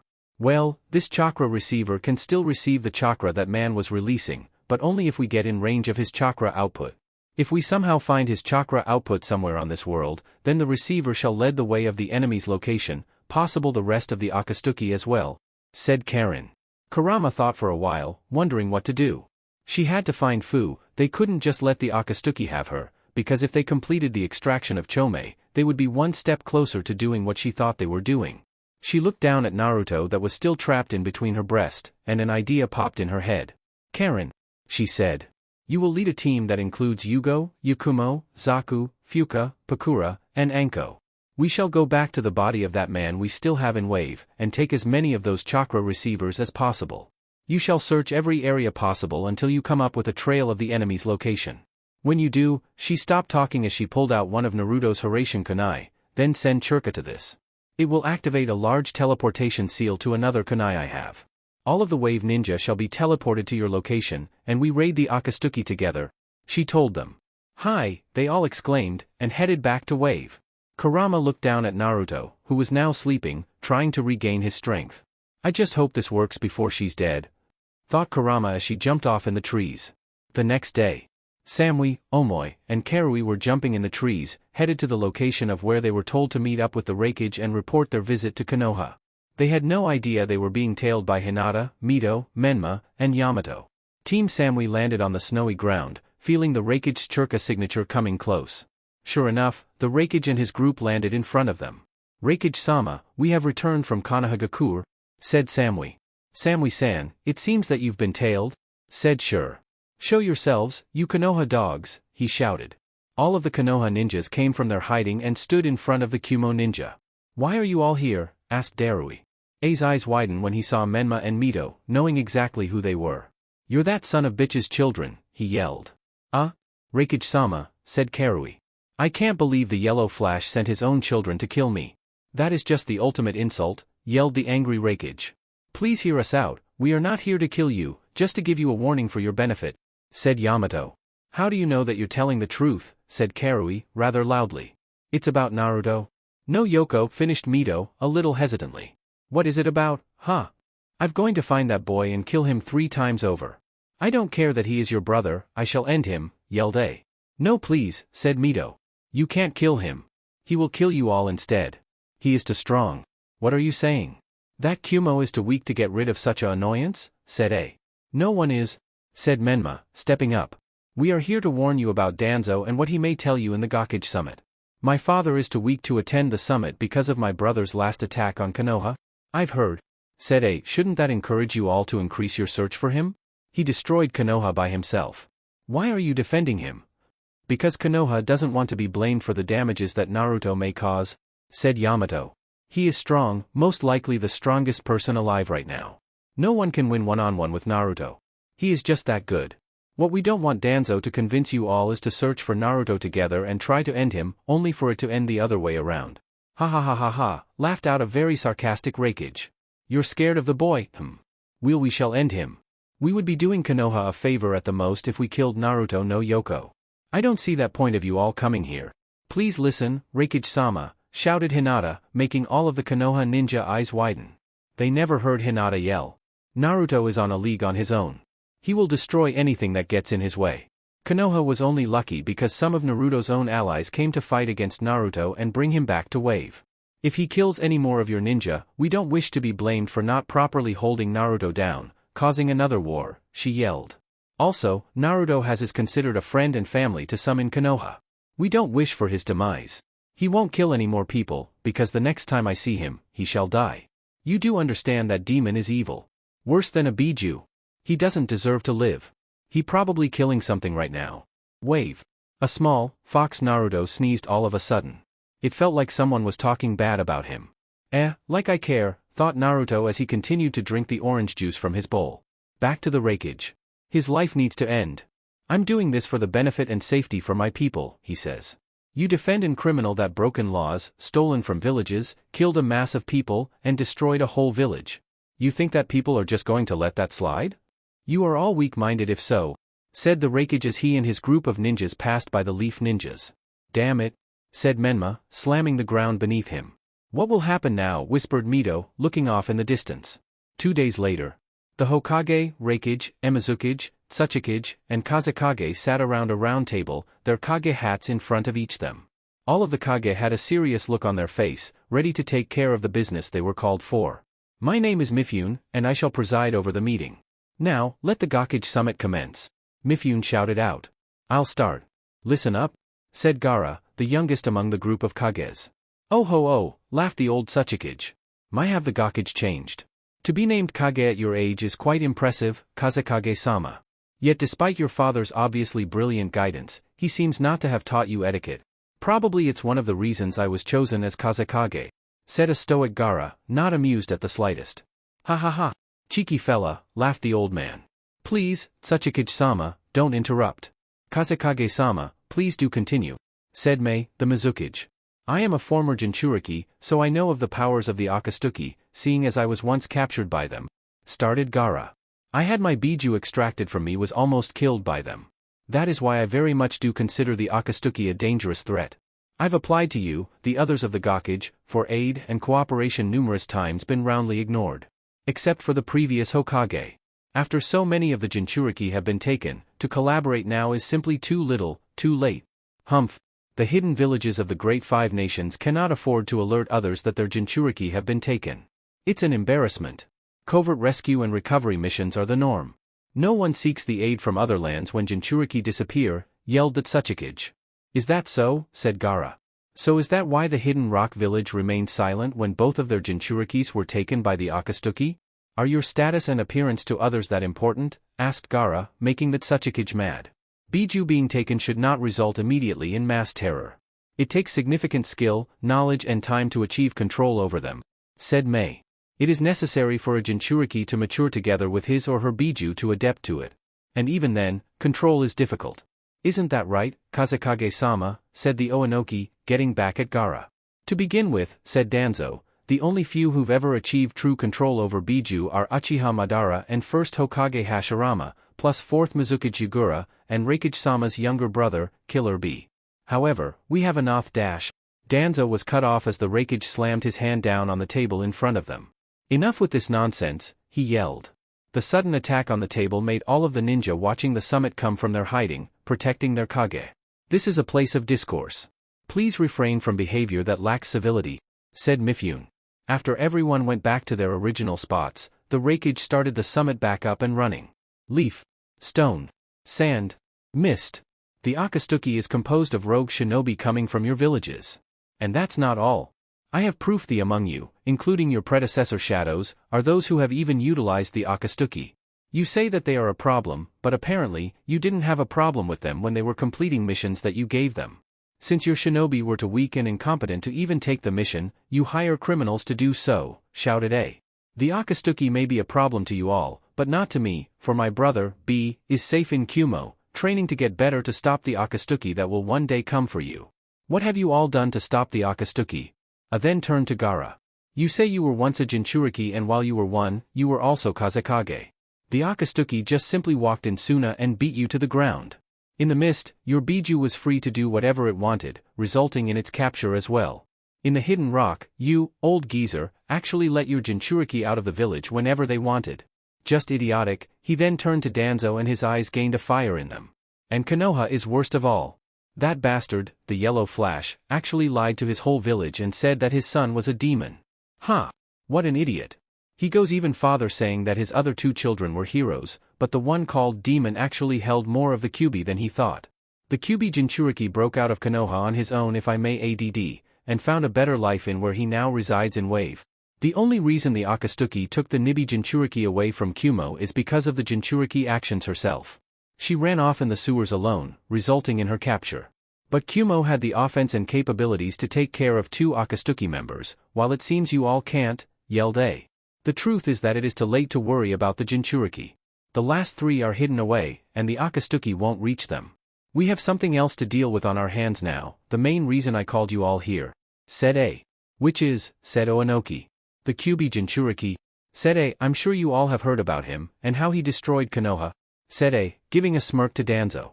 He has become an uprising Rouge ninja in the last 3 years, causing damage and killing ninjas from your prospective villages. He doesn't need to be left alive, especially with the power he has. If the Akatsuki got to him, then their plans will succeed. That is why I wish to dispose of Naruto no Yoko now rather than later. Finished A. I have heard of that boy, said Onoki. He killed a lot of my ninja for no apparent reason. My ninjas were in some town late night, trying to deliver some produce. One of the stands took on too much weight and broke down, making a large crashing sound. Next thing they knew, this Naruto boy was slashing at them, saying they woke him up, said Onoki. He kills over the most simplest things. It makes no sense, shouted A. Apparently, the Kyuubi Jinchuriki has a very short temper. His teammates have told the council about the smallest things that set him off, like don't wake him up while he is sleeping or he hates getting wet unintentionally. The Jinchuriki is strong as he is unpredictable and weird, said Danzo. I'm telling you that he needs to die. He shall be a thorn in our sides in the future as well. I know it. I need everyone's support in getting rid of this menace, said A. They would have agreed, if there wasn't laughing coming from a certain person. What do you find funny, Ms. Mizuki-sama? Asked Onoki. Hee. I find it funny. That you actually think you can beat Naruto-kun? She said with a smile, and another giggle. What? Yelled A. You mean you know Naruto no Yoko? Asked Onoki. Quite well actually. Such a fine young man. If he was single I would ravage him, she said with hearts in her eyes. Well now, said Gaara, trying to keep his mind from going to certain perverted thoughts. What the hell? You are allies with that demon, shouted A. I should be an ally of the hero of Mist, right? She said. What do you mean by this? Asked the usual quiet Danzo. He came to Wave 2 years ago, with the encouragement of one of his followers. Flashback. A 14-year-old Naruto was walking hand in hand with his mate, Kurama. Beside them was Zabuza, Haku, and Fuka. So you wish for me to kill the man that has started the war in Mist? Asked Naruto. Yes. The whole reason why I fled Mist in the first place was because I was building up funds to plan another assassination attempt on the current Mizukage, Yugura. He has claimed that those with bloodlines are monsters, and need to be purged. He corrupted others with the stupid ideology and now he has a mass of followers backing him up, said Zabuza. So I shall kill all those that are not a part of the rebels, correct? Asked Naruto. That is correct, Naruto-kun. I want you to show no mercy. I will be judging you while you do so, said a smiling Kurama. This was during the days that she thought that killing others for no apparent reason was good. Then I shall do so, said Naruto. The group continued to walk, going through the mist that was hard to see through. While walking, Zabuza told them to stop here. Where are we, Zabuza-san? Asked Fuka. At the meeting place? Said Zabuza. He whistled loudly, and soon they all were surrounded by dozens of ninja. Halt! Who are you? And how did you navigate through the mist? Shouted the leader of the group. Stand down. It is I, Zabuza Momochi, and I have come back with reinforcements that shall win this war, he said. What reinforcements? Asked the man. When he pointed at Naruto, they all started to laugh. That boy can't stop a whole war. Go back to your family, kid. What an idiot, bringing a little kid as reinforcements. We should just kill them now. Naruto blasted the area with Ki, making all of the Mist Ninja shack in fear. Continue to talk bad about me and you all shall have your head removed from your body, said Naruto with a monotone, creepy voice. Zabuza-sama, are you as sure that he can help us? Asked one of the scared ninjas. I promise you he will win, said Zabuza. Then let's head back to base, he will meet our leader then, said the man. The group started to follow her behind the Mist Ninja.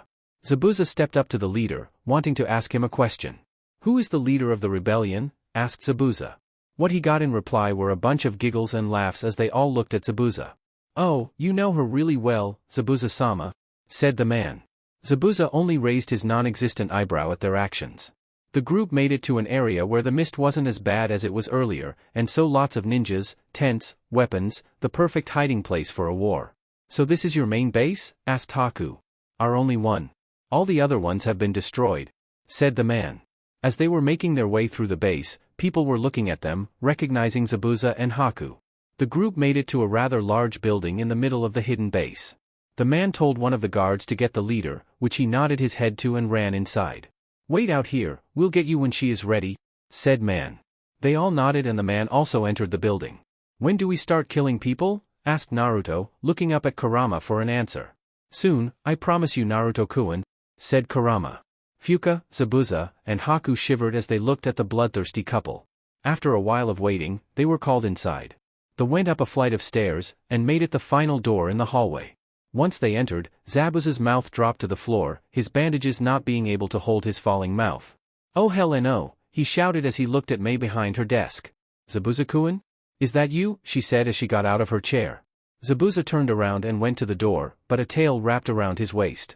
You brought me all the way here, said Naruto with a glare. You aren't leaving, no matter who she is. Naruto lifted Zabuza up and placed him right in front of Mei. Hey, said Zabuza, only to get tackled down to the floor. Oh, how I missed you, shouted Mei. We should celebrate somewhere more private, said a very sexy redhead. Mei-san? Is that you? Asked Fuka. Mei looked up to see Fuka, her long-lost friend. Fuka, shouted Mei, getting up from Zabuza, stomping on his face while doing so, and hugged her. It's been so long, she said. Mei-chan, did you and Zabuza have a little thing going on? Asked Fuka with a raised eyebrow. Girl, yes. He may not look like nothing on the outside, but when you get him alone he. Sounded like fireworks was going off in my house, said Mei. Anyway, shouted Zabuza. Are you the leader of the rebellion, Mei? Asked Zabuza. Yup, but we haven't been doing so well, she said with a downcast look. We started to lose battle after battle, our numbers dropping with each one, and I don't think we will survive the last attack. Well, no worries, for I have brought the solution, said Zabuza as he lifted Naruto from under his arms. Him? Asked Mei as she walked up to Naruto. Ah. You're so cute, she said as she rubbed his cheek. Her hand was slapped away and she looked at a very mad Kurama. Don't you dare put your hands on him anymore, yelled Kurama, yokai surrounding her form. Are you alright, Mei-sama? Yelled a man as he bust through his door, a black eye patch around his left eye. Why yes, said a shaky Mei. Ayo, said Zabuza. Zabuza, said Ayo, taking in Zabuza's form, before getting mad. You son of a bitch. Where's my motherfucking money? We'll talk about that later, said Zabuza, wanting to change the subject. We need to send Naruto out the battlefield immediately. Why, said Mei. We haven't received any warnings of any approaching enemies. You want to get rid of the enemy as quick as possible, right? Then send Naruto-sama inside the enemy's base. He can attack on the inside. No one will know that he is a part of the rebellion, so it is the perfect surprise attack, said Haku. Why send a boy inside enemy territory? He will just die when they realize he is on our side, said Ao. I am stronger than you think, so just point out the enemy, and they shall die, said Naruto, Kurama hugging him behind. Are you sure? Asked Mei.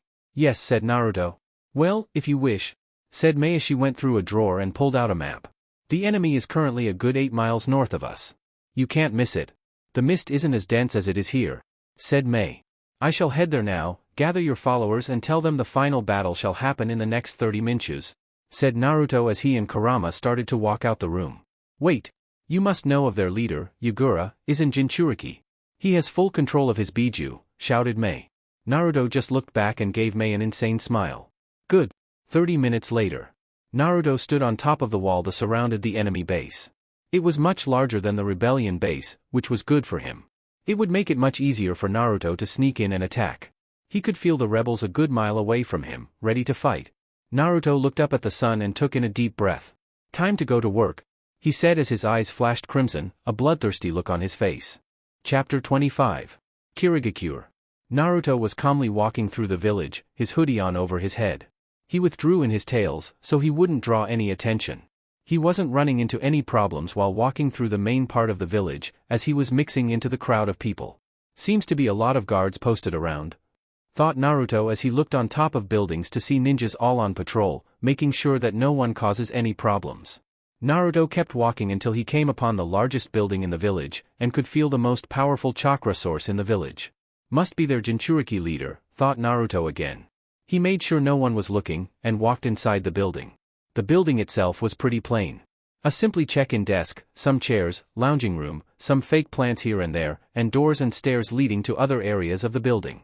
Naruto looked up to see the lady at the front desk and walked up to her. Excuse me, he said. Yes, what is it you need? Asked the rather nice woman. I need to use the bathroom. I'm waiting on my father. Naruto stretched out the word father, not liking how it came out his mouth. To come from a meeting and I drank a lot of water earlier. It's through this door and around the corner. To your left? Said the woman. Naruto nodded and went to where she directed, actually wanting to go use the bathroom. When he got done with taking a piss, he looked up at the ceiling, concentrating. It feels as if no one is in the room on top of me, which means it is safe to enter, thought Naruto. He locked the door to the bathroom and walked to the middle of the bathroom, holding his clawed hands upwards. Tamed winds? Naruto whispered. The wind slashed at the ceiling in and made a square-shaped hole in the ceiling. Naruto slowly floated up and into the room, which seemed to be an old closet. Sensing no one outside the door he was in, he opened the door and started to walk down a long hallway. The chakra source I sensed earlier is on the top floor, on the other side of the building. I shall make my way through without alarming anyone. If they don't know that I'm coming to attack, the better the attack will end up, thought Naruto, turning a corner when he saw someone leave out of a room. He checked the corner, before continuing his journey through the building. He made it to a flight of stairs, and now on the final floor. Following his senses, he was now outside the door with the very strong chakra source. Without knocking, he entered, and looked at the very young Mizuki sitting behind a desk that was bigger than him. "Who are you?" asked Yugura, an eyebrow raised. "Naruto no Yoko," said Naruto, taking off his hoodie. "I know of you," said Yugura. "You're the child of the Yellow Flash who left Konoha about a year ago," said Yugura with wide eyes. "Correct," said Naruto plainly. "What are you doing here?" asked Yugura. "Wanting to see another Jinchuriki. To be honest with you, I am impressed. One of the few Jinchuriki that can control their Biju. I commend you for such a feat," said Naruto. "Thank you, but that doesn't explain how you got through all of my guards that were in the building," said Yugura with a glare. "I snuck through, because if I told them the truth, do you think that they would actually let me in?" said Naruto. Yugura lost his glare and sat back down, realizing that Naruto meant no harm. "Alright, I believe you. Is there anything else you need to know about?" asked Yugura. "Why do you hate those with bloodlines?" asked Naruto. Yugura's eyes were filled with hate when Naruto said this. "Those with bloodlines are fools. Monsters. They run rampant acting like they are better than others without bloodlines, and are selfish. They kill with pleasure and are traitors to my village. I don't handle treachery very well," growled out Yugura. "I am fully aware of what you do to traitors, something I completely agree with, but why make enemies with people in your village, when you can just convince them to be on your side, adding to your own military strength?" asked Naruto. "Because others of my village also agree with my thoughts on those with bloodlines, or do not wish to live near them, or let them live at all," said Yugura. "I have a bloodline. The Uzumaki bloodline of the chakra chains. Shall you kill me too?" asked Naruto. Yugura looked at Naruto for a while, a harsh glare centered at him as if he were thinking, before replying. "No, I won't. I can tell that you are different than the others with bloodlines. Your thoughts on how I run my village are similar to mine, and you agree on how I feel about traitors. That, and you aren't even a part of my village. Why make enemies with someone when you are similar in so many ways?" wisely stated Yugura. "Yes. I don't like it when people betray me," said Naruto, looking down at his feet. Yugura was about to say something else, but Naruto quickly lifted up his head and stared directly in Yugura's eyes. "I don't like you anymore. I actually now think that you are an idiot," said Naruto. "Watch what you say," growled out Yugura. "You sounded like the biggest hypocrite to me with what you just said. Those with bloodlines have similarities with those that do not. Live in the same village, know the same people, enjoy the same things. This war you have created makes no sense to me," said Naruto. Naruto then sent out a churka pulse throughout the building, alerting those that he was there. "Why did you just do that?" asked Yugura, slowly getting out of his chair. "To kill more people with the attack I'm about to launch," said Naruto with a creepy grin on his face. "Mizuki-sama," shouted a voice on the other side of the door. Whoever it was, he or she was slamming down hard on the door, wanting to know who was in there with their leader. Yugura and Naruto could also hear a lot of other voices on the other side of the door, making Naruto's smile grow in size. Yugura, sensing Naruto's churka spike, widened his eyes and looked towards the door. "Run! Get away from here!" shouted Yugura to the other door, while covering himself in a red churka cloak. "Futon, uncontrollable wind blast," shouted Naruto with the same smile on his face. The wind in the room rapidly and violently picked up, surrounding Naruto in the middle, before blasting out in all directions, causing massive destruction. Yugura was blasted back by the move, feeling the force of the move to the fullest. His right arm that he used to block his face was numb, even after using his cloak in a defensive manner. It showed that this kid was strong. Very strong. Yugura groaned as he moved a couple planks of wood off of him, and looked at his village. His eyes widened when he saw the destruction the move Naruto used caused. A good 1/3 of his village was destroyed. Buildings were destroyed by the massive wind blast, either being slashed at by the wind, or being blown down by the incredible force of the wind. Bodies were everywhere, and where there wasn't any bodies, rubble probably covered over them. A tear threatened to fall out of Yugura's eye. "My village," said Yugura. "Like the look," said a voice from above him. He looked up to see Naruto floating in air a good 10 feet from the ground, looking down at Yugura. Don't worry, this is nothing but a practice run on what I'm going to do to Konoha, said Naruto with a snicker. You bastard, shouted a very angry Yagura as he stood up from the ground. You damage my village in such a way. Killing my ninjas and innocent people. Your end shall be here, he yelled. I'd like to see you try, said Naruto as his tails came out from behind him. I've heard this from a lot of people, but they were only false claims. Trust me. I won't lose, said Yagura, grabbing his club from behind him. Well then, said Naruto as he dropped down to the ground, entering his rarely used taijutsu stance, the merciless kitsune. Come at me, shouted Naruto. Yagura, with chakra and his anger enhancing his movements, blasted towards Naruto, his staff over his head, wanting to crush Naruto's head in. When he was in front of Naruto, his head descending down on top on Naruto, he was surprised when one of his tails caught the attack. What? Said Naruto as he tilted his head to the side. You thought this would be easy, he said with a smile. He used one of his tails to hit Yagura directly in his stomach, sending him back, blood bursting from his mouth. Gah, he yelled as he landed on the ground in pain. Yagura! Shouted a voice in his head. Ugh? Isabu? Asked Yagura. Yes, it is me. I don't like what's going on with that boy. He has 9 tails, making me believe that my sister has gotten to him. Yeah, I've noticed that too, said Yagura as he got back up and readied his club in front of him. What should I do, Isabu-san? For now, take the defensive.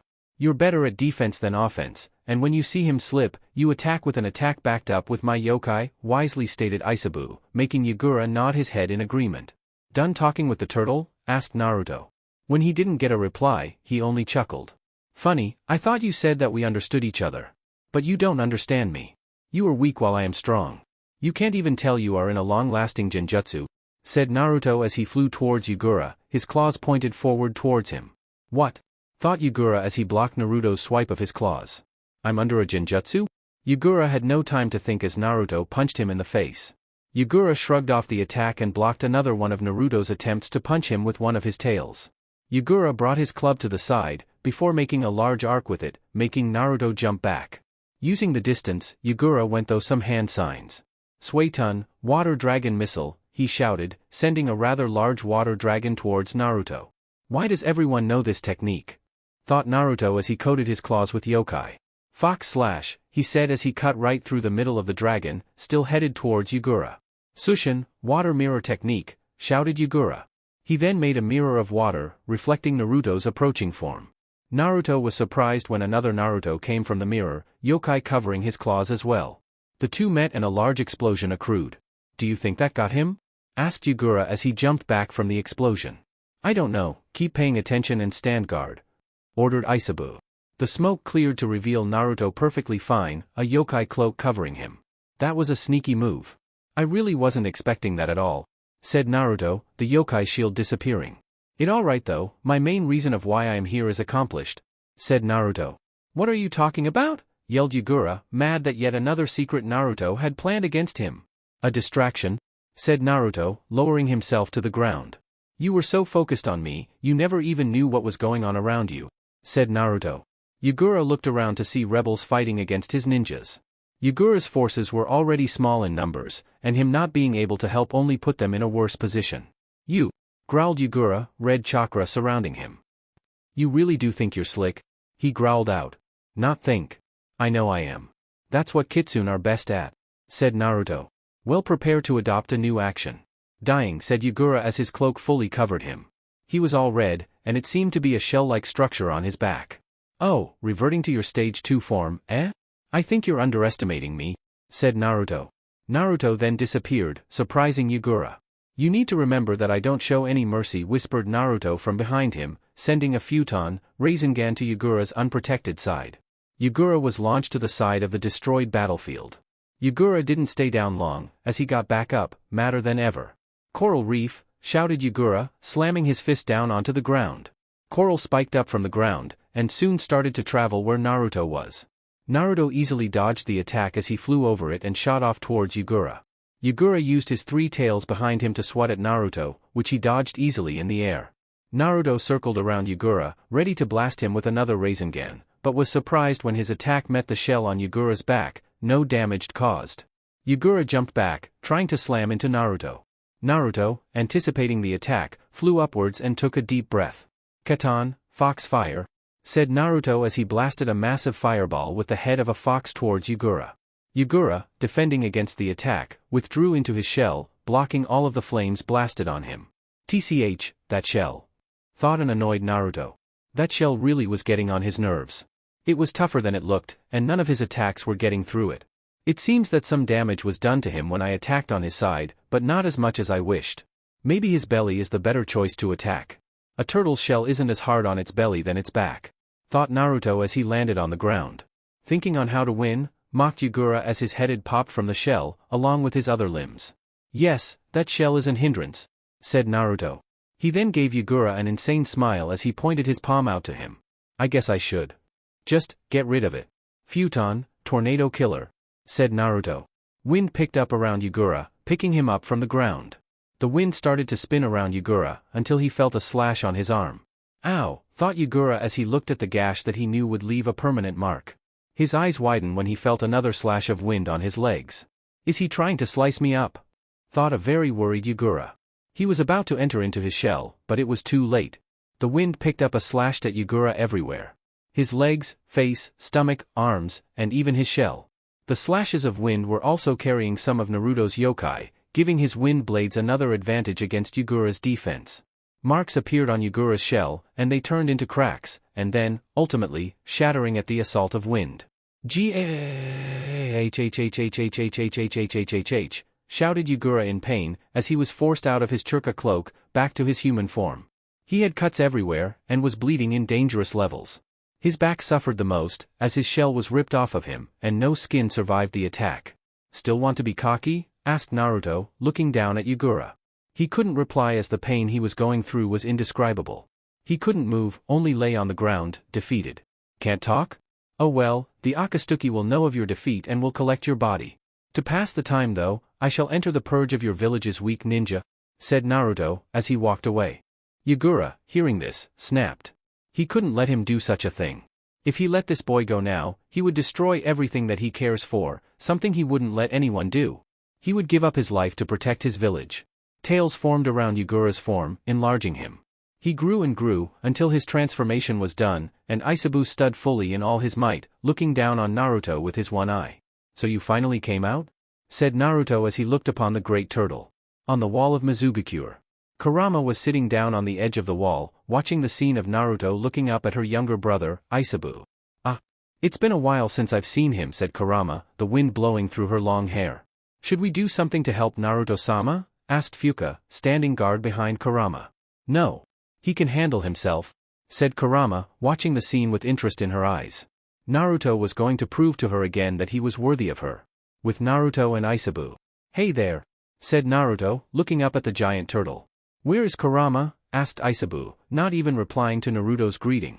Somewhere around here. It's not like I'll let you go find her, for you shall have to beat me to do so, said Naruto, yokai surrounding him. I do not wish to fight. I don't know if I can defeat you or not, but I know that it will be a hard battle, something I wish to avoid, said Aisabu. Too bad, I feel like fighting, so you will retaliate to protect yourself, said Naruto, flying towards Aisabu. Aisabu, in defense, blasted a large wave of water towards Naruto. Naruto, using his agility, dodged the attack and circle around Aisabu, charging up his best Rasengan. Futon, Rasen Shuriken, yelled Naruto as he slammed the wind-enhanced shuriken of death on Aisabu's back. Naruto's eyes widened when he saw that it did nothing to Aisabu. My defense is stronger than Shikaku's boy, said Aisabu. You will have to try harder. Aisabu swatted Naruto away with his tails, making Naruto crash into the ground. A large crater formed around his body. Shit, that hurt. He really is stronger than Shikaku. That blow to me was bad, said Naruto as he looked down at his right arm, broken. He coated it in his yokai, starting to heal it.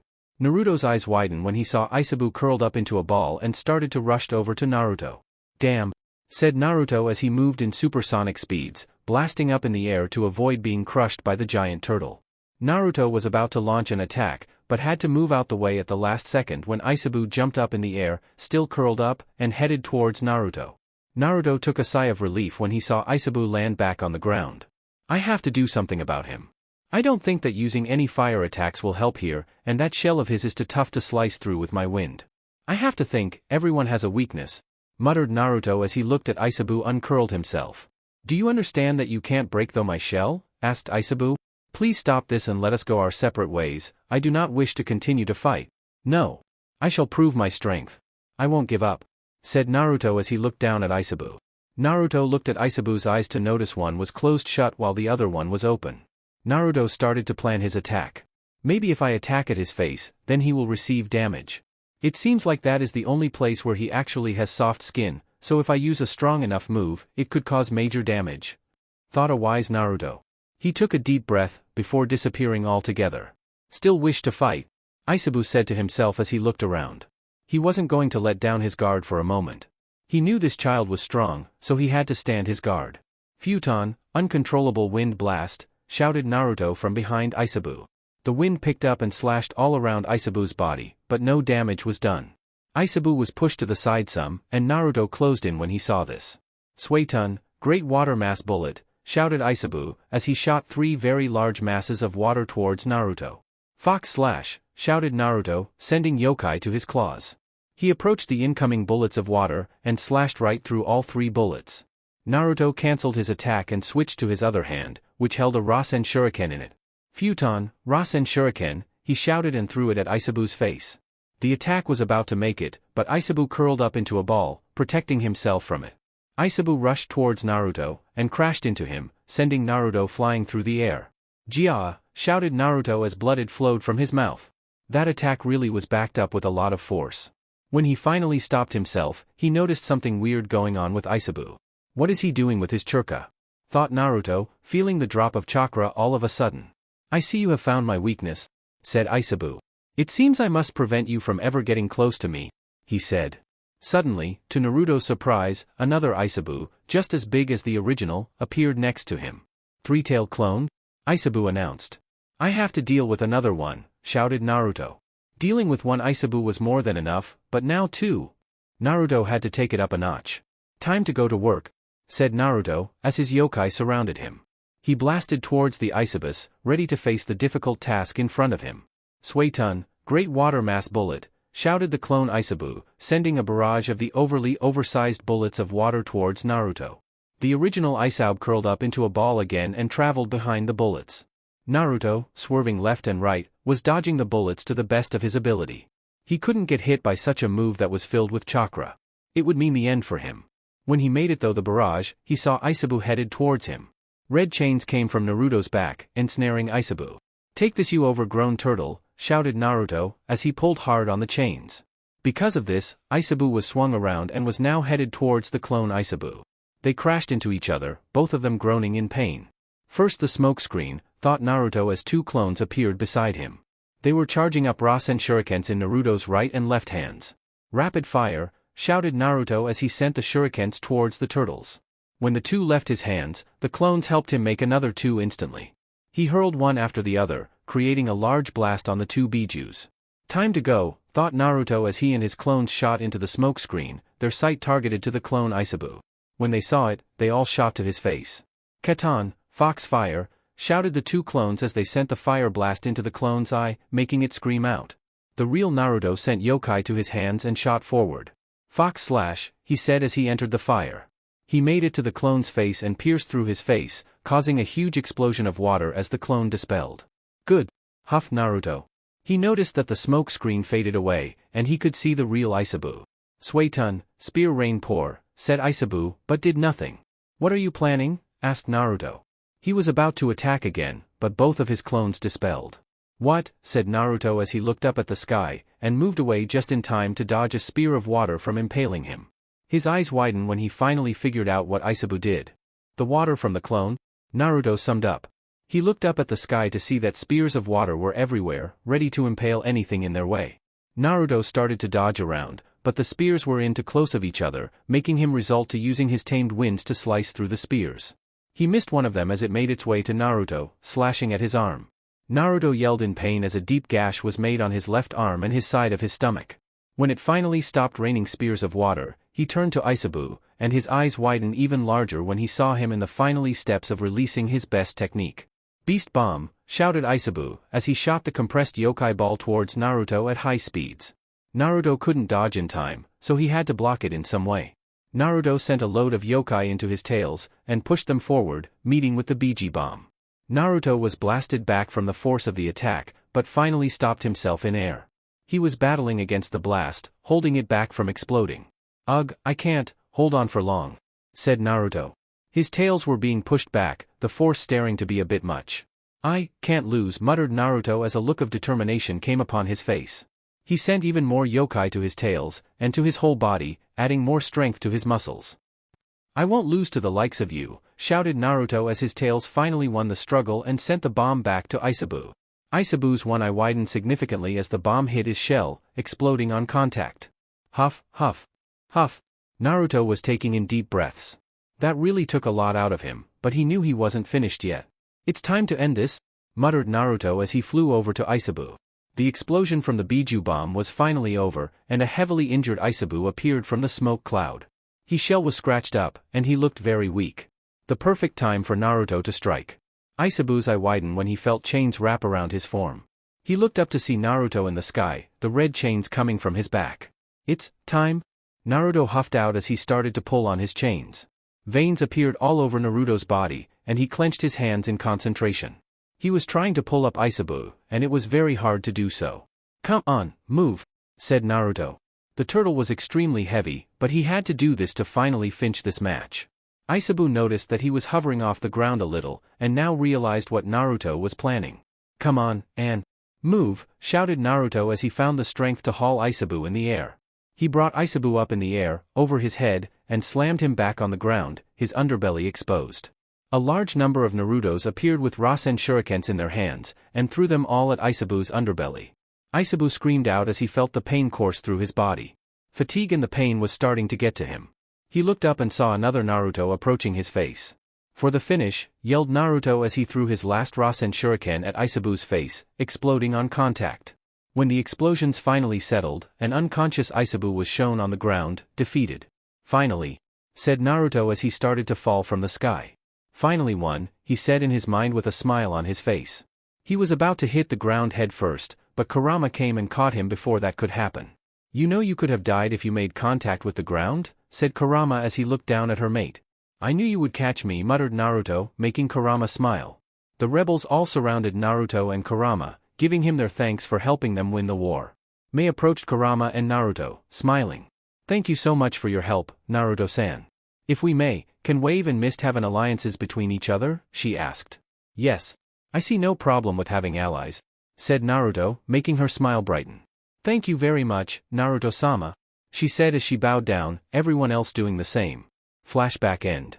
Ever since then, Mist and Wave have had a partnership. Naruto-kun has done nothing but good for us. When we called for help from other villages, we received no reply, said Mei as she looked at the other Kages. "If you blame me for being allied with an enemy, then so be it. At the end of the day, Mist shall carry out its loyalties to Wave, and they shall do the same. This is idiotic. How can you be allies with that demon?" said A. "He is a mass murderer and won't hesitate to betray you. He won't do such a thing. Naruto-kun isn't like that all. You all just fear him for what he has done for your villages, but if you actually knew him, you could tell that he has a deep connection with his followers," said Mei. "No matter, we shall end him.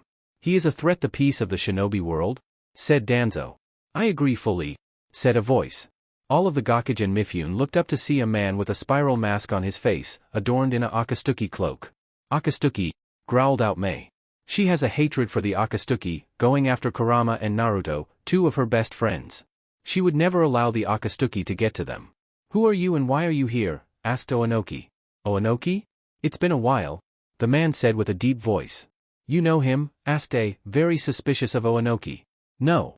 I have never seen of him before in my life," replied Oanoki. "Oh really? A shame?" said the man. They all gasped as they saw a Sharingan in the whole of he mask. "You can't remember the only Uchiha to defeat you?" he asked. Oanoki's eyes widened after he heard this. "What? There's no way. You're supposed to be dead," shouted Oanoki in fear. "As you can see, I am fully alive and well," said the man. Uchiha Madara, has come out of hiding?" "No way," said Oanoki. I charged at Madara, but was surprised when he just passed through the man. "Calm down, Reikage-sama. You will have plenty of time to fight later. Just let me talk to you all first." "About what?" asked Danzo, trying to come up with a plan to turn the situation in his favor. "Well," said Madara as he sat down on the ledge he was on, "hand over the rest of the Jinchuriki or prepare for war." Wave.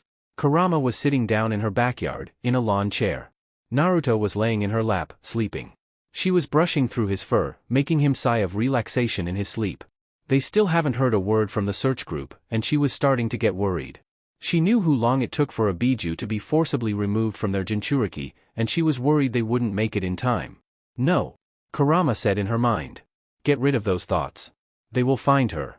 I know they will. She was removed from her thoughts when a chakra spike came from Naruto, waking him up from his sleep. Kurama widened her eyes, knowing what was about to happen, and placed Naruto on the ground. Yokai surrounded the small fox, and a red light spread across the field. When it died down, Naruto no Yoki, in all his demonic glory, was standing tall, blocking the sunlight from reaching Kurama. I'm back, he said with a fanged smile. She just smiled at him as she got up and hugged him. It's good to have you back, she whispered in his ear. In the land of lightning. The Fu rescue squad was looking all over, trying to get a signal of Nagato's Churka. They all knew that they had a limited time frame to find her, so they were looking high and low, hardly having breaks. They searched many countries, their worry of their friend fueling their drive to find her. Karen was searching a certain part of the mountains alone. They had all split up to track more land, wanting to find Fu fast. Karen was looking around, the black receiver in the air, when she noticed something. Is that Churka? She thought as she used her sensory abilities to see a chakra pulse throughout the area. She got closer to the pulse and saw that it was attracted to the receiver, making her eyes go wide. Finally, she shouted. She sent a kunai with a paper bomb attached to it in the air, the explosion getting the others to come where she was. When they all made it, Karen shouted to them what she found. Here. I found a match. They're somewhere in the mountains, she yelled. Sure enough, when they put their receivers in the air, they felt chakra go through them. Time to call the others, said Fuka as she took out the kunai Kurama gave them Day's Pier.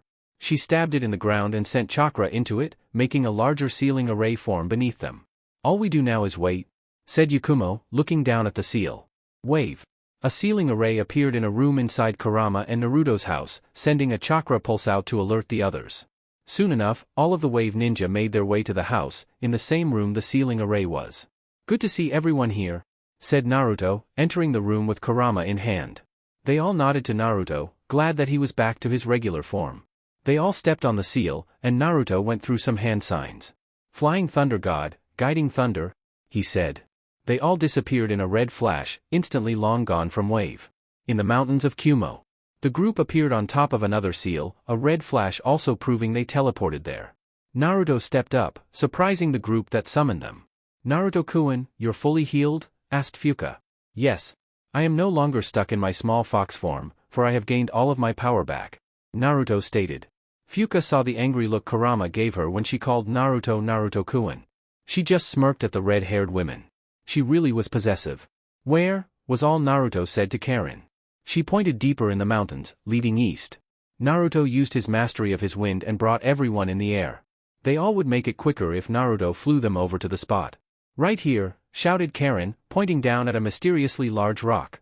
They all landed down on the ground, and noticed a seal was over the rock, proving that it was defiantly an Akatsuki base. Naruto placed his hand against the rock, letting his claws pierce the smooth surface. Anti-seal corrosion? He said. The rock glowed red, and the seal that protected the rock crumbled away, being eaten at by Naruto's poisonous yokai. Naruto slammed his tails against the rock, making it fall apart from the force exerted on it.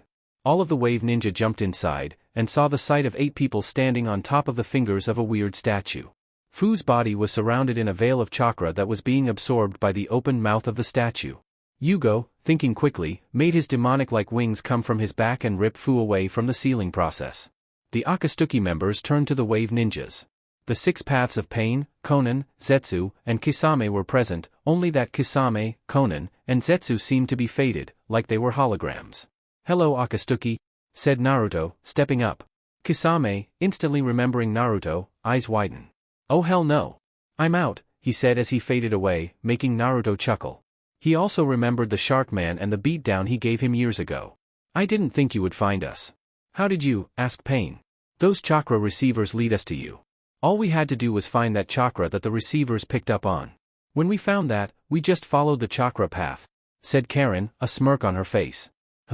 I should have known why that girl wasn't worried, said Pain. Yugo held the now awakening Fu, stirring from her sleep. Where? Said Fu, only to be hugged by Yakumo. I'm glad you're back, she said as she held on to Fu. Fu's eyes widened when she saw all of the wave ninja inside a cave. You all came for me, she said. Of course. You know that we wouldn't leave you here, said Kurama, looking down at Fu. Thank you, Fu said tiredly as she leaned into Yakumo's hug. I need the Jinchuriki, said Pain. All 6 paths jumped down from the statue and focused their glare at the wave ninja. You won't do anything like that while I am here, said Naruto stepping in front of the wave ninja, his tail swing around him dangerously. So be it, said Pain as they all charged forward. They didn't make it far as invisible blades of wind cut off their heads instantly. Their bodies hit the floor with 6 individual thuds. I don't have time for this. Where are you? Said Naruto as he started to look around the cave. The chakra signal was still inside the cave, and he was going to end the problem at its source. After looking around for a couple of minutes, Naruto found a secret door leading to a dark room. They all entered, Naruto holding a small fire in his hand to provide light. Making to the back of the room was Nagato in some type of device taking his lower body. It seems, Nagato wheezed out, that it's the end for me. Yes, so now die, said Naruto, ready to kill this man. Wait, Naruto-kun, said Kurama, holding him back. Naruto gave her a weird look as she stepped up to Nagato. So you are the leader of the Akatsuki? Asked Kurama. No. There is another. One that has been hiding in plain sight. The idiot of our group. He wears a spiral mask, a Sharingan hiding behind it. His name is Uchiha Madara, said Nagato. He heard Kurama growl at the name. Why did you join the Akatsuki? Surely there were other choices in whatever you want, said Kurama. No, I actually started the Akatsuki on just causes to find peace. Over time, the masked man found me and changed my plans when a certain event happened. The cause of my best friend's death, said Nagato, coughing out blood. What were you planning on doing as you captured all of the Biju? Asked Kurama. To create a super jutsu that we will launch on all of the nations. Everyone will feel pain, and we, the Akatsuki, would stand on top, ruling the world. There would finally be order, and everyone will know what pain really is, explained Nagato. I see, said Kurama. You've been lied to. What? Asked Nagato, his eyes widening. When all of the Biju are put back in that demonic statue, it creates a Biju. 10 tails, she said, to the shock of everyone. What are you talking about, Kurama-chan? Asked Naruto, stepping up to her.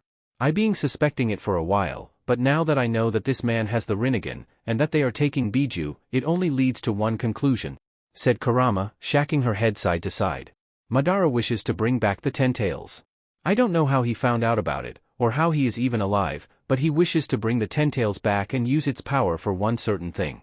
The ultimate Genjutsu, she said. What is this Genjutsu? Asked Nagato, wanting to know of the plan Madara failed to mention to him. An infinite Tsukuyomi? Said Kurama. We would all be trapped into a Genjutsu for the rest of our lives, with no way out.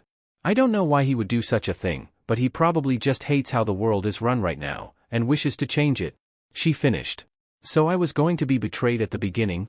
Said Nagato, looking down at the ground. Suddenly, the door busted open and Konan ran in, making her way to Nagato and guarding him. They haven't done anything to you, Nagato-san? She asked as a paper sword was formed in her hands. Stand down, Konan-san, for they aren't enemies, he said, confusing her. What are you talking about? She asked. Nagato explained the situation to her, and she was shocked at the information given to her. So all this time, we have been lied to? She trembled. Yes. It seems that your thoughts on that man were true. He really was planning on betraying us, said Nagato. Yes. I have had my times with meeting Uchiha Madara. He isn't a good person to make a deal with. He will only use you in the long run, Kurama said. What do we do now? Konan asked Nagato. You? Leave. Go live your life, Konan-san. You don't have to be stuck with me, said Nagato with a faint smile. No. I can't do such a thing, she shouted. It's all right, Konan-san. My time is near. I want you to go out and take care of yourself. You don't have to worry about me, Yahiko, or anyone else. I deserve to live how you wish, he said. Nagato turned his head to Naruto and Kurama, smiling at them. It is funny. It takes a Jinchuriki and his Biju to show me the true ways of Akatsuki, the main things we are after. Don't worry. We shall take care of Madara ourselves. He won't be alive for long, Kurama assured. Good, said Nagato as he closed his eyes. My old sensei. You killed him, said Nagato as he reopened his eyes as he looked down at Naruto. I am not mad, for at the time, I also was trying to kill him. But now, I understand what he was saying, the path I am on isn't the way it needs to be. And it's too late to change, but I am glad that the one that shall lead everyone to peace is you," he said, making Naruto raise an eyebrow. "What are you talking about? I have no interest at saving the world. I only care for Wave," Naruto stated. "I know. But you have been told before that you and the women next to you are the beings of the prophecy. You do know this. Maybe indirectly, but you will save this world?" Nagato said. "And how do you know such thing?" asked Naruto, a hand on his hip. "I can see it with these eyes of mine. You are meant for greatness. To become the opposite of what people see you as right now. A hero?" said Nagato. "I hope the best for your journey, Naruto no Yoko." He then turned to Konan. "Goodbye, Konan. I am great for you saving me that day, and for everything you have done after that. Don't worry about the future, for I am sure that what we have fought for will happen soon. Peace," he said as his body started to slowly bend downwards, until he no longer moved. Naruto looked at the Nagato's body, now a corpse. This man, who was just pursuing his capture not too long ago, giving him a smile of acceptance, saying that he was the one to continue his work. What could that possibly mean? Naruto didn't want to save the world, for he had no care for it. Just Wave. He only cared for his people. He didn't care if the whole world was destroyed, as long as he had Wave, he was fine. "We should leave," said Kurama, walking up to Konan. "You can join us if you wish. You can be protected from the Akatsuki, because I know you wish to leave it," said Kurama. "I shall leave the Akatsuki, but I won't join you. At least, not yet, for I have something to finish," she said. "Thank you for the offer. When I am ready, I shall come to Wave," Konan said with a smile. "All right then," said Kurama, turning around. "Let's go home." "Hey," said Sakan. "What about that statue? Can't we, do something about it?" he asked. "Impossible," said Kurama. "Only one with the Rinnegan can move it." "Don't worry, I will think of some way to free the Biju soon," said Kurama. They all nodded their heads, and finally left the cave. Gakage Summit. Madara finally finished his testament of his plans on reviving the Ten Tails, shocking all of the people present. He explained his reasons, on wanting a peaceful land, with no wars, no blood, and no more deaths. Everyone could live the life they wanted inside the dreamscape. And of course, the Gakage had a problem with a fake alternative for peace. "I will not hand over anyone the remain Jinchuriki," said Gaara, thinking of Naruto in his mind. "Me either. The Akatsuki's plans are terrible, I won't agree," said Mei. "What about you, Raikage Baka?" asked Oanoki. "Well, of course I won't hand over my little brother," shouted A. "Well, so be it," said Madara, standing up. "As I said earlier, I will now do so." He looked at everyone in the room before saying, "I declare war on all of you. The Fourth Great Ninja War," he said, shocking everyone. "The Fourth Great Ninja War," muttered Oanoki in disbelief. "You can't do such a thing," shouted Temari, standing in front of Gaara. "Yes I can, as I just did now," Madara said. "We shall meet next on the battlefield," he said as he vanished. "I think we should really push the idea of having an allied shinobi force," said Mifune. "Who shall be the leader?" asked Oanoki. Mifune thought for a second, stroking his long beard, before deciding, "I believe that the Hokage should take the role," said Mifune, surprising everyone, even Danzo, in the room. "Wow, I didn't even have to use my Sharingan for him to say me. I guess things are looking up for me," thought Danzo with a smile. "If that is so, I shall take up the task," said Danzo. "What?" shouted A. "Do you know who this man is? He is known as the Shinobi of Darkness." "You just can't give such a position to such a man," shouted A in denial. "Then who?" asked Mifune. "My village hasn't produced a single Akatsuki member. It should be me that leads the allied shinobi force," yelled A. "I don't believe so," said Mifune as he pointed to the tore-up desk where A once punched. "I know that it would take considerable force to break that desk because of the material it was made by. You, along with your arrogance, will probably go through our own shinobi to take down an enemy, which is something we don't want. That Tsuchikage isn't an option, with us having proof that he has once hired the Akatsuki. Mizukage-sama isn't an option because of the rumors that the Akatsuki started in Mist. Kazekage is too young to lead such a war, so why not the Hokage lead?" said Mifune. "I have an idea," said Oanoki, getting everyone attention. "It is a risky plan, but if successful, can be a deciding factor in the war," he said. "Well," shouted A, "get on with it." When Oanoki didn't yell back at him, A knew that he was serious. "What is it, Tsuchikage-sama?" asked Mei. "What if we brought Wave into this?" he asked, getting everyone's interest. "Please explain further," said Mifune. "Naruto no Yoko, one of the topics we had during the meeting, is strong. We all know of this. His ninja and Wave are strong, also a known factor. Wave isn't like the rest of our villages, it is unique. A small band of ninjas, all of them very high A-rank ninja and above. If we added them to the war effort, then our chance of victory will improve immensely. Finished Oanoki. It is a wise thing to do, said Gaara, rubbing his chin. I don't know about that one, old man. Said it may be a good idea, but it also has many risks as well. Naruto may turn on us, especially Konoha, and could mess things up for us during the war. Maybe, but it is a risk I will take, then not take it all and feel bad for not doing so if we lose. Said Oanoki. But how could we get in contact with Naruto? Asked Gaara. Mizukage-sama. Said Oanoki, looking at her. Could you go and convince Naruto into joining our cause? I don't know. Stated Mei. Naruto-kun really isn't fond of the world and how it works, that's why he just stays in Wave. It is true. Said Ao, speaking up. Naruto-sama doesn't trust many people. What's to say he would pull something during his time near most of the world's leaders? True, but I also agree with Tsuchikage-sama. Said Mifune. Having him here will be a huge advantage to us. I think we should take the chance. Agreed, asked Mifune. When getting a nod from the other Kages, he looked towards Mei. I guess I could go ask, she said a bit hesitant. I don't know how it will go down, but I will try, she said. Good. And with that, this Gakage summit is officially over, said Mifune. Days later, all of the Wave Ninja was sitting in Naruto's living room, sitting on their respective couches. They all watched the scene of Mei, Chojuro, and Ao bowing their heads at Naruto. Naruto was staring down Mei with a heated glare. He didn't like what he just heard, and he knew by the way that she was shacking that she knew he didn't like it either. Explain this to me again, said Naruto as he crossed his arms. All right, said Mei, as she looked up at Naruto. She mistakenly looked into Naruto's eyes and a shiver went through her body. He was a fine man to her, but he was also a very scary person when he was mad. The Gakage ask for your help, along with all of your ninja, in the upcoming war against the Akatsuki. We believe that if you are present at the battlefield, then we would have a huge boost our military's power. Please, I ask of you for your cooperation, she said as she bowed her head again. So in turn, you're asking for another huge favor? Said a still angry Naruto. He saw Mei shack in fear again at the deep tone he used while talking. She should be trembling, damn it. She knew he hated dealing with the other nations, and she came to him with this bullshit. Yes.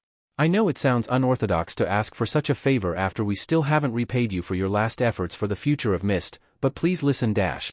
I don't have to, shouted Naruto as he slammed his tails down on the table in front of him, shattering it. The Mist Ninja jumped back at Naruto's display of physical strength, and were really scared because of the anger he was showing. I've told you before that I hate those people. I don't want to deal with them. To hell with this war. The great five nations are the ones centered around it, so they shall deal with it, yelled Naruto, a faint red hue of yokai surrounding him. Please understand, Naruto-sama. Said Ao, we are really in a bad position right now. The world needs you and your strong ninja to fight for freedom. I fought for my own freedom by myself. I will not help those bastards, yelled Naruto. Naruto-kun, shouted Kurama from beside him. Naruto turned his head to her to see her scrunched up face. I don't like this either, but I think that we should join. Why would we do such a idiotic thing? Questioned Naruto. This war is also centered around you, if you look at it at a different angle. The Akatsuki want you, me, and want to get Fu again, which I remind you is still bedridden because of the stress forced upon her body. The Akatsuki are in our way, and we destroy everything that's in our way, right? She said as she looked up at him, using one of his personal quotes. Naruto looked at Kurama before getting off the couch, cursing up a storm. They all blushed red at the words Naruto was saying, except for Tayuya, feeling glad that there was someone else like her. Finally, after 5 minutes of cursing everything around him, he looked back at Mei. I shall join, he said, and before Mei could get happy, he cut her off, but Wave shall have their own part of the war, so don't go changing up my plans, understood? He asked, or more like commanded. Yes, Naruto-sama. Kojoru, Mei, and Ao said at the same time.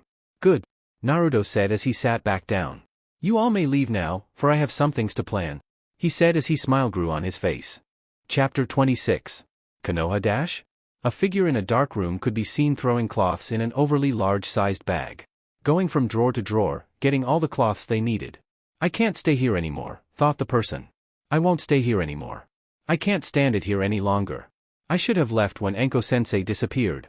The figure threw the bag over its shoulders, opened up the window, and left, never to return in a long, long time. Morning time. Hinata yawned as she got up from bed. She was really tired from all the training that she has went through yesterday, wanting to uphold the Hyuga name, seeing as she is the heir of the clan. Hinata stepped out of bed and went to go take a shower, fix her hair, and finally exited her room. She walked out the room and into the very long hallway of the Hyuga mansion. She really did like her house, even if it was big as hell. She was grateful for everything she had. Things were going good with her father, and her training has also made her jump to a new level of her Hyuga abilities. Her and Menma were also good, and she was actually going to see him now. Hinata saw her sister's room, Hanabi, was still closed, so Hinata guessed that she was still sleeping.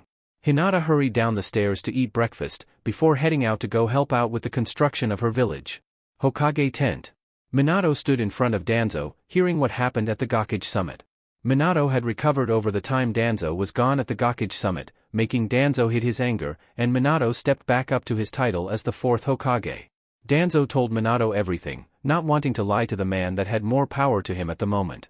Even if he did lie, the next time there was another Gakage summit, Minato would know of the truth, and would probably punish Danzo for hiding information. So the Mizukage has gone over to see if she can add wave to the war effort? Asked Minato. Yes. We haven't received word if she succeeded or not, so we still do not know if Naruto no Yoko has agreed or not, said Danzo. Maybe we should send over some of our own ninja to see if everything is alright, thought Minato as he rubbed his chin. Maybe, but I don't know if Naruto would be happy to see them, said Danzo. Don't worry, said Minato, we'll just send the people that Naruto is comfortable with, along with a jonin to watch over them. Hyuga Mansion. It was afternoon, and Hinata entered the mansion again. She just got done moving some to the lumber around for the builders to make more houses. She really did feel good help those who were affected by the destruction of Konoha. It just gave her a good feeling inside. After that, she hung out with Menma and Mito for a while, before returning home. Everything was going good with her. Yeah, right? Hinata walked back up the stairs and passed by her sister's closed door, making her raise an eyebrow. Did her sister sleep in all day? Hinata looked around, before opening the door, wanting to see if her sister was okay or not. Hanabi-chan, whispered Hinata, are you in there? When she didn't receive a reply, Hinata entered the room. She turned on the lights, to see drawers open, an unmade bed, and an open window. That weird, Hanabi-chan is cleaner than this, thought Hinata as she walked into the room. She looked around and her eyes stopped when she saw that the drawers had no cloths in them. Hinata started to gain a worried look on her face. She looked on the bed to see a note on Hanabi's abandoned bed. She picked up and started to read. For the one who is reading, I am Hanabi Hyuga, and I am leaving. I can't stay in Konoha. Some of the elders of the Hyuga clan has had a secret meeting with me. They told me that I would receive my slave seal in the next week. I couldn't stay for it to happen. I don't like my clan, the way the work, politics, all of it. I know I have friends and family that I love that I am leaving, but I rather be free with no friends than to be a slave to my sister and to have friends that will only abandon me over time because of my statues. I won't sit back while my last days of freedom pass by me. I will leave and never return, unless the Hyuga clan can change. To my father and sister, I'm sorry, but you must understand that the position I was in made my choice. I love both of you, take care. Hanabi. The only thing Hinata could do after that was scream in sorrow. Hokage tent. Minato was sitting in front of his desk, writing on some documents. He had sent Sasuke, Sakura, and his wife to Wave to go see if everything was alright with the war and Wave helping out the 5 great nations. At first he didn't want to send Kushina, but she said she wanted to go to see her child, which he agreed to. That was a good 2 hours ago, and he was worrying if they would have any problems in Wave. Hokage-sama, said a Chunin as he ran into the tent. Hyuga Hanabi of the Hyuga clan has deserted the village. What? Shouted Minato as he slammed his hand on his desk. Get our most elite Inazaka and some of the ANBU to go out and find her. We can't let this information get out to other villages, yelled Minato. Outside Konoha. Hanabi was running on the ground, staying out of detection of any passing by ninjas. She was covered in sweat, having been running for a while with a very heavy backpack on her back. I got to make it to Ankosinii, said Hanabi as she took a drink of water from a bottle and began her journey again. Before she could get far, she sensed 3 strong chakra signatures. She quickly hid and turned on her Byakugan.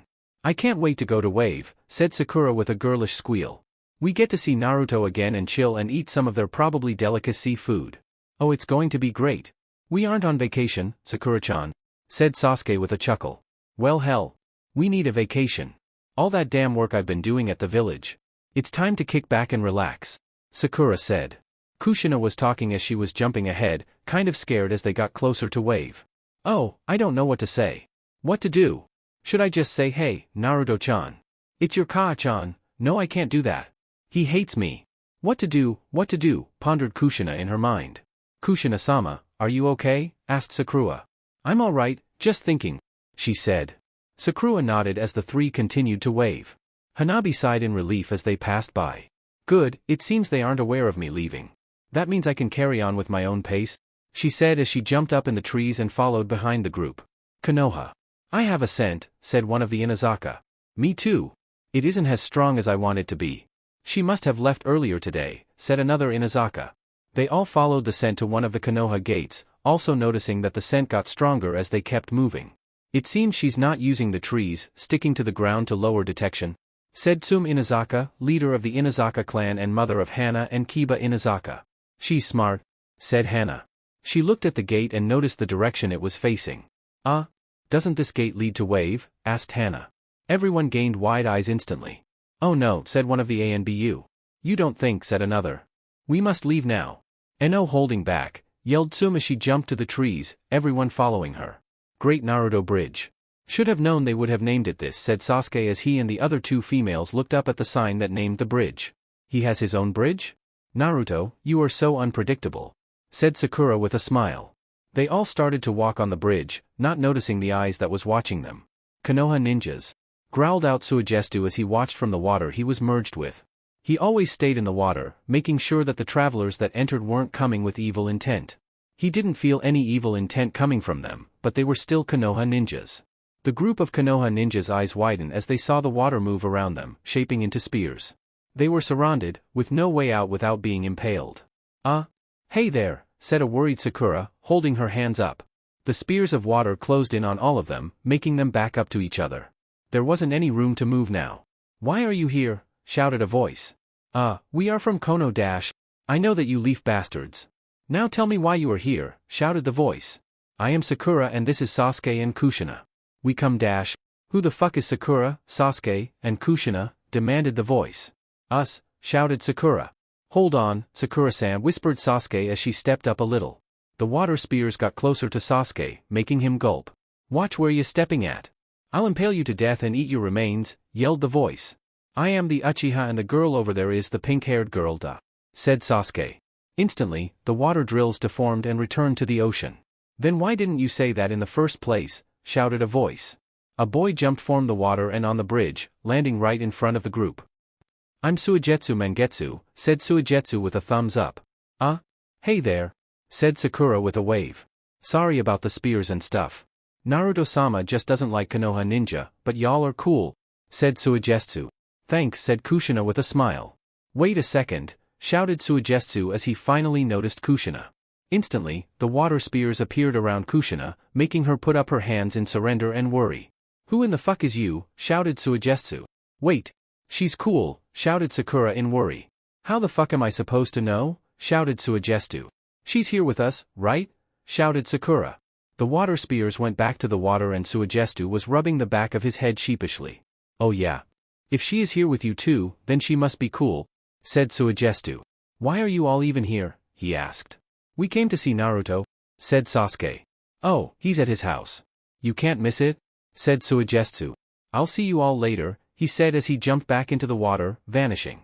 I didn't even sense him, said Sakura. Naruto really has some monsters on his team. I know, said Sasuke as the group continued to walk on the bridge. The Konoha ninja made their way to town, and Sasuke and Sakura were amazed at the change. Wave used to be a terrible place, full of rodents and poverty. But now, it was thriving with people, and there was an abundance of food, stores, and smiling people. This place really has changed for the better since we left, said Sasuke as he watched some kids play. Was it really bad when you all first came here? Asked Kushina. Yes, really bad, said Sakura as they made their way through the crowd of people. Come on Kin, said a Philomar voice. I was just joking. No you weren't. You said that you wished my breast were a little bigger. Kin shouted. No pussy for you for a month. A month, yelled a very sad Zaku. You can't do that. Sex is where I get my energy. I swear, I can't believe you two can talk about such things in such a crowded place, said Dosu as he walked beside the two. Is that the sound ninja? Said Sakura. I think so, said Sasuke as they approached the group. Hey there, guys, said Sakura. The X-Sound ninja looked up to see Sasuke, Sakura, and Kushina standing behind the group. Hey, it's the pink-haired girl. The Uchiha, too, said Kin as she pointed at them. How are you guys? Oh, we're good. Me and Sasuke-kun got together, said Sakura as she wrapped her arm around Sasuke's. Ah, that's so sweet, said Kin. She then hit Zaku on top of his head. Why aren't you romantic like they are? Because I'm too busy thinking about pussy, cried out Zaku. You know you still love me. Heh. You know I do, said Kin as she leaned back on Zaku. Uchiha, pink-haired girl. It is good to see you too, said Dosu as he placed his hand forward. Good to see you too. I hope you have gotten stronger, Dosu-san, said Sasuke as he shook hands. Oh, believe me, I have, he said as looked Sasuke in the eye. Sasuke broke contact with Dosu and turned to Zaku. Hello there. Sorry about your arms from last time, said Sasuke. It's alright. You cut my arrogance in half, which is something I have to thank you for, said Zaku as he wrapped his arms around Kin. Why are you two even in wave? We're here to see Naruto-kun. Do you know where he is? Asked Sakura. Oh sure. We saw him not too long ago. He and Kurama-sama are out shopping for some food. You should find him around here somewhere, said Kin with a smile. Who are you? Asked Dosu as he pointed to Kushina, who was trying to not show her face. I am Kushina Uzumaki, Naruto's blood mother, said Kushina. The atmosphere instantly changed as the Wave 3 looked at Kushina with hatred, ki leaking from them. You mean, you're the women that locked Naruto up and treated him like shit, growled out Kin. Kushina didn't answer, only turning her head away from them. Why did you bring her with you? Said an angry Zaku. She wanted to see her son, said Sakura. Well, he doesn't want to see her, said Dosu, adjusting his resonating echo speakers. It would be smart for you two to approach Naruto-sama without her. There's no telling what he would do. It was nice seeing you, said Kin, and the three passed by the Konoha ninja, still giving Kushina a very harsh glare. He really hates me, whispered Kushina as he hair masked over his hurt face. Oh well, said Sasuke, not caring about Kushina's feelings, let's keep on going. Great Naruto Bridge. Hanabi was huffing and puffing as she finally made it to the bridge. The three she was following was way too fast for her, and left her in the dust in minutes. She was just glad she wasn't caught along the way. Hanabi made her way on the bridge, looking at how beautiful it was. This bridge is amazing, she said as she looked on at amazement. She wasn't ready when spears of water shot around her and gave her no room of comfort. Who the fuck are you? Shouted a voice. Hanabi was too scared to say anything, seeing the dangerous spears of water that was really close to her. Can't talk, eh? Then I'll just kill you here, shouted the voice. Wait, shouted Hanabi. My name is Hanabi Hyuga and I come from Konoha. Why the fuck should I care? Said the voice as the spears got closer to Hanabi. I wish to join Wave, she yelled as she closed her eyes, awaiting her death. She didn't feel any pain at all, so she opened her eyes to see a boy in front of her, all of the water drills gone. So you want to join Wave, eh? Said Suigetsu. You look young. 11? 12? Asked Suigetsu. 12, said Hanabi, telling him his age. Thought so. You said you were a Hyuga, correct? Asked Suigetsu. Correct, said Hanabi. What's up with all of the Konoha ninja coming through here? Asked Suigetsu. Alright, you can go in, but you have to find Naruto-sama yourself. If I hear you did anything fishy, I'll cut you up and eat your remains, you hear me? Shouted Suigetsu. When Hanabi nodded her head, he pointed to Wave. Alright, just follow the bridge and you'll make it to town. See ya da, said Suigetsu as he jumped back in the water. Hanabi, taking a deep breath, started to walk to the village, wanting to find Naruto and her sensei. Wave, Sasuke, Sakura, and Kushina were making their way through town, looking for Naruto. They have looked through many stores, but haven't found him yet. Throughout the search, Kushina has heard negative comments and glares centered towards her. Naruto must have told them about his past, and some of them must have recognized her, making her shrink at their stares. Hey, what's going on over there? Asked Sakura as she pointed to a herd of people surrounding a story. It must be someone special in there. Maybe the person we're looking for, said Sasuke. The group approached the shop to see what it was. A meat shop? Said Sakura with a sweat drop. Why didn't we come here first? Shouted Sakura. They made their way towards the store to enter, but the door opened up, and a familiar red-haired woman came out. Come on, Naruto-kun. We have all the meat you want? Kurama shouted into the store. She turned her head and came face to face with the Konoha ninja. Oh, look what we have here, Kurama said with a smirk. The pink-haired girl and the Uchiha, she looked over their shoulders to see Kushina hiding behind them. And a lost Uzumaki. Huh. I wonder what you all want. We came to see Naruto and to talk, said Sasuke. Why do you all still call me pink-haired girl? Shouted Sakura. Because we know it annoys you, said Kurama with a smirk. She walked around the to see a trembling Kushina. Hello Kushina. How are you? Said Kurama, a grin growing on her face. Good. Kushina replied while trembling. What wrong Kushiana?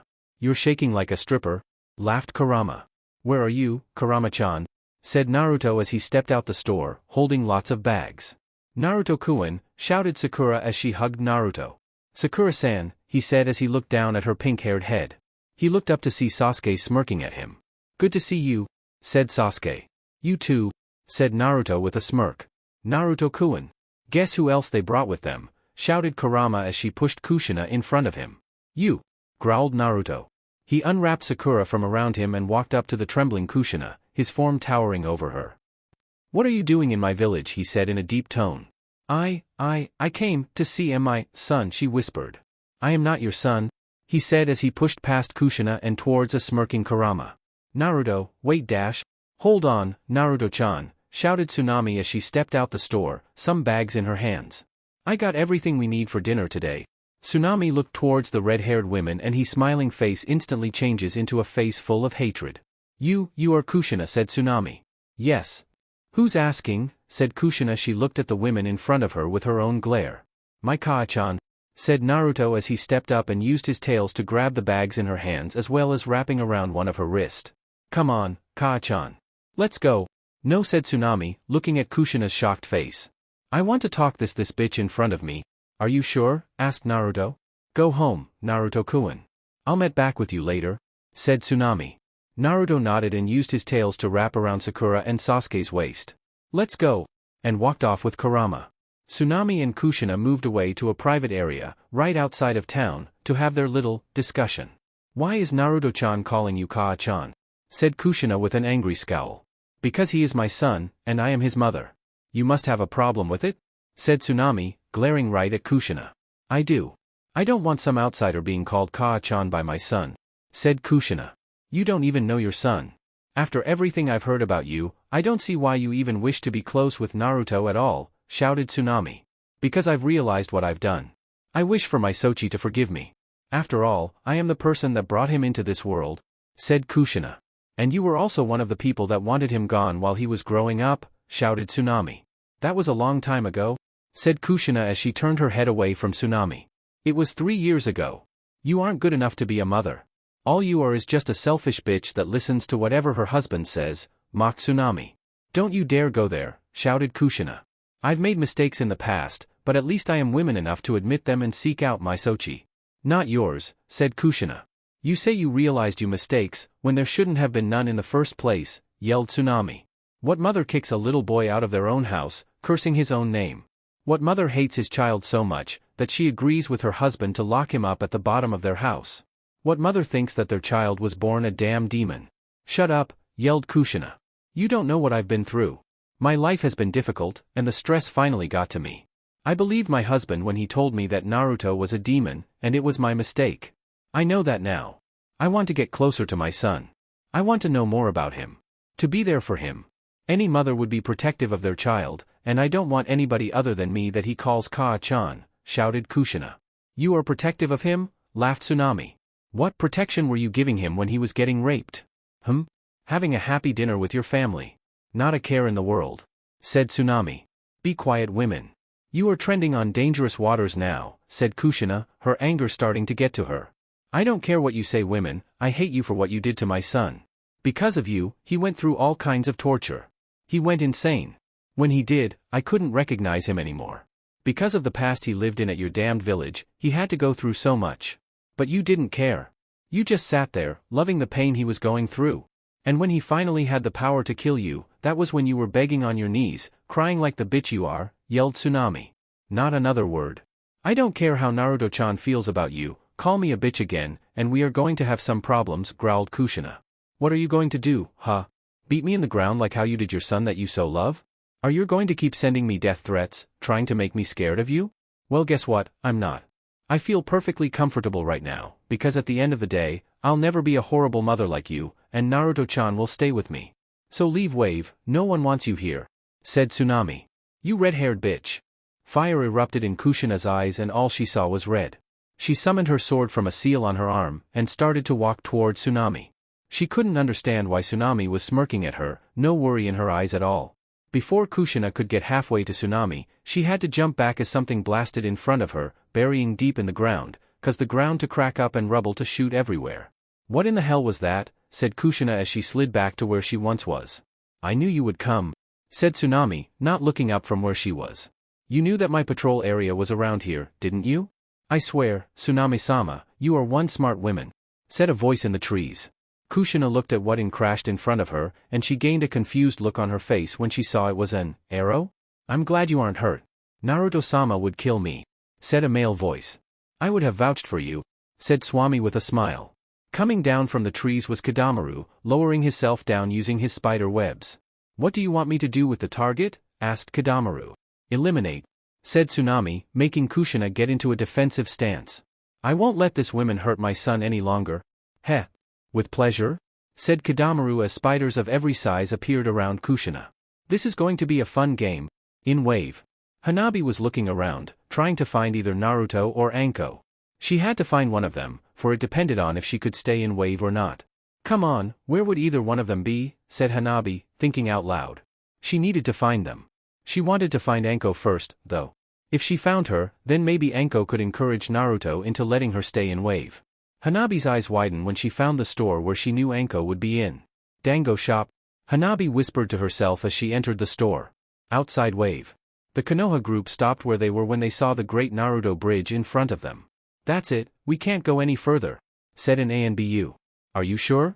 You know that the Hokage doesn't like failure, said Tsum. He doesn't want a whole team of his ninja dying either. If we were to enter Wave without their leader's permission, something I doubt we would receive, then we would be torn to shreds, said another ANBU. The Hyuga is probably dead by now. The scent continues into Wave, said Hana. We have to turn back.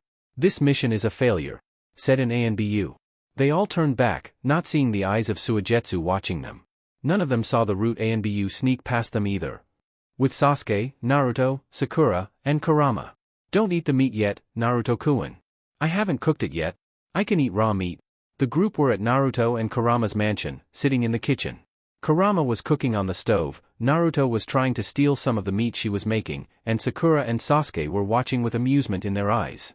So, what is it that you all came for anyway? Asked Naruto as he eyes Kurama's cooking. We came to see if Mizukage-sama talked to you about the war plans and for you to be allies with the 5 great nations, said Sakura. Yes. Regretfully. I agreed. I didn't want to, but if I did get into the war, then I will have a better advantage of getting rid of the Akatsuki for good, said Naruto. So we have no problems? Asked Sasuke. None, said Naruto. He lifted his head up and looked at the 2 Konoha ninja. But why bring her? Growled Naruto, Sasuke and Sakura already knowing who he was talking about. She wanted to rebuild. Between child and mother, said Sakura. She isn't my mother, Naruto said deeply, making Sakura shiver. We know how you feel about her, Naruto, said Sasuke.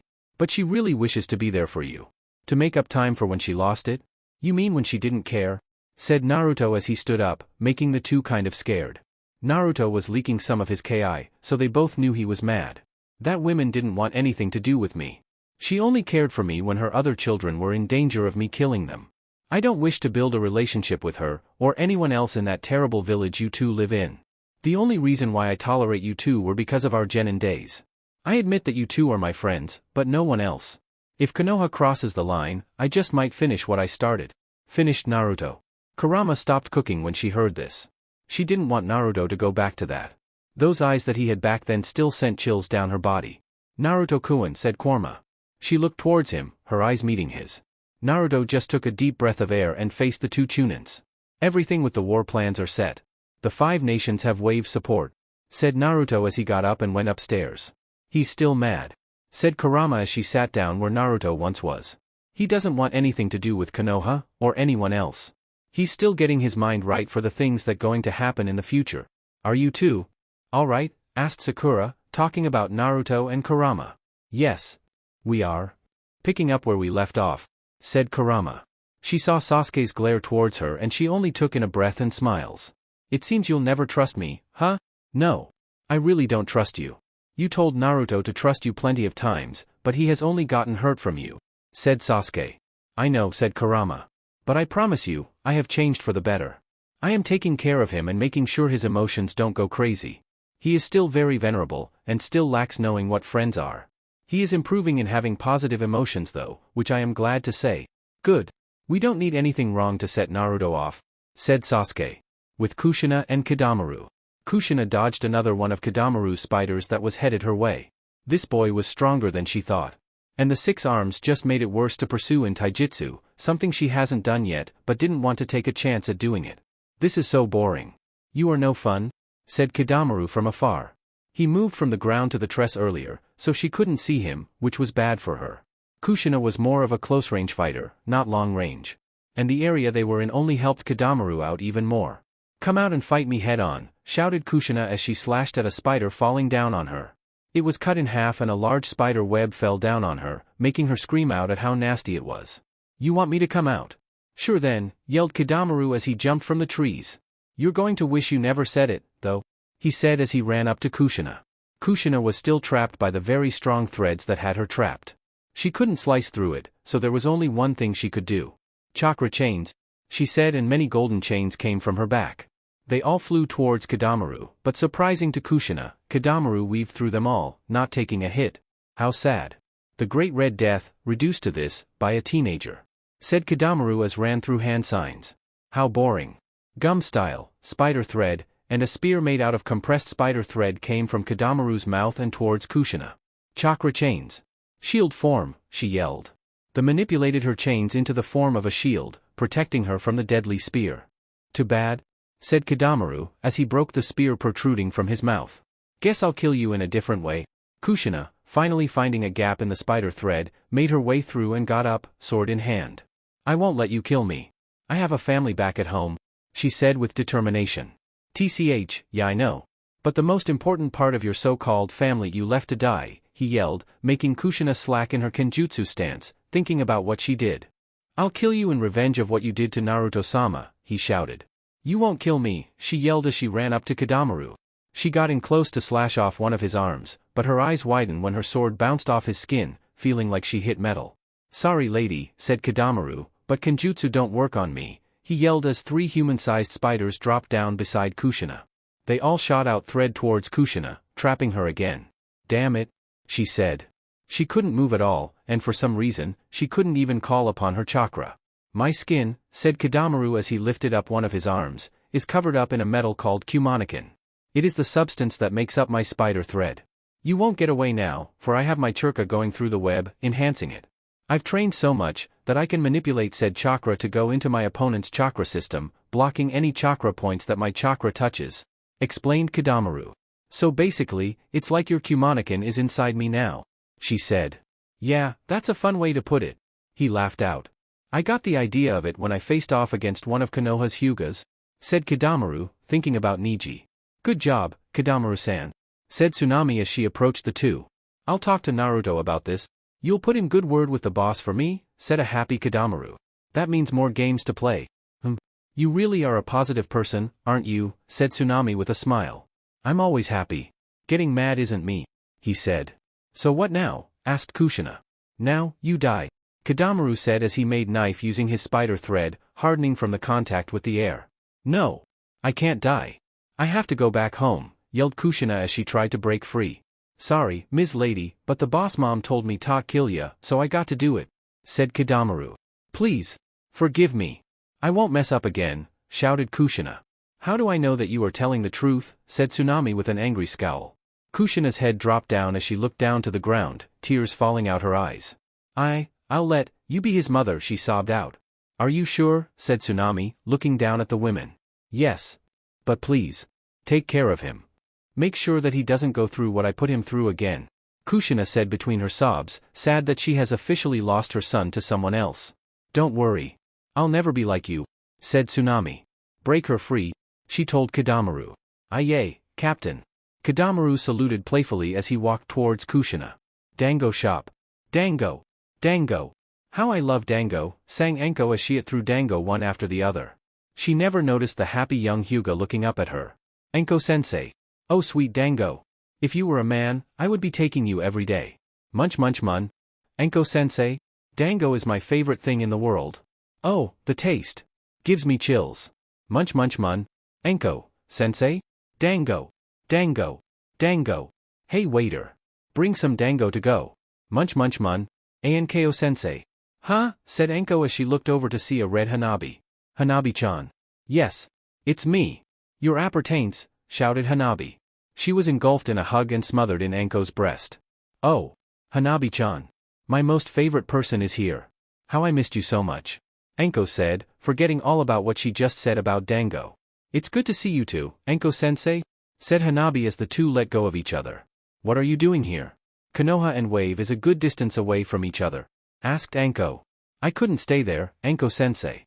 The elders were going to put that slave mark on me, and I just couldn't do it. When I heard that you were here in Wave, I knew that I had to come with you, explained Hanabi. So you wish to stay here with me? Asked Enko. Yes.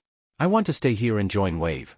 I heard I have to talk to Naruto no Yoko to do so, though, said a scared Hanabi. Don't worry, Hanabi-chan. I got you. Come with me and we'll sort this out, said Enko as she set some money on the table and left out the store, Hanabi following behind closely. Naruto and Kurama's mansion. Enko and Hanabi were at the front door, ready to go inside. Alright, when you go inside, always be respectful. Naruto-sama doesn't like anyone from Konoha, that's why it took so long for him to trust me when I came here. Just let me do all the talking until he asks for you to talk, alright? Asked Enko, Hanabi nodding her head in return. Alright, let's dash. Enko stopped herself as she felt more than 2 chakra signatures inside the house. Hold on, Hanabi-chan. Use your Byakugan to see who is inside, said Enko. Hanabi, activating her dojutsu, scanned the inside of the house. There are 4 people inside, 2 of them I recognize as Sakura Haruno and Sasuke Uchiha. They came to Wave for reasons I don't know of, said Hanabi. The strongest chakra signature is upstairs. That's Naruto-sama. Come on, she said as they went around the house. She didn't want to go through the front, since Hanabi was running away from Konoha, she didn't want any Konoha ninja seeing her. The 2 scaled the walls of the mansion and were in front of the window that led to Naruto. Naruto-sama, said Enko as she started to tap on the glass. Naruto-sama. Naruto, who was laying in bed, heard the glass being poked at. He saw Enko outside, and confused adorned his face. What is that woman doing? He said to himself as he got up and opened up the window, allowing Enko and some random girl in. Enko-san, what are you doing? And who is that? He asked as he pointed to Hanabi, who was hiding behind Enko. This is Hanabi-chan, Naruto-sama, said Enko as she pushed Hanabi forward. A Hyuga, growled Naruto, making Hanabi even more scared than before. Why is she here? Well, she ran away from Konoha because she was planned to receive that slave mark upon her forehead that the Hyuga clan is known for doing. She was once my apprentice while I was in Konoha, and I have come quite fond of the girl, she said with a smile. So that is why you came through the window, to avoid Sasuke-san and Sakura-san downstairs? He asked, getting a nod from Enko in reply. Who are you related to? Asked Naruto as he crouched down in front of Hanabi, his eyes flashing a dangerous crimson. Hi Hinata, she's my older sister, muttered Hanabi. Usually, when I see anyone related to Konoha, I kill them, said Naruto, making Hanabi shake even more, but since Enko-san knows you, then I'll let you stay for now. Really? Asked Hanabi with wide eyes. Yes. But if you do anything that makes me suspect you are working for Konoha, I'll kill you, said Naruto, his eyes glowing again. Why yes, Naruto-sama, said Hanabi. Stay up here for now. There are some Konoha ninja here in Wave, and I don't want them to see you, he said. Thank you, Naruto-sama, said Enko with a bow. Don't worry about. She is just another person wronged by Konoha, he said as he sat back down on his bed.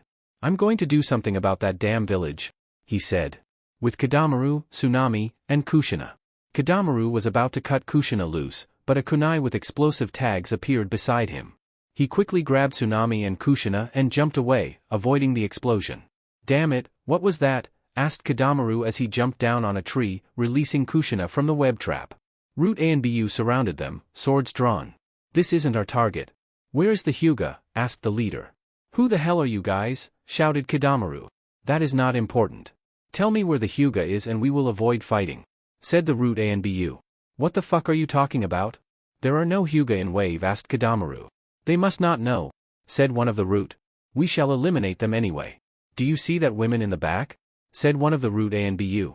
She is the self-proclaimed mother of Naruto no Yoko, our second target. Capture her to have leverage against the demon, he said. They all got into a stance, ready to follow out their orders. Who are they? asked Kidamaru, getting into a stance. Root. Danzo's men. This is an act of treason. Why are you here? Yelled Kushina. Should we receive the Uzumaki as well? She does seem weakened and Danzo-sama wishes for her en route as well, said one of the root. Proceed, said the leader. They all dashed towards the three, ready to battle. Oh shit, said Kidamaru as he ran through hand signs. Spider web trap, he said, and covered Tsunami in a large web of defensive thread. Sorry, Tsunmai-sama, but this will protect you, said Kidamaru. It's all right, she said from in the web. Truths for now? Asked Kushina, looking at Kidamaru. Hell yeah, he said as he ran through more hand signs. I was once Kidamaru of the East Gate, he said as he slammed his hand on the ground. A large puff of smoke stopped the route ANBU where they were. When the smoke cleared, it revealed Kidamaru on a very, very large Black Widow. But now I am Kidamaru, the Black Widow, he yelled as he moved the bandana from his forehead, opening up his third eye. Let's go, Red Death, he shouted. Hell yeah, shouted Kushina as she drew her sword, golden chains coming from her back. Engage, said the leader route ANBU as they charged forward. Later Naruto's mansion. Naruto was laying in bed, while Anko and Hanabi was sitting on the floor, watching TV. They all turned their heads when they heard a large explosion in the forest. What was that? Asked Anko as she got up from the floor. I don't know, but I'm going to find out, said Naruto as he bust through window and flew towards the explosion. Anko got up and went to the window. Stay here. You need to be kept hidden, she said as she jumped away. Be careful, Hanabi whispered as he looked out the window of Anko's retreating figure. Forest. Most of the wave ninja appeared at the site of the explosion, wanting to know what was going on as well. Kidamaru-san. What's going on? Shouted Guren. Some random-ass masked ninjas came through, saying they wanted some Hyuga. There aren't even any Hyugas in wave, shouted Kidamaru. How many of the enemy is left? Asked Dosu, reading his resonation echo speakers. About a good 20, said a sweaty Kushina. Kidamaru and Kushina were tired from all the fighting they were doing and were glad that help came. What is she doing here? Asked the newly arrived Kurama. I was helping, said Kushina with a huff. They all looked forward to the route ANBU that were still standing. Stand down, said the leader. Naruto blasted down in the middle of the area, everyone's eyes laying on him. Who is the enemy? Asked Naruto. All of those masked pussies, shouted Tayuya. Good, said Naruto as he went to work. 5 of the root Umbu charged towards Naruto, but they were sliced up by Naruto's wind. Naruto sent yokai into his hands and flew towards 2 unsuspecting root ANBU, both getting impaled by Naruto's claws. 7 down, said Naruto as he threw the 2 bodies down. The root ANBU looked a little hesitant to fight at first, but kept charging towards Naruto. Naruto made 2 red Razengans and blasted through 2 of the masked ninjas. One of them tried to hack off one of Naruto's tails, but Naruto used his tail to wrap around the man and crushed him to death, leaving 10 more of them. Naruto appeared in front of one the ANBU and grabbed one of his limbs using his tails and ripped them off of his body, leaving a howling, limbless man. 3 of them tried to jump on Naruto, but were all crushed as Naruto's tail slammed them down into the ground. Another 3 appeared in front of Naruto, going through hand signs. Katan, great fireball jutsu, they yelled and sent a massive fireball towards Naruto. Naruto just smiled at the approaching fireball, letting the fire consume him. Did that do it? Asked one of the ninja. No, growled a deep voice in the fire, making the root ninja shake. You really think this is enough to stop me? Ha ha ha ha, laughed a voice in the fire. The forest was on fire, and a figure was seen in the fire, just fine. Impossible, shouted one of the ninja, actually getting scared. Trust me. When dealing with me, nothing impossible, said Naruto as he lifted his head, showing his eyes. Kurama's heart dropped when she saw them. They were all black, just like last time. Fear me, said Naruto as he jumped in out of the fire and in front the remaining root ANBU. Futon, tornado killer, said Naruto. Wind picked up around the 3 masked ninja, and they were lifted up in the air. A tornado was made and sliced at the root ninja, leaving no victims. Blood gushed from their body and started to fall on Naruto and the last remaining root ninja. You are their leader? Said Naruto as he approached the trembling man that was on the floor. Naruto picked him up by his head, his nails digging into the sides of it. Naruto sent his yokai into the man, placing him under his genjutsu. Why are you here? Asked Naruto. Danzo-sama asked us to kill Naruto no Yoko, retrieve Hanabi, Hyuga, and anyone else of value, said the man. Is Danzo still in Konoha? Asked Naruto. Yes, deep underground, said the man. Good, said Naruto as he applied pressure to the man's head, making it exploded from the force. I've got some things to go take care of now, said Naruto with a smile. Naruto-kun, said Kurama from behind him. Don't worry, Kurama-chan, said Naruto, making Kurama happy that he still remember her. I've just thought about using this again. Using what? She asked him. Naruto turned around to face Kurama, making her see his lifeless eyes. My wicked mode, he said with a smile as his eyes turned back to normal. He hissed as he placed a hand over his eyes. It seems to have a recoil, but the results is what I want. A killer who enjoys doing it with no remorse, he said. He jumped up and landed in front of Kushina. What were you doing here? He asked as he glared down at the smaller women. I was helping Kido dash. She couldn't finish as Naruto grabbed Kushin's throat, lifting her up in the air. Don't you lie to me. Why were you here? He yelled. I was having an argument with that woman. I got mad. Almost attacked. Kidamaru stopped me. We fought. I lost. Then Root came.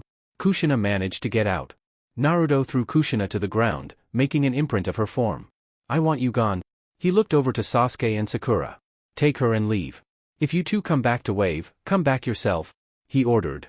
Sasuke and Sakura nodded and grabbed Kushina. They dashed away, not wanting to make Naruto mad anymore. Naruto took a deep breath as he calmed down. He turned to his wave ninja to see them trembling some. Sorry you had to see that, said Naruto as he looked at Kurama.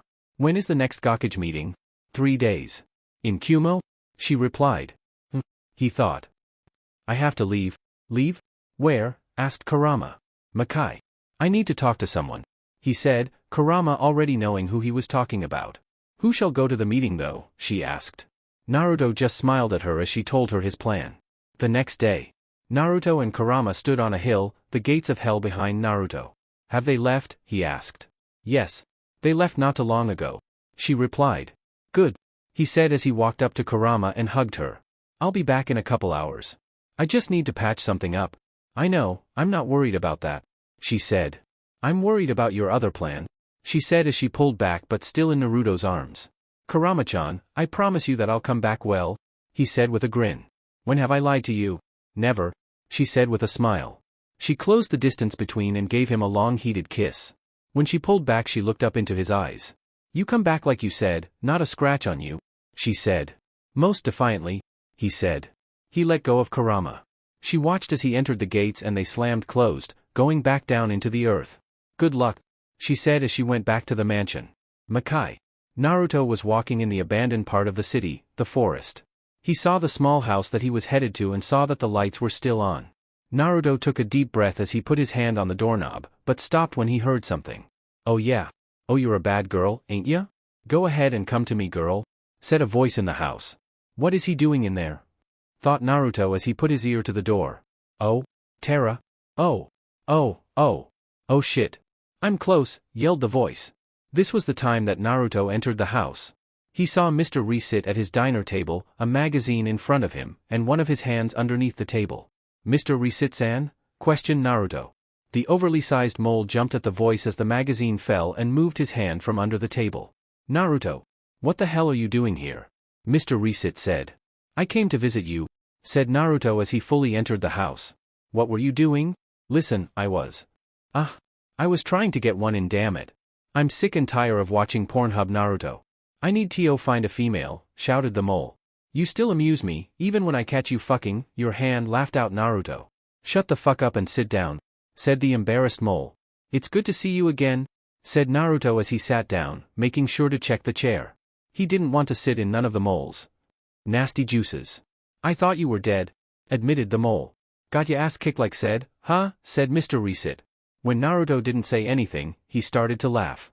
Ha ha ha ha ha ha. Gotcha ass whopped like I said. Ah ha ha ha ha ha, he laughed. When he calmed down he looked up at Naruto. So, why are you here? I came to apologize for last time, said Naruto. The last time I saw you. We left off on the wrong note. Damn man, you sound gay as hell, laughed the mole. When he stopped he returned to talking. Don't worry about it, though. At least you were man enough to say that you were wrong. It seems you aren't crazy like last time, said Mr. Resit. No, I am still insane, but in a lesser form than last time, said Naruto. Oh, that's good, said the mole as he stuck his hand out. So we good? Yeah, said Naruto as he shook the clawed hand. Naruto's smile turned into a frown when he realized what he was doing. Which hand am I shaking? Well, my right hand. Why? Which hand is your writing hand? My right? And didn't you just get done jerking off to fake females with this hand? Shut the fuck up and help me pick some cabbages, said Mr. Reset as he let go of Naruto's hand and headed outside, Naruto right behind him, putting on some germex. Back on Earth Kumo. Reikage-sama. The Kunikage, Wave Shadow, is approaching the village gates, shouted a Kumo ninja. Good. Open them up, shouted A. The gates opened and 3 figures walked through, one with a large hat with the kanji 4 wave on the top. It is nice to meet you, Naruto no Yoko, said A, not actually meaning it though. Naruto? I look like Naruto-sama to you, said a deep voice from the under the hat. The man lifted his head up and A's eyes widened. You're Zabuza Momochi, aka, the Demon of the Mist. Beside me are my bodyguards, Hakuyuki Momochi and Suigetsu Mangetsu, said a smirking Zabuza. But I thought Naruto no Yoko was the leader of Wave, said a shocked A. He is. Naruto-sama is just away right now, said Zabuza, remembering what Naruto told him. Flashback Wave. After killing all of the root ninja, Naruto called Zabuza to his house, wanting to speak with the man. What is it that you wish to speak to me about, Naruto-sama? Asked Zabuza. I want you to go to the Gakage meeting for me, said Naruto, surprising Zabuza. But why? Aren't you supposed to be the one to go? He asked. Yes, but I have realized that I will leave soon. I won't be in Wave forever, for me and Kurama-chan shall go to Makai to live out our days. I just need to finish what I started here. You on the other hand can lead, said Naruto as he put his hand on Zabuza's shoulder. But why me? He asked. Didn't you want to be Mizukage at a time? That's why you planned a coup against the previous Mizukage. You wanted to be leader because you didn't like the one that was governing your country, something I respect. Well, I am giving you the same proposition. When I leave, you shall lead Wave into greater heights than it already is, finished Naruto. I accept, said a determined Zabuza. But when are you going to leave? He asked. After the war.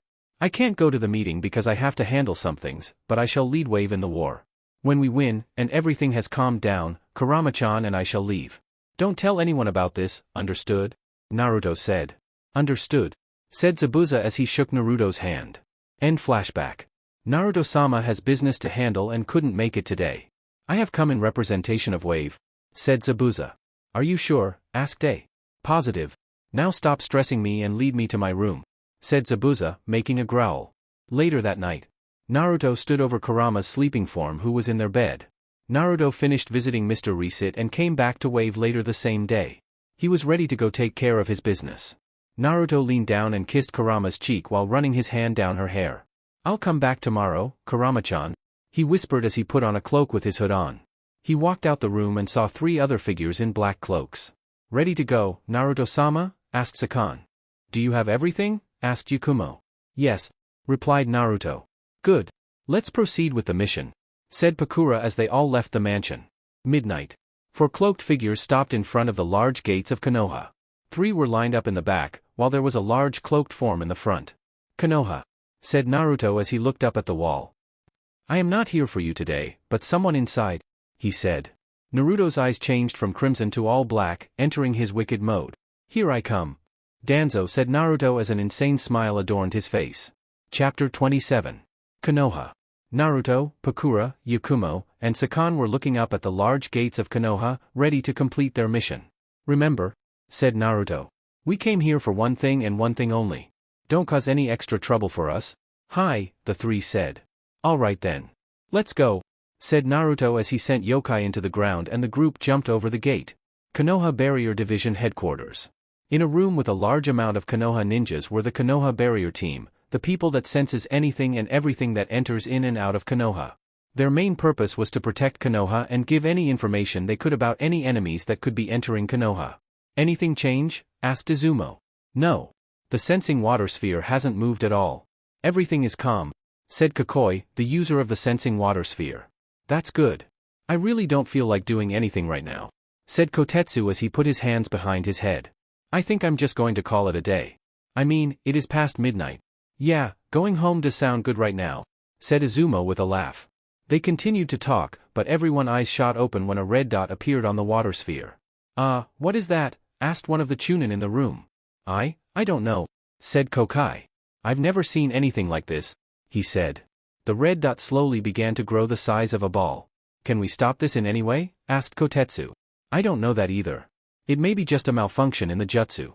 After all, I don't feel anything trying to block out my signal, said Kokai. That's good. We can just go check out the spot where the red dot is and just solve the problem there, concluded Izumo, getting a nod from everyone else from in the room. Izumo and Kotetsu were about to walk out the door, but spun around at the sight of the red dot growing in an alarming rate, until it took over the whole water sphere. The glowing red water sphere gleamed red for a couple seconds, and then disappeared altogether. What the hell just happened? Shouted Kokai as he stood up. I don't know. How did this happen? Shouted Izumo. Something. Just ATE through the barrier, shouted Kokai, surprising everyone there. How can that be possible? The barrier is invisible. How can someone even know where the barrier is in the first place? Or even destroy it, shouted a Chunin. Now let's think, said Kotetsu. What do we know that can eat through and destroy chakra? Yokai, said one of the people present. Oh shit, said Izumo. Naruto no Yoko is inside the village, yelled Kokai. What are we going to do? We can't handle another attack by him. No one is in the bunkers. It'll be a chaos out there, yelled Kotetsu. We're all going to die, shouted another Chunin, completely taking the situation to the worst possible way. We must report this to the Hokage, shouted Kokai. The Hokage is gone to Kumo for a meeting, shouted another ninja. Fuyuk, yelled Izumo as he ran out the building, going out to alert the people of Konoha. Inside Konoha. For cloak figures were jumping from building to building, headed to the middle of the village. Are you sure that you know of the spot, Yakumo-san? Asked Naruto. Yes, I'm positive. During one of my many walks around the village I found a secret entrance that lead to the root base, said Yakumo. Good. You all know what to do, right? Said Naruto. Oh yeah. Kill everything we see, said Sakan. No you idiot. We need to get information on Danzo before we do that, shouted Yukon from Sakan's back. You two are very weird, said Pakura as they continued to head to what looked like the Hokage Tower. Uzumaki Namikaze's compound. Mito was really having a good dream. She was the Hokage and was telling everyone what to do, and her brother was watching from the sidelines, crying out his eyes that he didn't become Hokage. Minato and Kushina were looking at her with approval, glad with how Mito was handling the village. Naruto was back with the family and was her most powerful ninja, and he loved the Uzunamikaze family, along with everyone in Konoha, and they loved him back. She was kicked out of her dreams when her sensory skills spiked as she felt 4 very powerful and foreign chakra signals that passed by the house. Well, she knew one of those chakra signatures. Naruto-san, she said as she put on her cloths and jumped out the window. Konoha. The demon's back. We're all going to die. I can't die. I have children that depend on me. Kill me. I still have to pay a lump sum of child support. The village of Konohagakure was up in panic. Ever since word got out that Naruto was back, everyone was rushing around, trying to avoid his wrath. We need to rid of it now, said a ninja. Are you crazy? That thing can kill you just by looking in your eyes. You'll be dead in seconds. I thought Wave was in alliance with the 5 nations. Why is he attacking us? Where is he? Said one of the few smart civilians. What are you talking about? Didn't you hear? He is in the village. I know. But do you actually see him? Or a giant fox with fire coming from his mouth? Now that you mention it, I haven't seen him at all. Me either. Ugh. Konoha civilians. The stupidest people in the world. Alleyway beside the Hokage building. Yakumo pushed her hands on the side of the wall of the building, and a secret door creaked upon. Good job, Yakumo-san, said Naruto as he entered the dark. Oh, it was nothing, said a blushing Yakumo as she entered behind Naruto.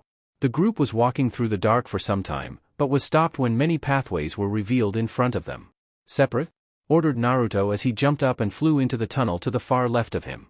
Alright then, I'll see you all soon, said Sakan as he giggled and ran down another tunnel, ready to cause some homicide. These bloodthirsty boys, said Pakura. At least we are the only normal ones, right Yakumo-chan? Pakura was proved wrong as she saw Yakumo transform into her inner demon, Ito. Time to kill, she whispered and walked down another tunnel, having similar thoughts as Sakan. Ugh, these people, said Pakura as he disappeared into another tunnel. Outside secret route entrance. Mito landed down on the ground and saw that there was already a rather large group ninja around the open door. So I guess you all sensed it too, said Mito, making her presence known. Mito-sama, said one of the Jonin. We have come to believe that Naruto no Yoko and the other chakra signatures have entered this tunnel. We can still sense their chakra signatures, but they are fading away as they are going deeper within the cave. Why would they come to Konoha just to go down some creepy hole,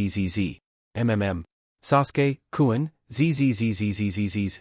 Knock knock knock Uchiha-san? Haruno-san? The village is in need of your services.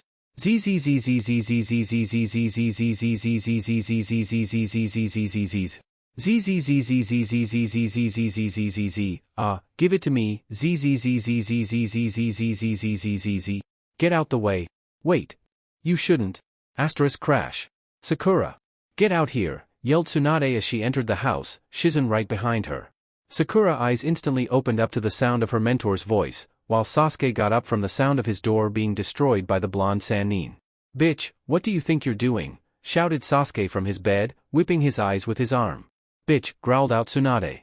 Please, Tsunade-sama, forgive Sasuke-kun. He doesn't like being woken up at such times, said Sakura as she tried to save Sasuke from Tsunade's wrath. Whatever. You two are needed now, she yelled. What else is important than you charging into my house? Yelled an very mad Sasuke. Your friend Naruto is back, she said, getting the couple's attention. Alleyway. So you want us to go down there and find out what's going on? Asked Sakura. Yes. Naruto and his team went down there for unknown reasons. The tunnel itself is a mystery, but I have my suspicions, said Tsunade. Let's get this over with, said a tired Sasuke as he entered the tunnel, Sakura following behind. Deep inside the tunnel, a root agent was smashed against the wall, his imprint cracked upon the wall. In front of him stood Sakon and Ito. It seemed they chose the tunnel that connected together, and ran into some root ninja when they met up. After meeting up, they quickly went through their competition. That was nice, said Ito as she swiped some of the blood off of her now clawed hands. Yeah. Which one of these people are still conscious though? Asked Sakon. The duo looked around until their eyes laid upon one of the root ninja trying to crawl away.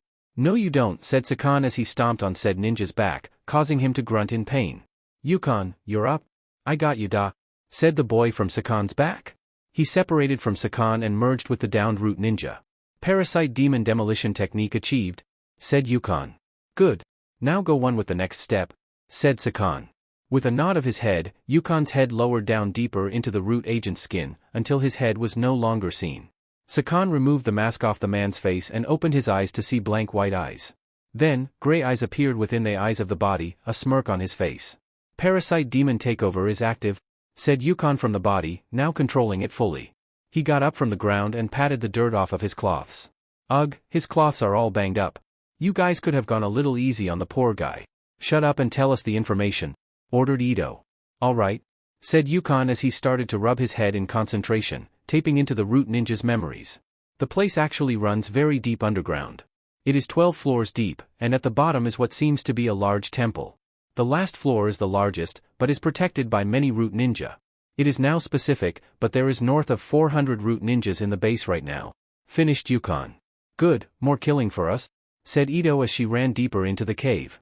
Gah, this is going to take forever, said Yukon as he ran behind Ito. At least we'll be entertained, said Sakon as he followed behind closely. With Naruto. Naruto was on the 6th floor, cleaning through his enemies. Danzo must have known he had intruders by now, and was sending in as much men as possible. He knew he was getting desperate, but Naruto liked the idea of that. Danzo knew he couldn't win one-on-one, and is trying to tire him down. That's where Danzo messed up. Naruto no Yoko doesn't get tired. Almost there. I can smell your fear, Danzo team, shouted Naruto as he continued his line of carnage. With Sasuke and Sakura. The couple were walking through all of the dead bodies that were lying on the ground. They could hardly see any of the concrete floor, it being covered in a pond of the root ninja's blood. It looks like Naruto has been through here, said Sasuke as he looked at one of the bodies. But don't this seems weird. I mean, this bodies look like they have been cooked in an oven. Naruto does use fire, but he doesn't use it all the time, wanting to kill his opponents with his other abilities as well, said Sakura. So you mean that Naruto didn't do this? Said Sasuke. They both turned their heads when they heard a loud explosion deeper in the cave. Let's go, said Sasuke as he and Sakura dashed down the cave towards the explosion. When they finally came upon the scene, they saw Pakura around many dead root ninja. She had one of them pushed up against the wall, interrogating him. Tell me where Danzo is, said Pakura, using one of her flaming orbs to frighten the root ninja. I shall not say a thing. My loyalty to Danzo-sama is utmost. You won't receive any information from us? Said the man. Too bad, said Pakura as she used her Shikutten to kill the man. I remember you, said Sakura, thinking back to when Naruto last attacked Konoha, Pakura being in the group to stop him. Said Pakura as she looked over at the two. Oh, you two. The Uchiha and the pink-haired girl. Do all you wave ninja have to call me that? Shouted an angry Sakura. Why are wave ninja down here in this cave? Asked Sasuke. Naruto-sama wants to rid of Danzo. Him invading into his village was an act of terrorism, and he wanted to handle the situation himself.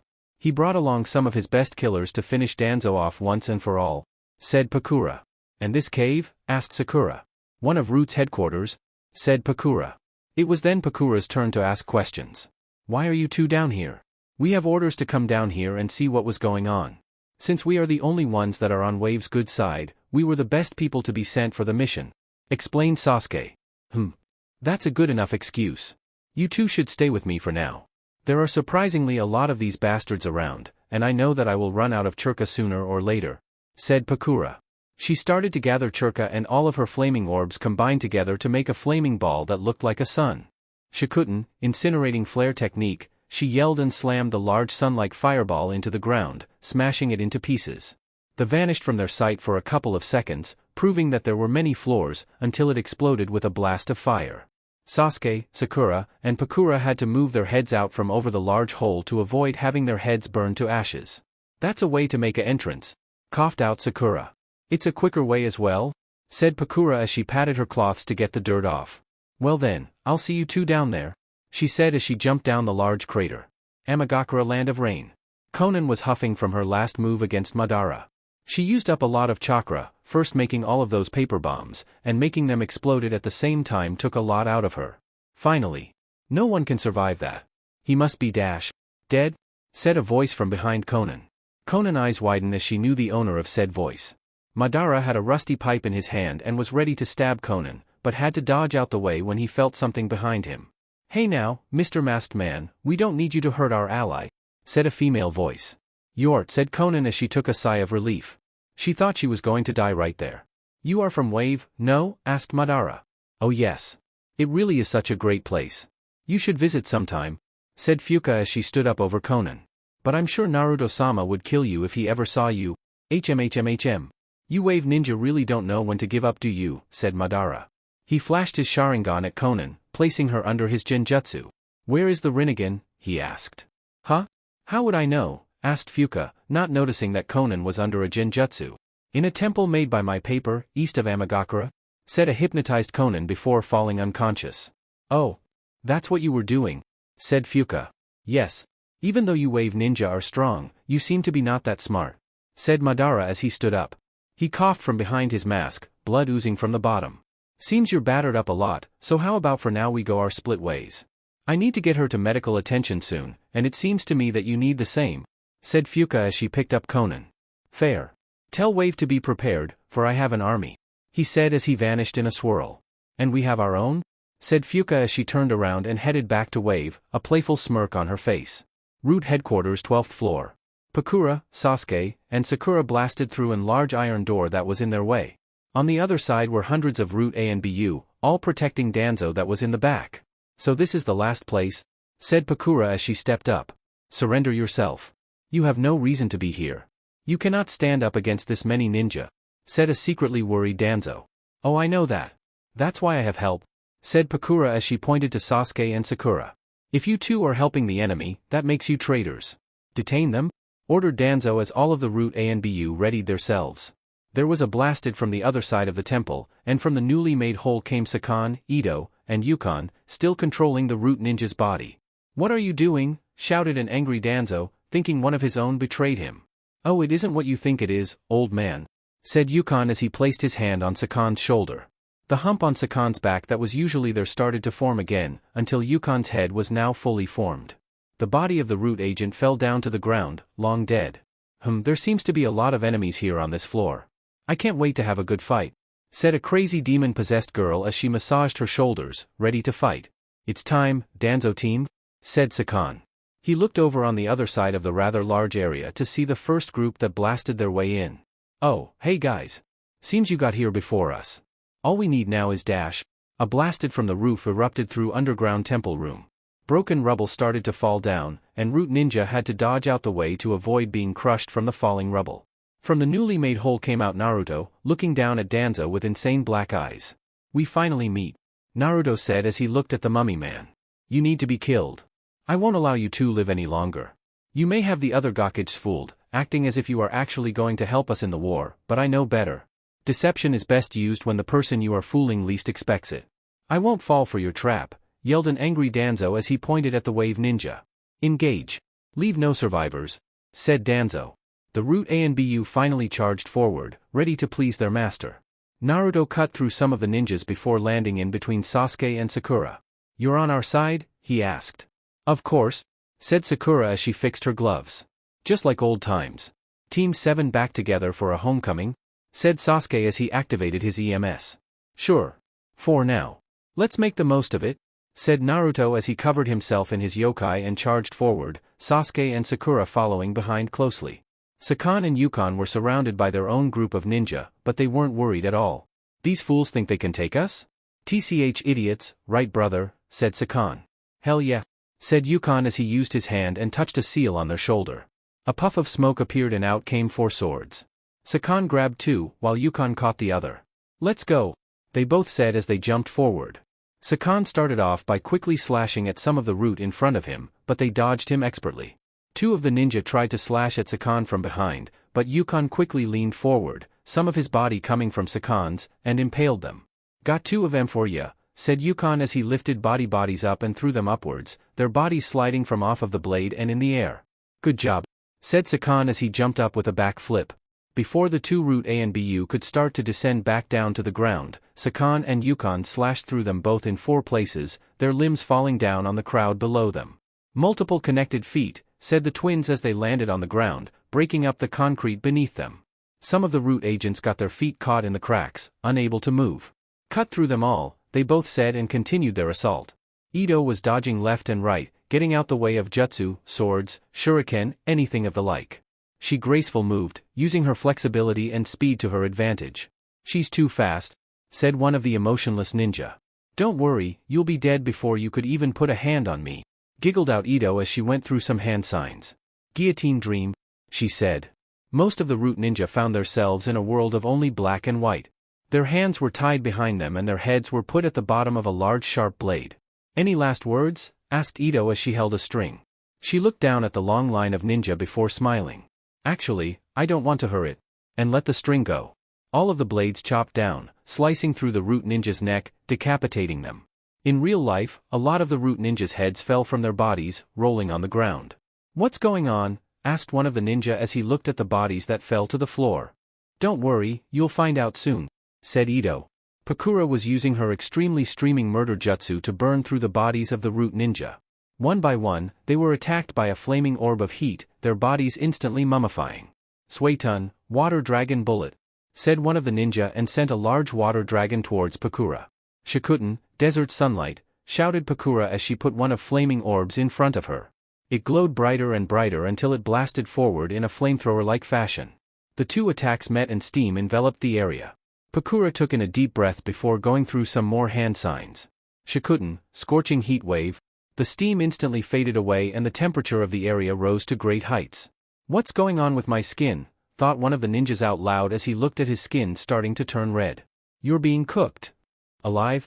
Said Pakura as she put more chakra into her technique, the heat increasing in temperature. Wails came from the root agents as their skin started to blister from the heat, the moisture being robbed out of their bodies. This won't last long, said Pakura with a smirk. Naruto, Sasuke, and Sakura were back to back with one another. Root ninja had their swords drawn towards them. Give up, you are outmatched, said one of them. We don't give up for anything. Katon, Great fireball technique, yelled Sasuke. Keton, Fox Fire, shouted Naruto as he sent his own fire attack towards the root ninja. Those that dodged the two fire attacks had to deal with Sakura, as she charged forward with her fist cocked back. She punched at one of the root ninja in the ribs, the force of the attack blasted him back into the wall. She dodged a sword strike and kicked at the masked ninja, dislocating his shoulder. Sakura grabbed one of the root Anbu and swung him towards Naruto. Incoming, she shouted. Naruto saw the incoming body and quickly slapped him away with his tails. The root ninja was now flying towards Sasuke, who had his Kiba swords out, and was impaled in two places. Doton, rising earth spears, said one of the ninja and slammed her hands into the ground. Sharp spears came from the ground, headed towards Sasuke. Sasuke used the body that his sword still had captured as a shield against the earth move. He jumped over the spears and charged up his Chidori, slashing through one person after the next. Naruto brought out his scythe and was cleaving through his group of ninjas. Sakura was using her wide variety of taijutsu to go attack any enemy in close range, and Sasuke was using his Chidori to take care of anyone his way. Danzo stared on in shock as his army of so-called ultimate ninjas reduced to low numbers. "This can't be happening," shouted Danzo as he watched what was the worst sight he could ever see. Naruto flew up in the air and flames appeared in his hands. He pointed down at the rest of the root Anbu, ready to finish the job. "Keton, Hellfire missiles," he said and blasted a barrage of high-powered fire missiles down on the ninja. They were all shot down, the force of the missiles destroying their bodies, and the flames that ate at the remains. None of the root ninja were safe. When Naruto finally finished, what was left was a land of flames and dead bodies. "Seems your luck has ran out, Danzo team," said Naruto with an insane smile. Danzo was trembling at the sight. He couldn't believe that only a handful of ninjas could take on his whole army of agents. He couldn't die now. He had to make Konoha the most powerful village in the world. "You won't stop me," shouted Danzo as he pulled off the bandages over his eye, revealing a Sharingan. "Submit to me," he said. Before he could activate his genjutsu, he felt something stab into him in his back. He looked back to see Sakon with his sword. "Oh no you don't," said Sakon with a smirk as he covered Danzo's face with his hand. Yukon entered Danzo's body, ready to take over. Danzo stumbled back, trying his best to overcome this weird feeling going through his body. "What did you do to me?" he asked as he started to lose control of his movements. "Me? I didn't do anything to you. My brother, on the other hand, is taking care of you," said Sakon with a smirk. After he said that, Yukon's head appeared right beside Danzo's. "Ugh. This old man has a lot of fight in him. It's hard to take over," he said. "It's like there's something wrong with his cells. Some of them aren't his." "What are you talking about?" "That's impossible. The only thing that's different with him is that Sharingan in his left eye," said Sakon. "No. That's not it. Let me show you," said Yukon as he started to send his chakra into Danzo Churka system. Now have control over a good portion of Danzo's body, he unsealed the Sharingans on his left arm, shocking everyone. "That looks like something Orochimaru would do," said Yukon. "Damn it," muttered Danzo. He couldn't get a hold of his chakra, and he felt drowsier by the second. It felt like this boy was actually pushing his own soul out of his body, replacing it with his own. He could only wait out until his trump card activated. So this is what he was hiding underneath all that gear. He has grave robbed and planted them into his arm. "But why would he do that?" asked Sakura as she looked at Danzo's arm. Yukon was suddenly pushed out of Danzo's body, surprising them all, and would started to come from his arm, forming into a tree. He's also implanted the first cells into his body as well. Sharingan and Senju blood coursing through him. "He was trying to get me and Kurama-chan under his control," said Naruto. "True. It is necessary to have the famous Mokuton and Sharingan to subdue Biju," said Pakura. "Seems your plan failed, old man," said Yakumo, finally back in control on the surface. "No. If I were to die now, you all are coming with me," he shouted as a seal array appeared around him. "What is this?" asked Sakon as he looked at the seal. Naruto acted instantly and grabbed everyone with his tails and ran out of the room. "Konoha will prevail," shouted Danzo as the seal was complete and sealed everything near him into his now dead body. Konoha outside secret entrance. All of the Konoha ninja were scared out of their minds when Naruto suddenly appeared in a red flash in front of them. "Holy shit. It's him. We got to get out of here. He's come back for revenge. We're all going to die. Konoha ninja are idiots," said Naruto as he sent down everyone that was in his tails. "Thank you for saving us, Naruto-sama," said Yakumo as she bowed to him, Sakon, Yukon, and Pakura doing the same. "Don't mention it. I was just taking care of my followers," he said as he exited out of his wicked mode, his eyes turning back to the blood crimson it once was. Oni-san, said Mito as she approached the group. What? Naruto said with distaste in his mouth. What are you doing back in Konoha? She asked. Killing Danzo, he said simply. What? You killed Danzo? Yelled Tsunade. Nice to see you too, said Naruto as he looked at Tsunade. Answer the damn question, said Tsunade. I killed him because he invaded Wave and tried to kill me and take some of my ninjas along with me. I won't allow someone like that to live, said Naruto. That was all that I came here for. We shall leave immediately. That isn't right. How can you come into Konoha and kill him for saying he invaded Wave when you did the same not too long ago to Konoha, shouted Hayashi, leader of the Hyuga clan. If you are frustrated at my actions, by all means, do something to solve your problem, said Naruto as his eyes flashed a dangerous crimson. Just expect me to fight back, and we all know how that will end. I guess you're leaving now, said the Menma, stepping up to Naruto. Naruto looked at Menma strangely before answering his question. Yes. I do not like being in this village. Too many memories, he said. He then looked from Menma and Mito, confusion in his eyes. Why do you two feel different? We've gotten stronger since the last time you saw us.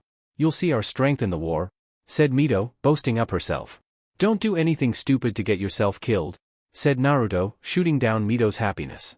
So we'll see you at the battlefield? Said Sasuke. Correct. As I've said before, Wave shall support the war against the Akatsuki.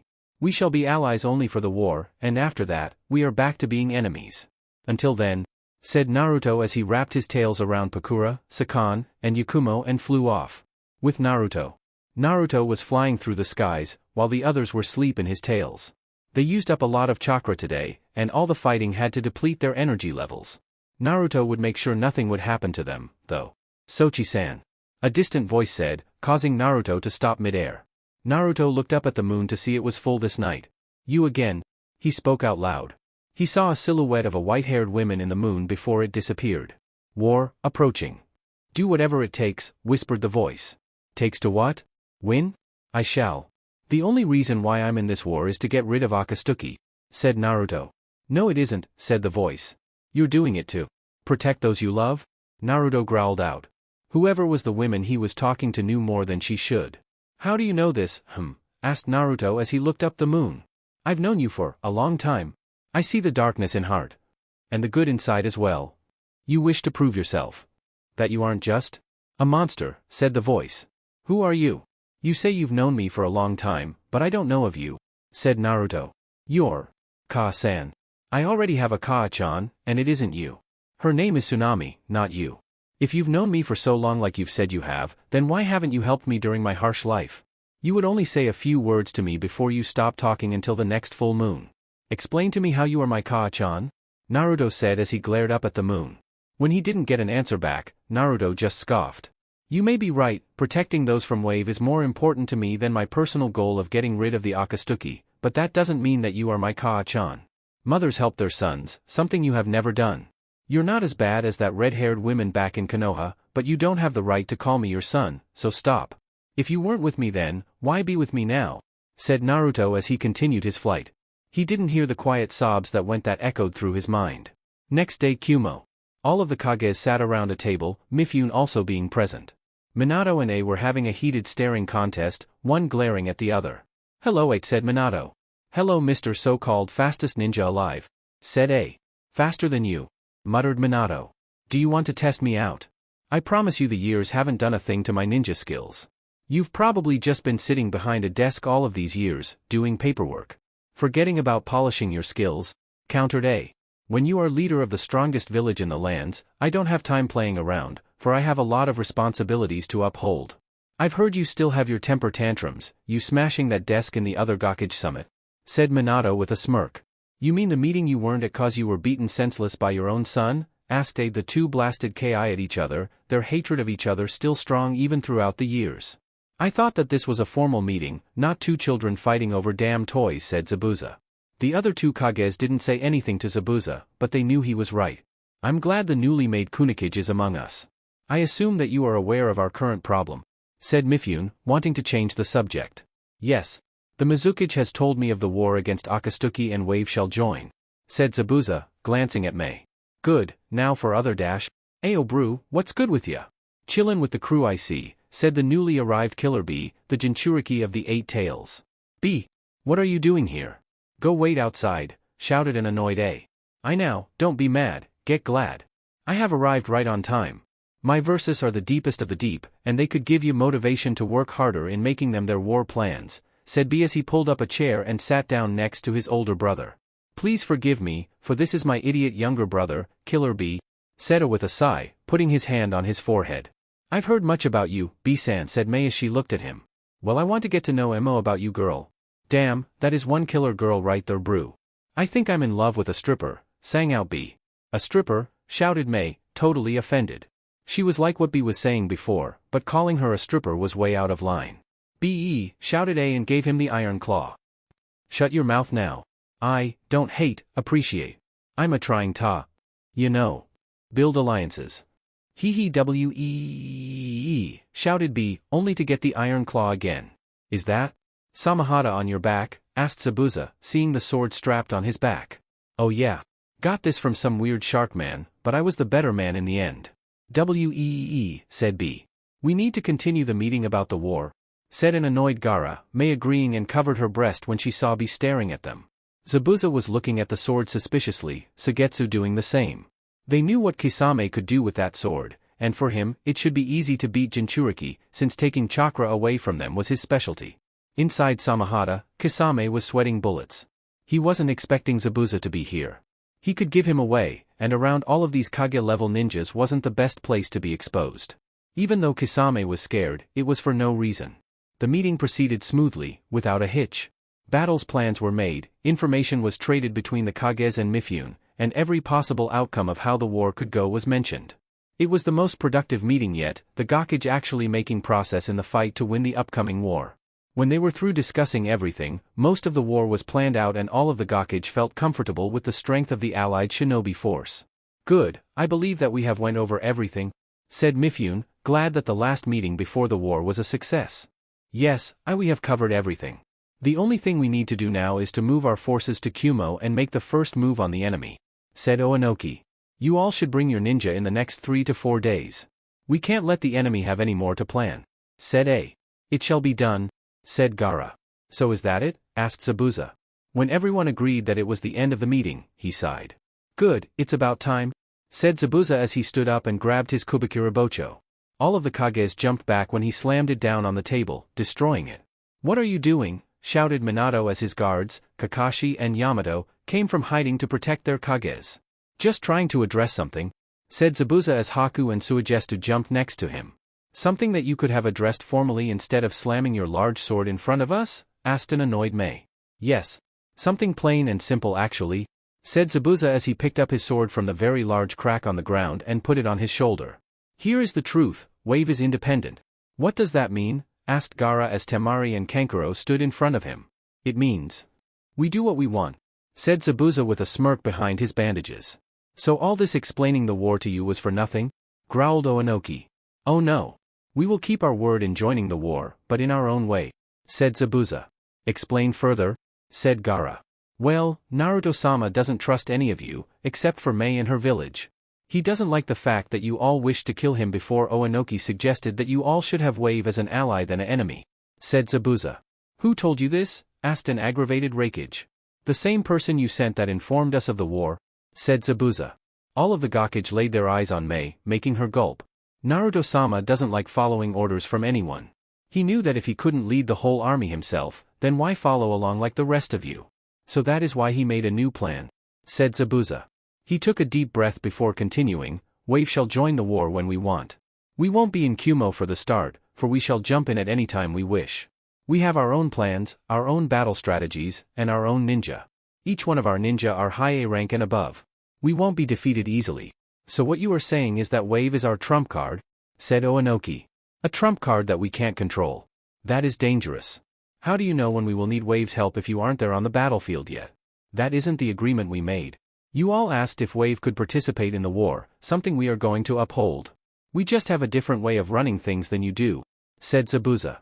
So you just listened in on the meeting to see how we would move, learning of our plan of attack so you could add on to your own, said Gaara. Correct. Very smart for a Gaki, said Zabuza. That sounds like a move an enemy would do, said A, taking a fighting stance. It does, doesn't it? Said Zabuza. You can take us as enemies if you want, but it would be an idiotic thing to do.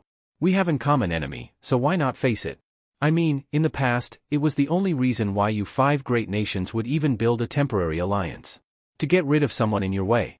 When you conquered the problem, the allied nations would just end up betraying each other and continue to be enemies themselves, said Zabuza. Oh. Burn, said B with a smirk. It is true. In the past, when an allies have finished both sides of an agreement, they go right back to being enemies. Wave doesn't want to be caught up in that, so we're taking matters in our own hands. We do what we want, and there is nothing you can do about it, said Zabuza as he turned his head and walked towards the door. Don't you dare walk out this door, said A with a growl, ready to attack. If you attack me, then I'll consider that as an attack on Wave. As its representative in this meeting, I'm sure Naruto-sama and the others wouldn't like to hear that the Raikage has attacked me. I could easily switch the situation on you. Wave could just not participate in the war, and you all can fight for yourselves.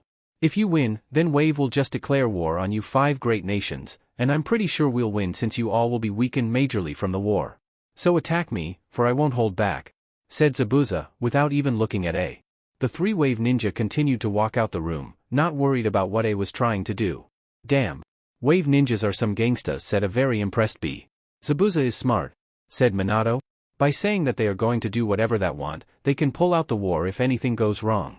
And if they jump in the right time, they could look like the heroes of the war.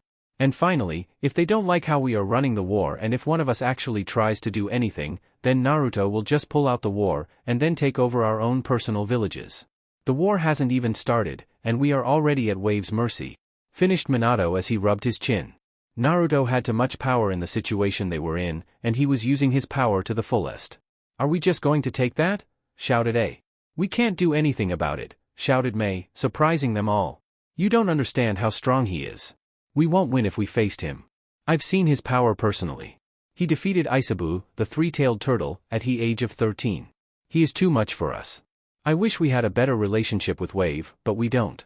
All we can do is cooperate, finished Mei. As long as we do what we have to, Wave will uphold their side of the deal as well. This meeting is over. Everyone should go back to their respective villages and gather your ninja. We meet in Kumo in 4 days. We depart for war at noon, said Mifune. They all nodded and left the room, getting ready for the war ahead of them. With B. Oh shit, that feels good, said B as he was pissing. He had to take a bathroom break before he could go back to meet up with his brother. That meeting was fun to him. And that Mizukage? B's eyesight got better just looking at the hell of a woman. What B did before he went to the bathroom was take of Samahade, leaving it out in the hallway. Samahada shook a little, before spikes came from its wrapped formed. It used its spikes as legs and scampered away. Ah. I feel 10 pounds lighter. Ain't that right, Samahada, said B. He tried to reach down to the place where he left his sword, only to find it wasn't there. Samahada, he said as he looked around. No matter. The sword will pop up sooner or later, he said casually as he walked away, pulling up his pants. Outside Kumo. Samahada was still scampering away from Kumo. It was already a good distance away, since it did have all the energy in the world from its high chakra supply.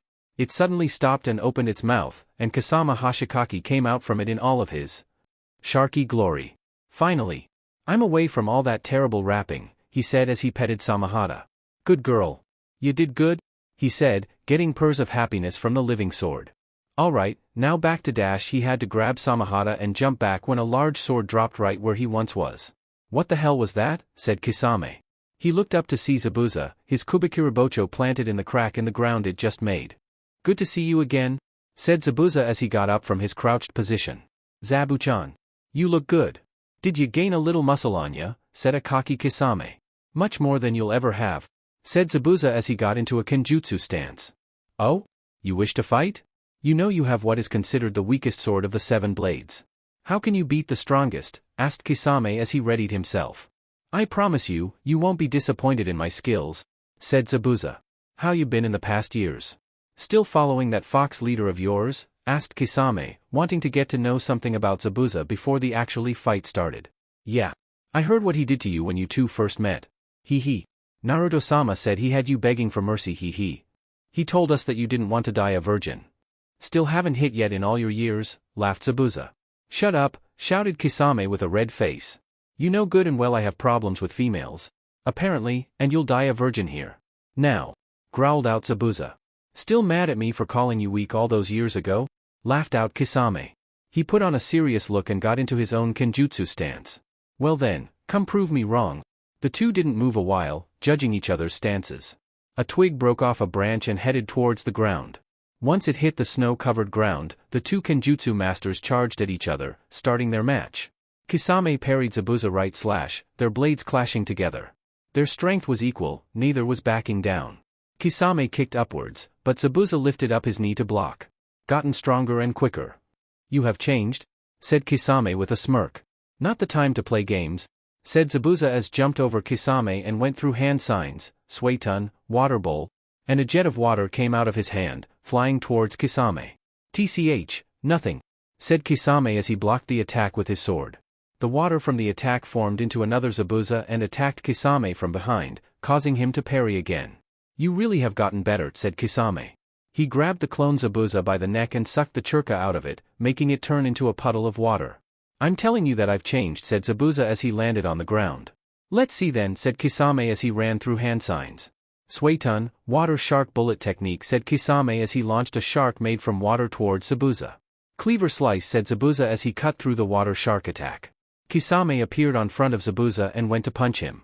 Zabuza, reacting quickly, turned his sword to the flat side and blocked Kisame's attack using it. Vibrations went through the sword as the force of Kisame's punch was more than it looked. Zabuza slashed upwards, trying to hack Kisame in half. Kisame jumped back in time, only a little part of his Akatsuki cloak getting cut. Suetun, water dragon bullet, said Zabuza and launched a dragon-shaped bullet to Kisame. Suetun, water shark bullet, said Kisame, countering Zabuza's attack. The two animal-based attacks collided into each other, a typhoon of water flooding the area. Haha. You have gotten better, Zabuchan. Let's see if you can handle this, said Kisame as he went through hand signs. Suetun, water prison technique. The water underneath Zabuza circled around him until it closed up around him, entrapping him. Die, said Kisame as he rushed towards the prison and slashed right through it, slicing through Zabuza as well. Kisame smiled when he saw that Zabuza turned into water. Hiding in mist technique, said Zabuza's voice from the already rapidly growing mist. Still like playing hide and go seek, You know this technique doesn't work on sensory ninjas, said Kisame as he searched for Zabuza's chakra. Once he found it, which was to the right of him, he ran towards him and slashed through his midsection. Zabuza turned into water, and said water turned into a water prison. Kisame moved out the way just in time to dodge the attack, but couldn't move quick enough when he felt the real Zabuza slash at him from behind. Kisame received a nasty gash on his back, but it didn't faze the shark man at all. Good job, Zabuchan. You actually hit me. Not that it would do anything, said Kisame as he healed himself using his churka. You'll have to find some other way to finish me. I know of plenty. You can't heal a chopped-off head, right? Said Zabuza's voice. Kisame ducked down to dodge the flying sword that was headed his way. Throwing swords? You know a swordsman isn't worth nothing without his sword, said Kisame. Kenjutsu isn't my only specialty, said Zabuza from beside Kisame. Kisame was shocked when he felt Zabuza kick him in his side, making him fly back. How could he not sense him? Has he really gotten this good over the years? Ugh, lucky hit, said Kisame. I'll find you and cut off your arms, you old goat. You do know you are older than me, said Zabuza. Kisame had to dodge water drills that shot past him. You old goat. Enough of this, shouted Kisame as he ran through hand signs. Suetun, exploding water colliding wave, he shouted and water blasted from his mouth. The area was overflooded with water. Zabuza grabbed his sword and jumped on top of the water, sending chakra to his feet. That's a lot of water. What Cha planned to do with all of it? Asked Zabuza. He was ready when Kisame was over him, slamming his sword downwards. Zabuza lifted up his sword and slapped Kisame away with the flat side. Kisame landed on the water and sent his next jutsu to Zabuza. Suetun, water shark bullet, he said as he launched the water sharks. Sushin, water fang technique, said Zabuza and sent water drills towards the sharks, drilling through them all. The drilling water headed towards Kisame, and he jumped over them to avoid the attack, but Zabuza was already thinking ahead. He jumped up next to Kisame and delivered an axe kick down on Kisame, blasting him downwards into water. Gah, said Kisame as he blood shot out of his mouth. That really was a powerful blow. He really has gotten stronger. Kisame hit the bottom of the large man-made pond and gasped out in pain. Damn Zabuza, he muttered. His eyes widened when he saw Zabuza's sword headed his way, cutting through the water. Kisame, using his control over water, swam away quickly, avoiding the deadly strike. Zabuza landed at the bottom of the pond and grabbed his sword. The water went back to its regular position and covered Zabuza up, trapping him at the bottom. "Ha, got you now. Suetun, 1,000 feeding sharks," he said as he slammed his hand on top of the water. Sharks formed from the water and headed towards Zabuza, ready to shred through his flesh. "Suetun, water bowl," said Zabuza as he strapped his sword on his back and blasted water from his hands, shooting him upwards. Zabuza landed on the surface, only to get kicked in face by Kisame. "That's for earlier," said Kisame as he ran up to the downed Zabuza. He slashed downward with Samahade, but Zabuza turned over on his back and used his strapped sword to block the attack. Zabuza quickly got up and grabbed his sword and went for a sideways slash. Kisame blocked the attack with his own sword. Kisame jumped over Zabuza while delivering a downward slash, but Zabuza blocked by placing his sword on top of him, keeping it steady by holding it with both hands. When Kisame landed on the ground, Zabuza was already on him. "Suetun, water bullet technique," said Zabuza and sent a pressurized blast of water to Kisame. "Not enough," said Kisame as he placed his sword in front of him, taking the attack head-on. When the blast ended, Kisame moved his sword from in front of him, about to get up, but Zabuza appeared in front of him and slashed upwards, cutting through Kisame's stomach. "Gah," said Kisame as he covered his stomach with his hand, trying to get away. "No you don't. Suetun, hard whirlpool water blade," shouted Zabuza. The water underneath Kisame blasted upwards, shooting Kisame in the air. Zabuza jumped up towards Kisame, his right hand covered in water that started to turn into a whirlpool around his fist. Zabuza cocked back before throwing an insanely strong punch right at Kisame's stomach. Kisame threw up blood as he was blasted far away, landing on the snow-covered ground. "Ha ha. You seem to be getting rusty, you piece of shit," laughed out Zabuza as he landed back on the water. "Ugh. That hurt a lot," said Kisame as he started to heal himself. He stood up and saw Zabuza going through hand signs. "Suetun, water dragon bullet," and sent a large dragon of water towards Kisame. "You don't learn," said Kisame as he jumped out of the way. He had to take it up a notch if he was going to face Zabuza. He knew he wasn't playing games while they were fighting, so he shouldn't either. "Suetun, infinite sharks," said Kisame with a smirk as he put his hands together. An orb of water surrounded his hands, and soon countless water missiles in the shape of sharks shot towards Zabuza. Zabuza started to run away, but saw that the missiles kept following him. "Gah, those are guided missiles," said Zabuza. He knew he couldn't run forever, so he did the next best thing. He stopped running and started to slash at the incoming missiles, cutting right through them. "Got you now," Kisame said under his breath as he ran through more hand signs. "Suetun, rainwater shark wave," he said and made a overly large water shark and sent it up towards the air, right over Zabuza. Zabuza couldn't stop the attack because he was still dealing with the seemingly endless mini-shark missiles. The shark split up into thousands of water droplets, all of them in a shark shape. When Zabuza finished dealing with the shark missiles, he couldn't dodge the rain pour of shark droplets raining down on him. He was pelted down with them, cuts forming all over his body. "Aag," he shouted as he was cut up. As the technique ended, you could see the damage that Zabuza had placed on him. "You've lasted a long time against me, something I must commend you for, but you won't win against me. You are too weak to win. The weak are the meat, while the strong eat," said Kisame with a smirk. "I promise you that this won't stop me," said Zabuza. "Good spirit. Let's see if you'll keep that up," said Kisame as he ran up to Zabuza. He stopped when he saw a dark chakra start to surround Zabuza. "You call me weak? Let's see if you'll be saying the same thing after I use this," said Zabuza as the purple churka formed into a demon head around him. "My demon shroud ups everything. Seeing how hard it was for you to keep up with me earlier, I don't think you'll keep up with me now," said Zabuza with a growl. "Oh yeah? Prove it," said Akaki Kisame. "With pleasure," said a voice from behind Kisame. His eyes widened when he turned to see Zabuza's foot in his face, kicking him away. "What in the? How did he move that fast?" thought Kisame as he flew through the air. Zabuza appeared over Kisame and kicked him down to the ground, hard. "Gah," shouted Kisame as his back impacted the ground. Whatever that demon shroud shit he was talking about earlier was true. Kisame could hardly keep up with him. "Thinking about something?" said a voice beside him. Kisame couldn't move quick enough as he was captured in water prison. "A water prison? You know this is useless against me," said Kisame as he started to get out. "Sure it is, but what about these?" said Zabuza as he threw a kunai with a string filled with paper bombs on them. Kisame's eyes widened when he saw them light up and exploded in front of him, forcing him out the water prison and through many trees, before landing on the ground. He had to get caught up in that blast, so why did he do that in such close range? Thought Kisame. His eyes widened when he saw puddles of water wherever Zabuza appeared around him. I see. He's been using clones this whole time. So where is the real one? Cleaver slice! Shouted Zabuza from over Kisame.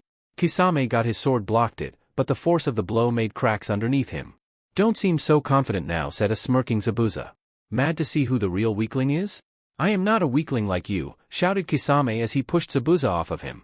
Zabuza jumped back before charging again. Kisame slashed sideways, but was surprised when Zabuza went underneath his swipe and uppercut Kisame with his right hand. Kisame blasted up in the air, but didn't get any rest as Zabuza jumped in front of him, giving him a punch in the face, and finally using his sword to slash at Kisame's chest. A large gash opened up, starting from his left shoulder to his right hip. Kisame's eyes rolled to the back of his head and he fell to the ground. Is it over? Said Zabuza as he landed on the ground, looking at Kisame's no-moving body. He was surprised when Kisame jumped back up and ran through hand signs. Suetun, great exploding water colliding wave, yelled Kisame as water of large portions started to pour from his mouth. Zabuza was trapped in technique as he was now floating in the middle of a large water bubble. You have pushed me to my limits, something no one has done in a long, long time, said Kisame as he and his sword started to fuse together. I won't let you win. I have to get back to base and relay information. Well, you'll have to get through me, said Zabuza, his demon shroud enhancing. Don't worry, for I shall tear through you, Zabu-chan, said the now fully transformed Kisame. Ready? Asked Zabuza. Born ready, said Kisame as he blasted towards Zabuza, Zabuza doing the same as he used his chakra to increase his speed and to swim like a shark in the water. The two clashed many times, one not giving the other an edge at all. Spikes came from Kisame's fin, and Zabuza blocked them with his sword. Kisame swam around Zabuza, slicing at his arm and stealing some of his chakra. Even with his boost, Zabuza wouldn't be able to beat Kisame in the water. I've got to do something about him, thought Zabuza as he was slowing being drained. He looked at the top of the water bubble and got an idea. He started to run through hand signs, ready for his plan to start. No jutsu is going to help you here, said the shark Kisame. I can dodge any move in this form while in water. You have no power here, said Kisame. When he saw Zabuza stop running through hand signs, but nothing happened, he got disappointed. You don't have any churka already? That's a shame. Seems like it's the end for you, said Kisame as he swam towards Zabuza. He was surprised when Zabuza swung his sword at him, expecting him to be close to fainting from the lack of oxygen, but it seems he is able to hold his breath for a while, the demon shroud also enhancing lungs. Just a little more, thought Zabuza as he looked up at the top of the water bubble before focusing on Kisame again. Kisame charged toward Zabuza, but Zabuza swung his sword skillfully, even in the water, preventing from Kisame from getting any closer. You'll die soon. You can't stay down here forever, said Kisame with a smirk. When he saw Zabuza's eyes widen and started to swim to the top, he thought he had him. Getting scared, huh? I won't let you live now, shouted Kisame as he followed Zabuza. Kisame was confused when he saw that the top of the water bubble was all black. Got you now. Suetun, water fang technique, said Zabuza, and he used the black water to make the water drills. The drills surrounded Kisame, stopping him in his tracks. What is this? This isn't water, said a confused Kisame. I sure isn't. It's gasoline, he said, making Kisame's eyes widen. The jutsu that you though failed, actually didn't. My Suetun, black rain technique rains gas for me to explode. Since the rain was outside the water bubble, I had to bring you closer to the surface. As you can see, there is a lot of gas in this water bubble. What'll happen if it would explode? Asked Zabuza as he brought out a paper bomb. You wouldn't, said a scared Kisame. He couldn't get out of the situation he was currently in because he was currently covered around water drills made of gas. Yes, I would. You know me, Kisame team. I have no morals. I do whatever it takes to win. It seems you are the weak one in this battle, and now it's time for you to suffer the consequences, said Zabuza as he made a water prison to defend himself. See you in hell. As he threw the paper bomb, the gasoline drills now headed towards Kisame. No. ZZZAAABBUUUZZZAA were Kisame's last words as a huge explosion occurred when the paper bomb blew up, igniting all of the gas. Zabuza was blasted out of the water bubble, but was protected by the water prison he made around him. The large water bubble Kisame made earlier lost its shape, the water falling to the ground. Kisame's body was blasted with the force of the falling water, not being able to move. Seems I won, said Zabuza as he watched Samahade and Kisame deform from each other. Damn, said Kisame as he looked up at the sky. I lost. I can't let you live. You know that, right? Said Zabuza as he stood over Kisame. I know, he said. Quickly, Kisame made a water prison with a shark in it and handed it a scroll. The shark took off, ready to go deliver it. Aren't you going to stop it?" asked the dying Kisame. "Nah. If I did then the war wouldn't be as fun," said Zabuza. The both got a good laugh out that, but Kisame started to cough out blood. Samehade whimpered in sadness in seeing her master in such a state. "Now, don't you cry. You are finally free," said Kisame to Samehade as he petted its head. "Zabu, take care of her. Don't worry. I know someone who can take care of her fully," said Zabuza as he snapped his fingers. Haku and Suigestu landed beside him. "You had this whole time?" "You prick," said Kisame with a laugh. "Which one?" "I know you remember Suigestu," said Zabuza. Suigestu walked up to the dying Kisame, making his eyes widen. "Oh? Hey there, you little shit stain, take care of her," wheezed out Kisame. "I will. My brother mastered her, and I will do the same with even better skill," said Suigestu as he grabbed Samehade's handle. He was happy when it didn't stab at his hand, recognizing him as its new master. "You take it. Easy now. Zabu-chan, shock the world with your strength," coked out Kisame. "Don't worry, my friend. I'll be around for a while," said Zabuza. Kisame smiled a blood-filled smile as he looked up at the sky. "So long? I'm coming." Itachi, and with that, the great tailless beast, Kisame Hoshigaki, was dead. The three had a moment of silence for the dead warrior, but knew they had to report back to Wave as soon as possible, and left the area, not before burying his body. Days later, Wave. All of the Wave ninja stood on him, Naruto and Kurama in front of them. They were looking at the sky, having their last moment of peace. "We will win," started out Naruto, not even turning around to face his ninja. "I believe in each and every one of you. Your training has taken us far, and experiences even more. We are the strongest, the thing I wanted us to be in the beginning. There is no one out there like this group of people. We have done what others would have thought crazy. We have been realized even by the 5 great nations as a threat, even though we came to Wave just 3 years ago. Our names are known across the globe. We are known for being powerful but freighting. Amazing but terrible. Helpful but dangerous. Saints but tyrants. Peacemakers but village destroyers. People have different names for us all, but I know better. I know what we are," said Naruto as he grabbed Kurama's hand and faced his ninja. "We are Wave. We are there for each other when we need help. We are the family that has grown over time. We are the people that has grabbed the world's attention. We are the people that shall be the deciding factor of this war," he shouted out. "When there is one Wave, another shall follow behind. We also have each other's back, and we will never abandon one of our own kind. We had a goal to be the strongest. Well, we have accomplished this. How do I know?